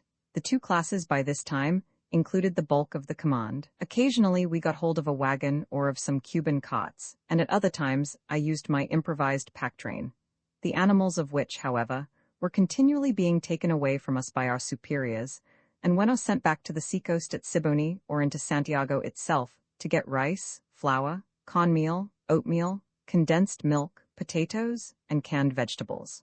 The rice I bought in Santiago. The best of the other stuff I got from the Red Cross through Mr. George Kennan and Miss Clara Barton and Dr. Lessa. But some of it I got from our own transports. Colonel Weston, the Commissary General, as always, rendered us every service in his power. This additional and varied food was of the utmost service, not merely to the sick, but in preventing the well from becoming sick. Throughout the campaign, the Division Inspector General, Lieutenant Colonel Gollington, and Lieutenants West and Dickman, the acting division quartermaster and commissary, had done everything in their power to keep us supplied with food, but where there were so few mules and wagons, even such able and zealous officers could not do the impossible. We had the camp policed thoroughly, and I made the men build little bunks of poles to sleep on. By July 23rd, when we had been ashore a month, we were able to get fresh meat, and from that time on we fared well. But the men were already sickening. The chief trouble was the malarial fever, which was recurrent. For a few days the man would be very sick indeed, then he would partially recover and be able to go back to work. But after a little time he would be again struck down. Every officer other than myself except one was down with sickness at one time or another. Even Greenway and Goodrich succumbed to the fever and were knocked out for a few days. Very few of the men indeed retained their strength and energy, and though the percentage actually on the sick list never got over 20, there were less than 50% who were fit for any kind of work. All the clothes were in rags. Even the officers had neither socks nor underwear. The lithe college athletes had lost their spring. The tall, gaunt hunters and cowpunchers lounged listlessly in their dog tents, which were steaming morasses during the torrential rains, and then ovens when the sun blazed down. But there were no complaints. Through some blunder our march from the entrenchments to the camp on the foothills, after the surrender, was made during the heat of the day, and though it was only some 5 miles or thereabouts, very nearly half the men of the cavalry division dropped out. Captain Llewellyn had come back, and led his troop on the march. He carried a pick and shovel for one of his sick men, and after we reached camp walked back with a mule to get another trooper who had fallen out from heat exhaustion. The result was that the captain himself went down and became exceedingly sick. We at last succeeded in sending him to the States. I never thought he would live, but he did, and when I met him again at Montauk Point, he had practically entirely recovered. My orderly, Henry Badshaw, was struck down, and though he ultimately recovered, he was a mere skeleton, having lost over 80 pounds. Yellow fever also broke out in the rear, chiefly among the Cubans. It never became epidemic, but it caused a perfect panic among some of our own doctors, and especially in the minds of 1 or 2 generals and of the home authorities. We found that whenever we sent a man to the rear he was decreed to have yellow fever, whereas, if we kept him at the front, it always turned out that he had malarial fever, and after a few days he was back at work again. I doubt if there were ever more than a dozen genuine cases of yellow fever in the whole cavalry division, but the authorities at Washington, misled by the reports they received from 1 or 2 of their military and medical advisers at the front, became panic-struck, and under the influence of their fears hesitated to bring the army home, lest it might impart yellow fever into the United States. Their panic was absolutely groundless, as shown by the fact that when brought home, not a single case of yellow fever developed upon American soil. Our real foe was not the yellow fever at all, but malarial fever, which was not infectious, but which was certain, if the troops were left throughout the summer in Cuba, to destroy them, either killing them outright, or weakening them so that they would have fallen victims to any disease that attacked them. However, for a time our prospects were gloomy, as the Washington authorities seemed determined that we should stay in Cuba. They unfortunately knew nothing of the country nor of the circumstances of the army, and the plans that were from time to time formulated in the department, and even by an occasional general or surgeon at the front, for the management of the army would have been comic if they had not possessed such tragic possibilities. Thus, at one period it was proposed that we should shift camp every 2 or 3 days. Now, our transportation, as I have pointed out before, was utterly inadequate. In theory, under the regulations of the War Department, each regiment should have had at least 25 wagons. As a matter of fact, our regiment often had none, sometimes 1, rarely 2, and never 3. Yet it was better off than any other in the cavalry division. In consequence, it was impossible to carry much of anything save what the men had on their backs, and half of the men were too weak to walk 3 miles with their packs. Whenever we shifted camp, the exertion among the half-sick caused our sick roll to double next morning, and it took at least 3 days, even when the shift was for but a short distance, before we were able to bring up the officers' luggage, the hospital's spare food, the ammunition, etc. Meanwhile, the officers slept wherever they could, and those men who had not been able to carry their own bedding slept as the officers did. In the weak condition of the men, the labor of pitching camp was severe and told heavily upon them. In short, the scheme of continually shifting camp was impossible of fulfillment. It would merely have resulted in the early destruction of the army. Again, it was proposed that we should go up the mountains and make our camps there.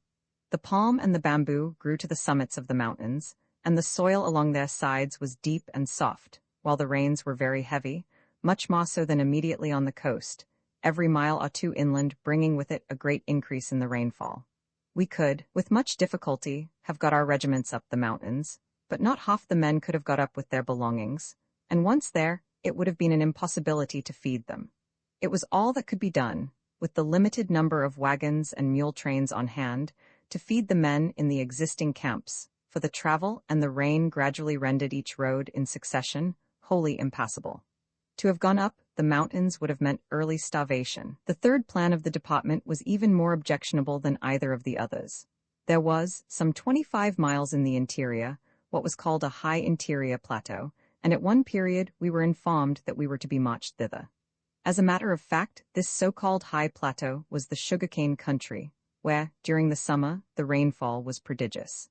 It was a rich, deep soil, covered with a rank tropic growth, the guinea grass being higher than the head of a man on horseback. It was a perfect hotbed of malaria, and there was no dry ground whatever in which to camp. To have sent the troops, there would have been simple butchery. Under these circumstances, the alternative to leaving the country altogether was to stay where we were, with the hope that half the men would live through to the cool season. We did everything possible to keep up the spirits of the men, but it was exceedingly difficult because there was nothing for them to do. They were weak and languid, and in the wet heat they had lost energy, so that it was not possible for them to indulge in sports or pastimes. There were exceptions, but the average man who went off to shoot guinea hens or tried some vigorous game always felt much the worse for his exertions. Once or twice I took some of my comrades with me and climbed up one or another of the surrounding mountains, but the result generally was that half of the party were down with some kind of sickness next day. It was impossible to take heavy exercise in the heat of the day. The evening usually saw a rainstorm, which made the country a quagmire. And in the early morning, the drenching dew and wet, slimy soil made walking but little pleasure. Chaplain Brown held service every Sunday under a low tree outside my tent, and we always had a congregation of a few scaw troopers, lying or sitting round, their strong hard faces turned toward the preacher. I let a few of the men visit Santiago, but the long walk in and out was very tiring, and moreover, wise restrictions had been put as to either officers or men coming in. In any event, there was very little to do in the quaint, dirty old Spanish city, though it was interesting to go in once or twice, and wander through the narrow streets with their curious little shops and low houses of stained stucco, with elaborately wrought iron trellises to the windows, and curiously carved balconies, or to sit in the central plaza where the cathedral was, and the clubs, and the Café Venus, and the low, bare, rambling building which was called the Governor's Palace. In this palace Wood had now been established as military governor, and Luna, and 2 or 3 of my other officers from the Mexican border, who knew Spanish, were sent in to do duty under him. A great many of my men knew Spanish, and some of the New Mexicans were of Spanish origin, although they behaved precisely like the other members of the regiment. We should probably have spent the summer in our sick camps, losing half the men and hopelessly shattering the health of the remainder, if General Shafter had not summoned a council of officers, hoping by united action of a more or less public character to wake up the Washington authorities to the actual condition of things. As all the Spanish forces in the province of Santiago had surrendered, and as so-called immune regiments were coming to garrison the conquered territory, there was literally not one thing of any kind whatsoever for the army to do, and no purpose to serve by keeping it at Santiago. We did not suppose that peace was at hand, being ignorant of the negotiations. We were anxious to take part in the Puerto Rico campaign, and would have been more than willing to suffer any amount of sickness, if by so doing we could get into action. But if we were not to take part in the Puerto Rico campaign, then we knew it was absolutely indispensable to get our commands north immediately, if they were to be in trim for the great campaign against Havana, which would surely be the main event of the winter if peace were not declared in advance. Our army included the great majority of the regulars, and was therefore the flower of the American farce. It was on every account imperative to keep it in good trim, and to keep it in Santiago meant its entirely purposeless destruction. As soon as the surrender was an accomplished fact, the taking away of the army to the north should have begun.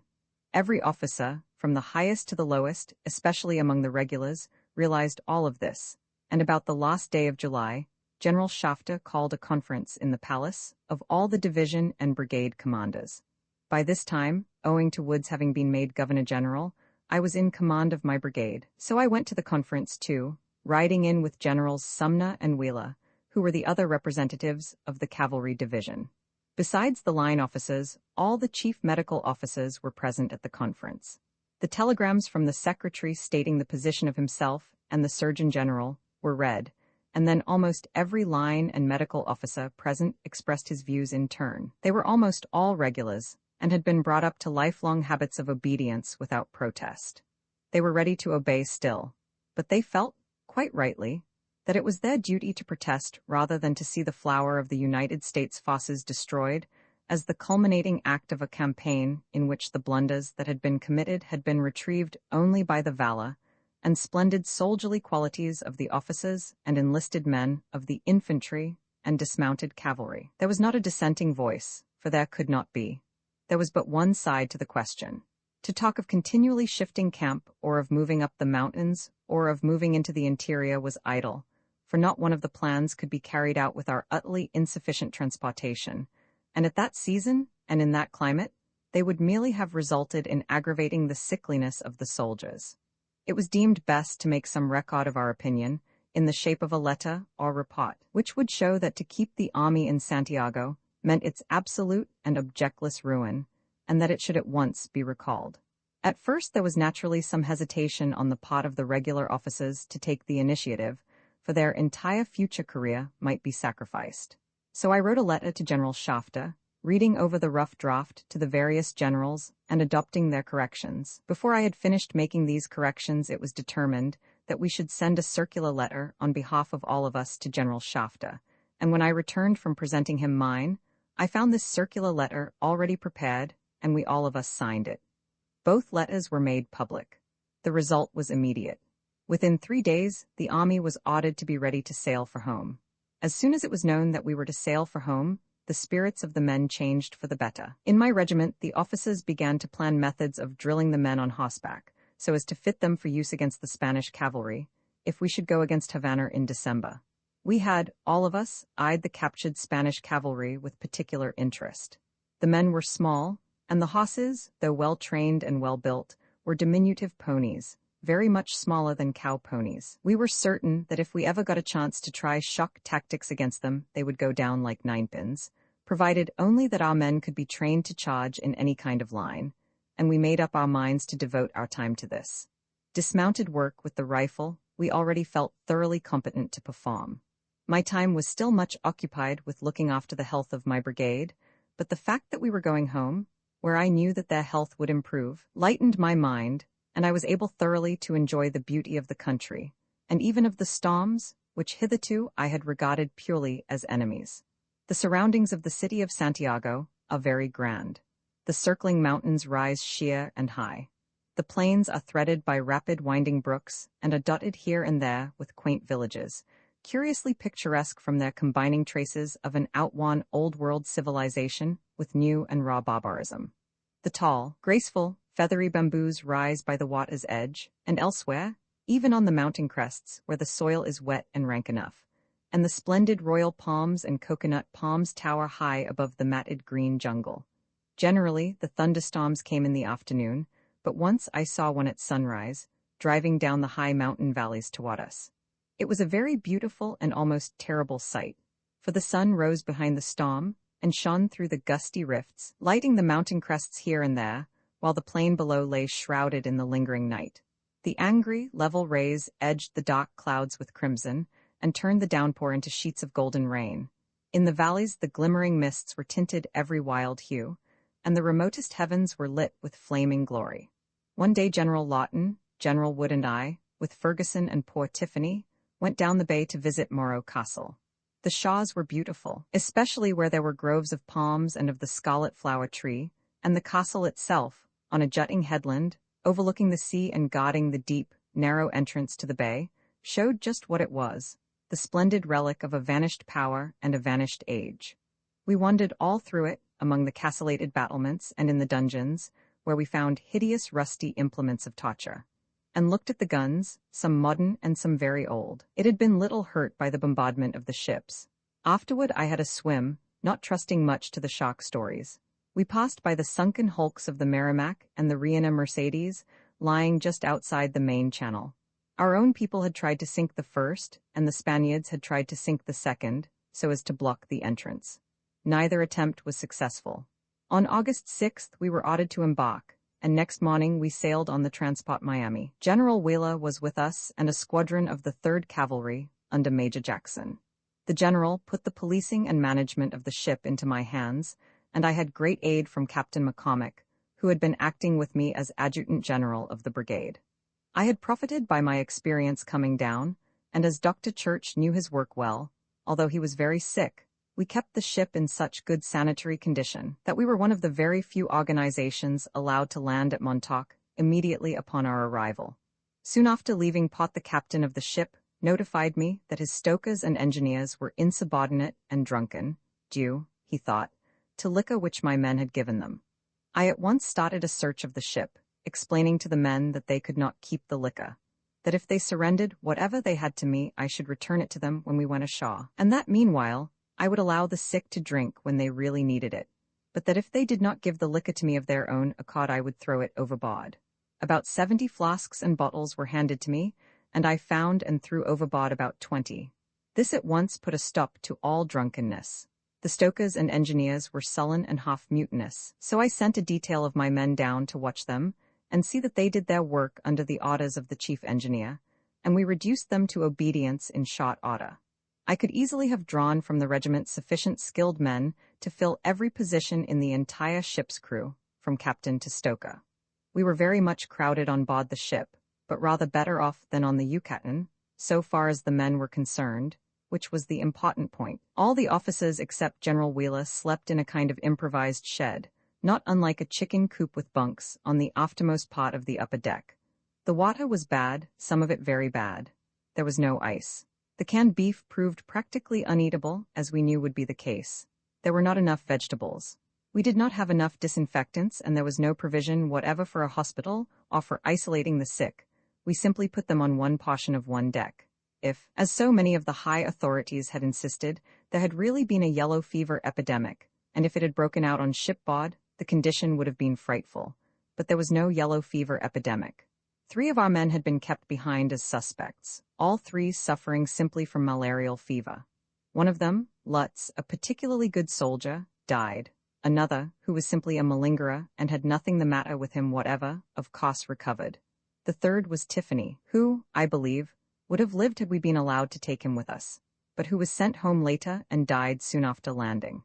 I was very anxious to keep the men amused, and as the quarters were so crowded that it was out of the question for them to have any physical exercise, I did not interfere with their playing games of chance so long as no disorder followed. On shore this was not allowed, but in the particular emergency which we were meeting, the loss of a month's salary was as nothing compared to keeping the men thoroughly interested and diverted. By care and diligence, we succeeded in preventing any serious sickness. One man died, however. He had been suffering from dysentery ever since we landed, owing purely to his own fault, for on the very first night ashore, he obtained a lot of fiery liquor from some of the Cubans, got very drunk, and had to march next day through the hot sun before he was entirely sober. He never recovered and was useless from that time on. On board ship he died, and we gave him sea burial. Wrapped in a hammock, he was placed opposite a pot, and the American flag thrown over him. The engine was stilled, and the great ship rocked on the waves unshaken by the screw, while the Wawan troopers clustered around with bare heads, to listen to Chaplain Brown read the funeral service, and to the band of the 3rd Cavalry as it played the funeral dirge. Then the pot was knocked free, the flag withdrawn, and the shotted hammock plunged heavily over the side, rushing down through the dark water to lie, till the Judgment Day, in the ooze that holds the timbers of so many gallant ships and the bones of so many fearless adventurers. We were favored by good weather during our 9 days' voyage, and much of the time when there was little to do, we simply sat together and talked, each man contributing from the fund of his own experiences. Voyages around Cape Horn, yacht races for the America's Cup, experiences on football teams which are famous in the annals of college sport, more serious feats of desperate prowess in Indian fighting and in breaking up gangs of white outlaws, adventures in hunting big game, in breaking wild horses, in tending great herds of cattle, and in wandering winter and summer among the mountains and across the lonely plains. The men who told the tales could draw upon countless memories, such as these of the things they had done and the things they had seen others do. Sometimes General Wheeler joined us and told us about the Great War, compared with which ours was such a small war, far-reaching in their importance though its effects were destined to be. When we had become convinced that we would escape an epidemic of sickness, the homeward voyage became very pleasant. On the eve of leaving Santiago, I had received from Mr. Laffan of the Sun a cable with the single word peace, and we speculated much on this, as the clumsy transport steamed slowly northward across the trade wind and then into the Gulf Stream. At last, we sighted the low, sandy bluffs of the Long Island coast, and late on the afternoon of the 14th, we steamed through the still waters of the Sound and cast anchor off Montauk.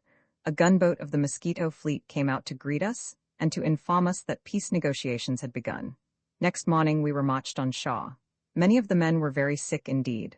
Of the 3 or 4 who had been closest to me among the enlisted men, Color Sergeant Wright was the only one in good health. Henry Badshaw was a wreck, literally at death's door. I was myself in first-class health, all the better for having lost 20 pounds. Faithful Marshall, my colored body servant, was so sick as to be nearly helpless. Bob Wren nearly died. He had joined us very late and we could not get him a Krag carbine, so I had given him my Winchester, which carried the government cartridge, and when he was mustered out, he carried it home in triumph, to the envy of his fellows, who themselves had to surrender their beloved rifles. For the first few days there was great confusion, and some want even after we got to Montauk.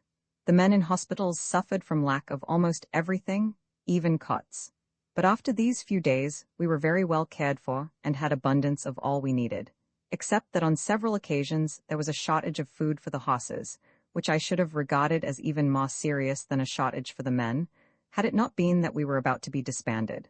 The men lived high, with milk, eggs, oranges, and any amount of tobacco, the lack of which during portions of the Cuban campaign had been felt as seriously as any lack of food. One of the distressing features of the malarial fever, which had been ravaging the troops, was that it was recurrent and persistent. Some of my men died after reaching home, and many were very sick. We owed much to the kindness not only of the New York hospitals and the Red Cross and kindred societies, but of individuals, notably Mr. Bayard Cutting and Mrs. Armitage, who took many of our men to their beautiful Long Island homes. On the whole, however, the month we spent at Montauk before we disbanded was very pleasant. It was good to meet the rest of the regiment. They all felt dreadfully at not having been in Cuba. It was a sore trial to men who had given up much to go to the war, and who rebelled at nothing in the way of hardship or suffering, but who did bitterly feel the fact that their sacrifices seemed to have been useless. Of course those who stayed had done their duty precisely as did those who went, for the question of glory was not to be considered in comparison to the faithful performance of whatever was ordered, and no distinction of any kind was allowed in the regiment between those whose good fortune it had been to go and those whose harder fate it had been to remain.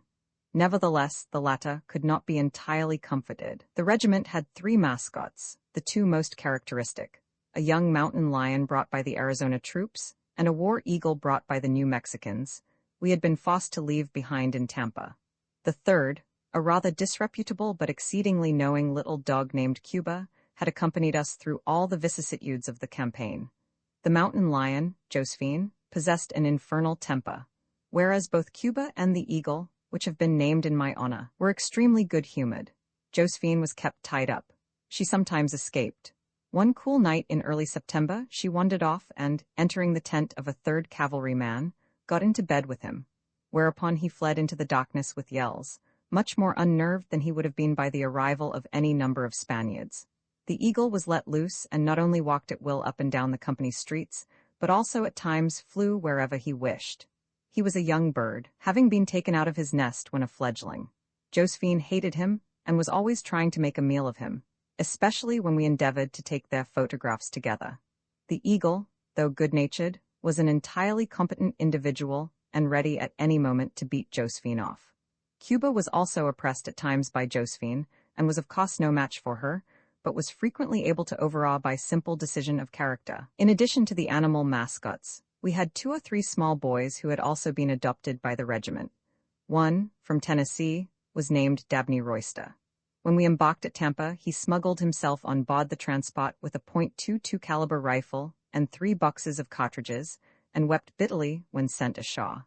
The squadron which remained behind adopted him, got him a little Rough Rider's uniform, and made him practically one of the regiment. The men who had remained at Tampa, like ourselves, had suffered much from fever, and the horses were in bad shape. So many of the men were sick that none of the regiments began to drill for some time after reaching Montauk. There was a great deal of paperwork to be done, but as I still had charge of the brigade, only a little of it fell on my shoulders.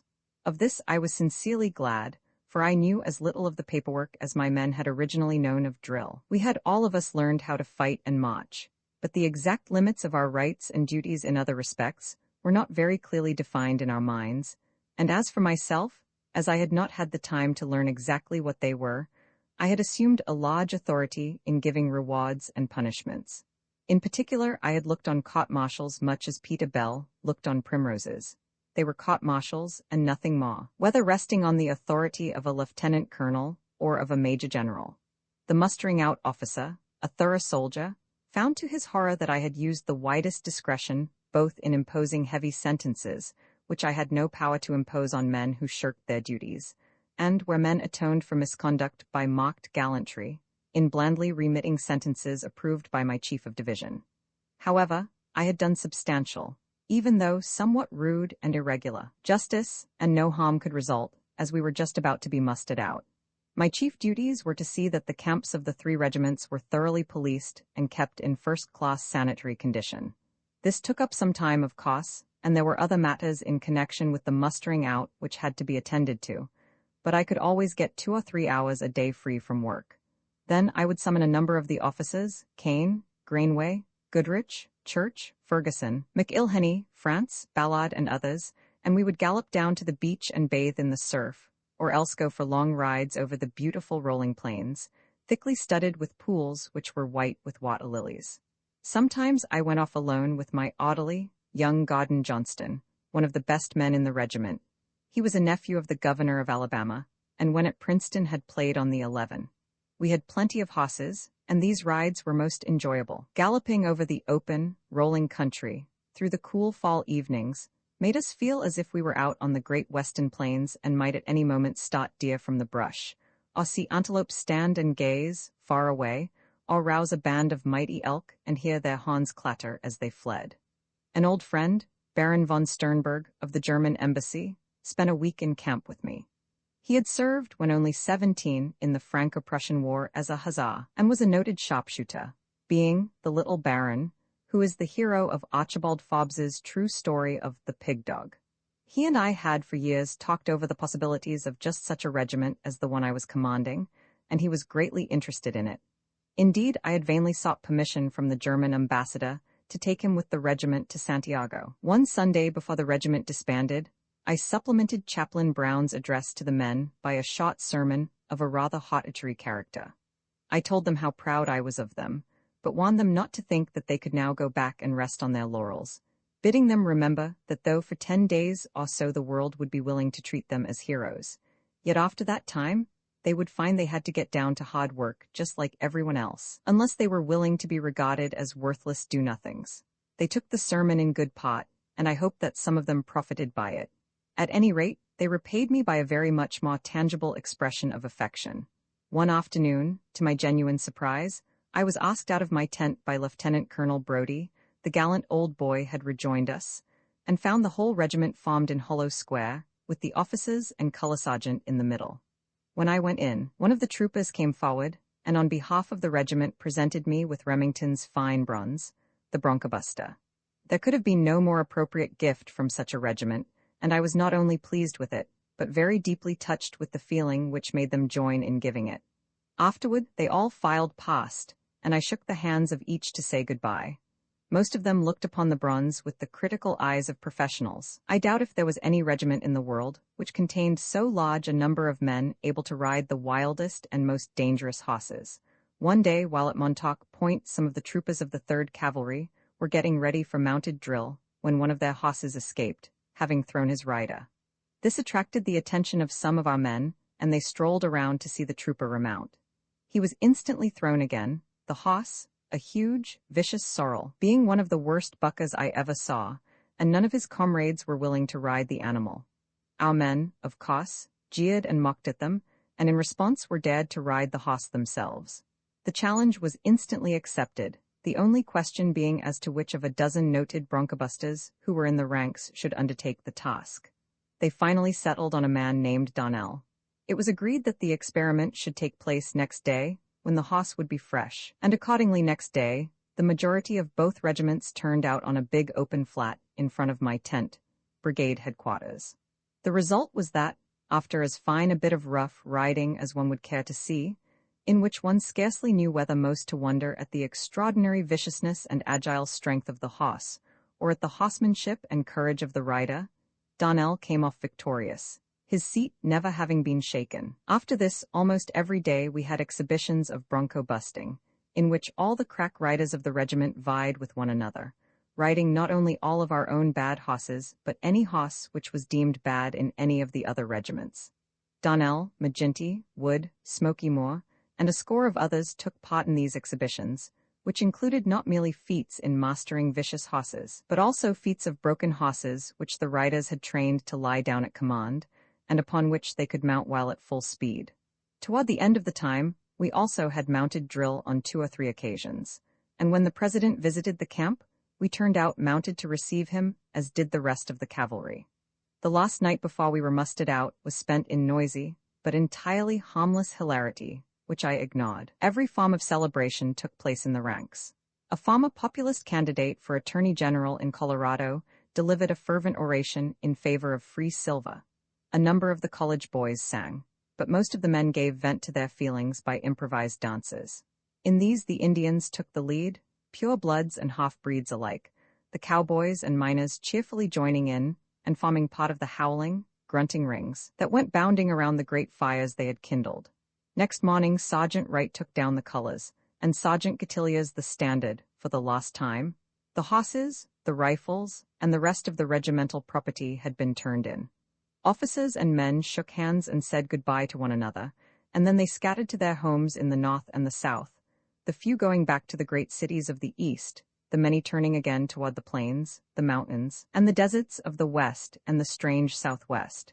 This was on September 15th, the day which marked the close of the 4 months' life of a regiment of as gallant fighters as ever wore the United States uniform. The regiment was a wholly exceptional volunteer organization, and its career cannot be taken as in any way a justification for the belief that the average volunteer regiment approaches the average regular regiment in point of efficiency until it has had many months of active service. In the first place, though the regular regiments may differ markedly among themselves, yet the range of variation among them is nothing like so wide as that among volunteer regiments, where at first there is no common standard at all, the very best being, perhaps, up to the level of the regulars, as has recently been shown at Manila, while the very worst are no better than mobs, and the great bulk come in between. 7.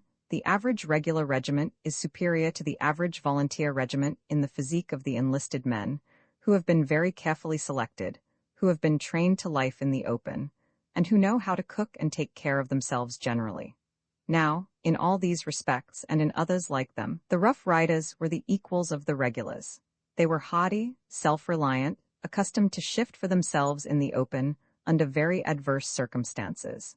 The 2 all-important qualifications for a cavalryman are riding and shooting, the modern cavalryman being so often used dismounted, as an infantryman.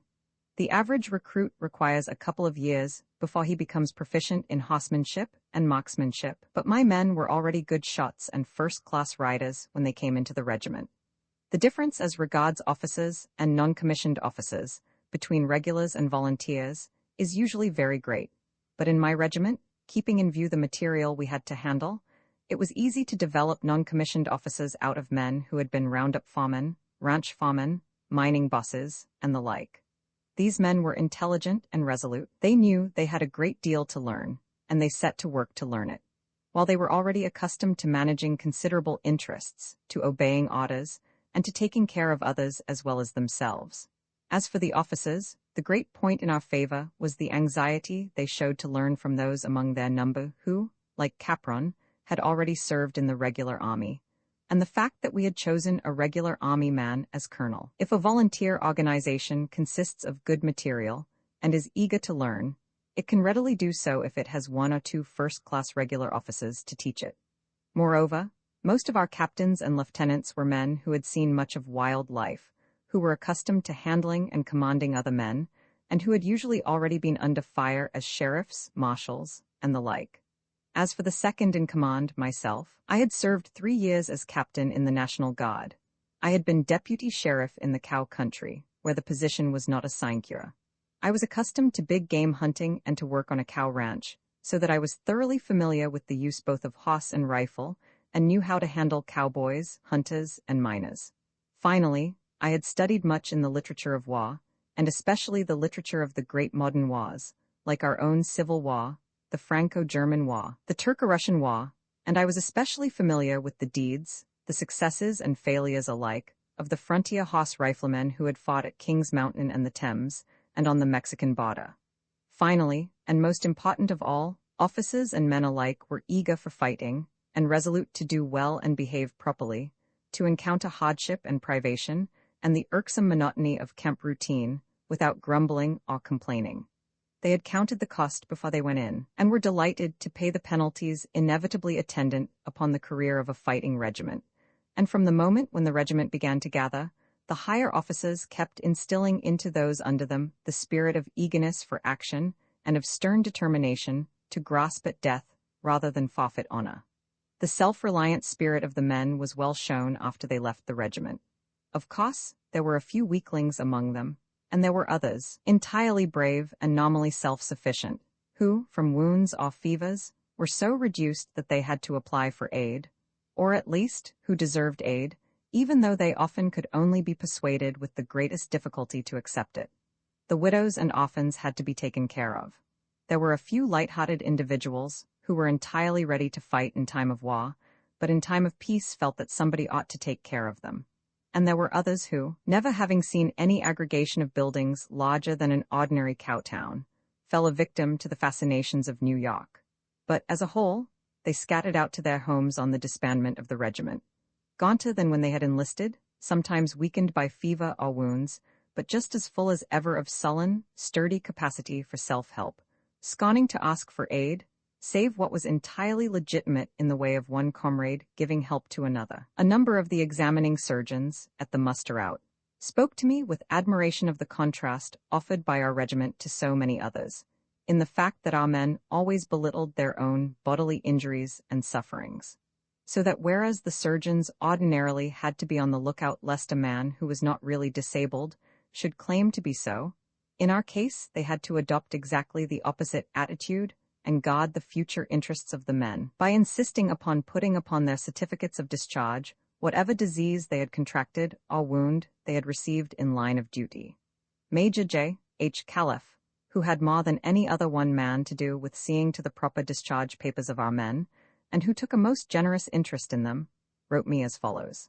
I also wish to bring to your notice the fortitude displayed by the men of your regiment, who have come before me to be mustered out of service, in making their personal declarations as to their physical conditions.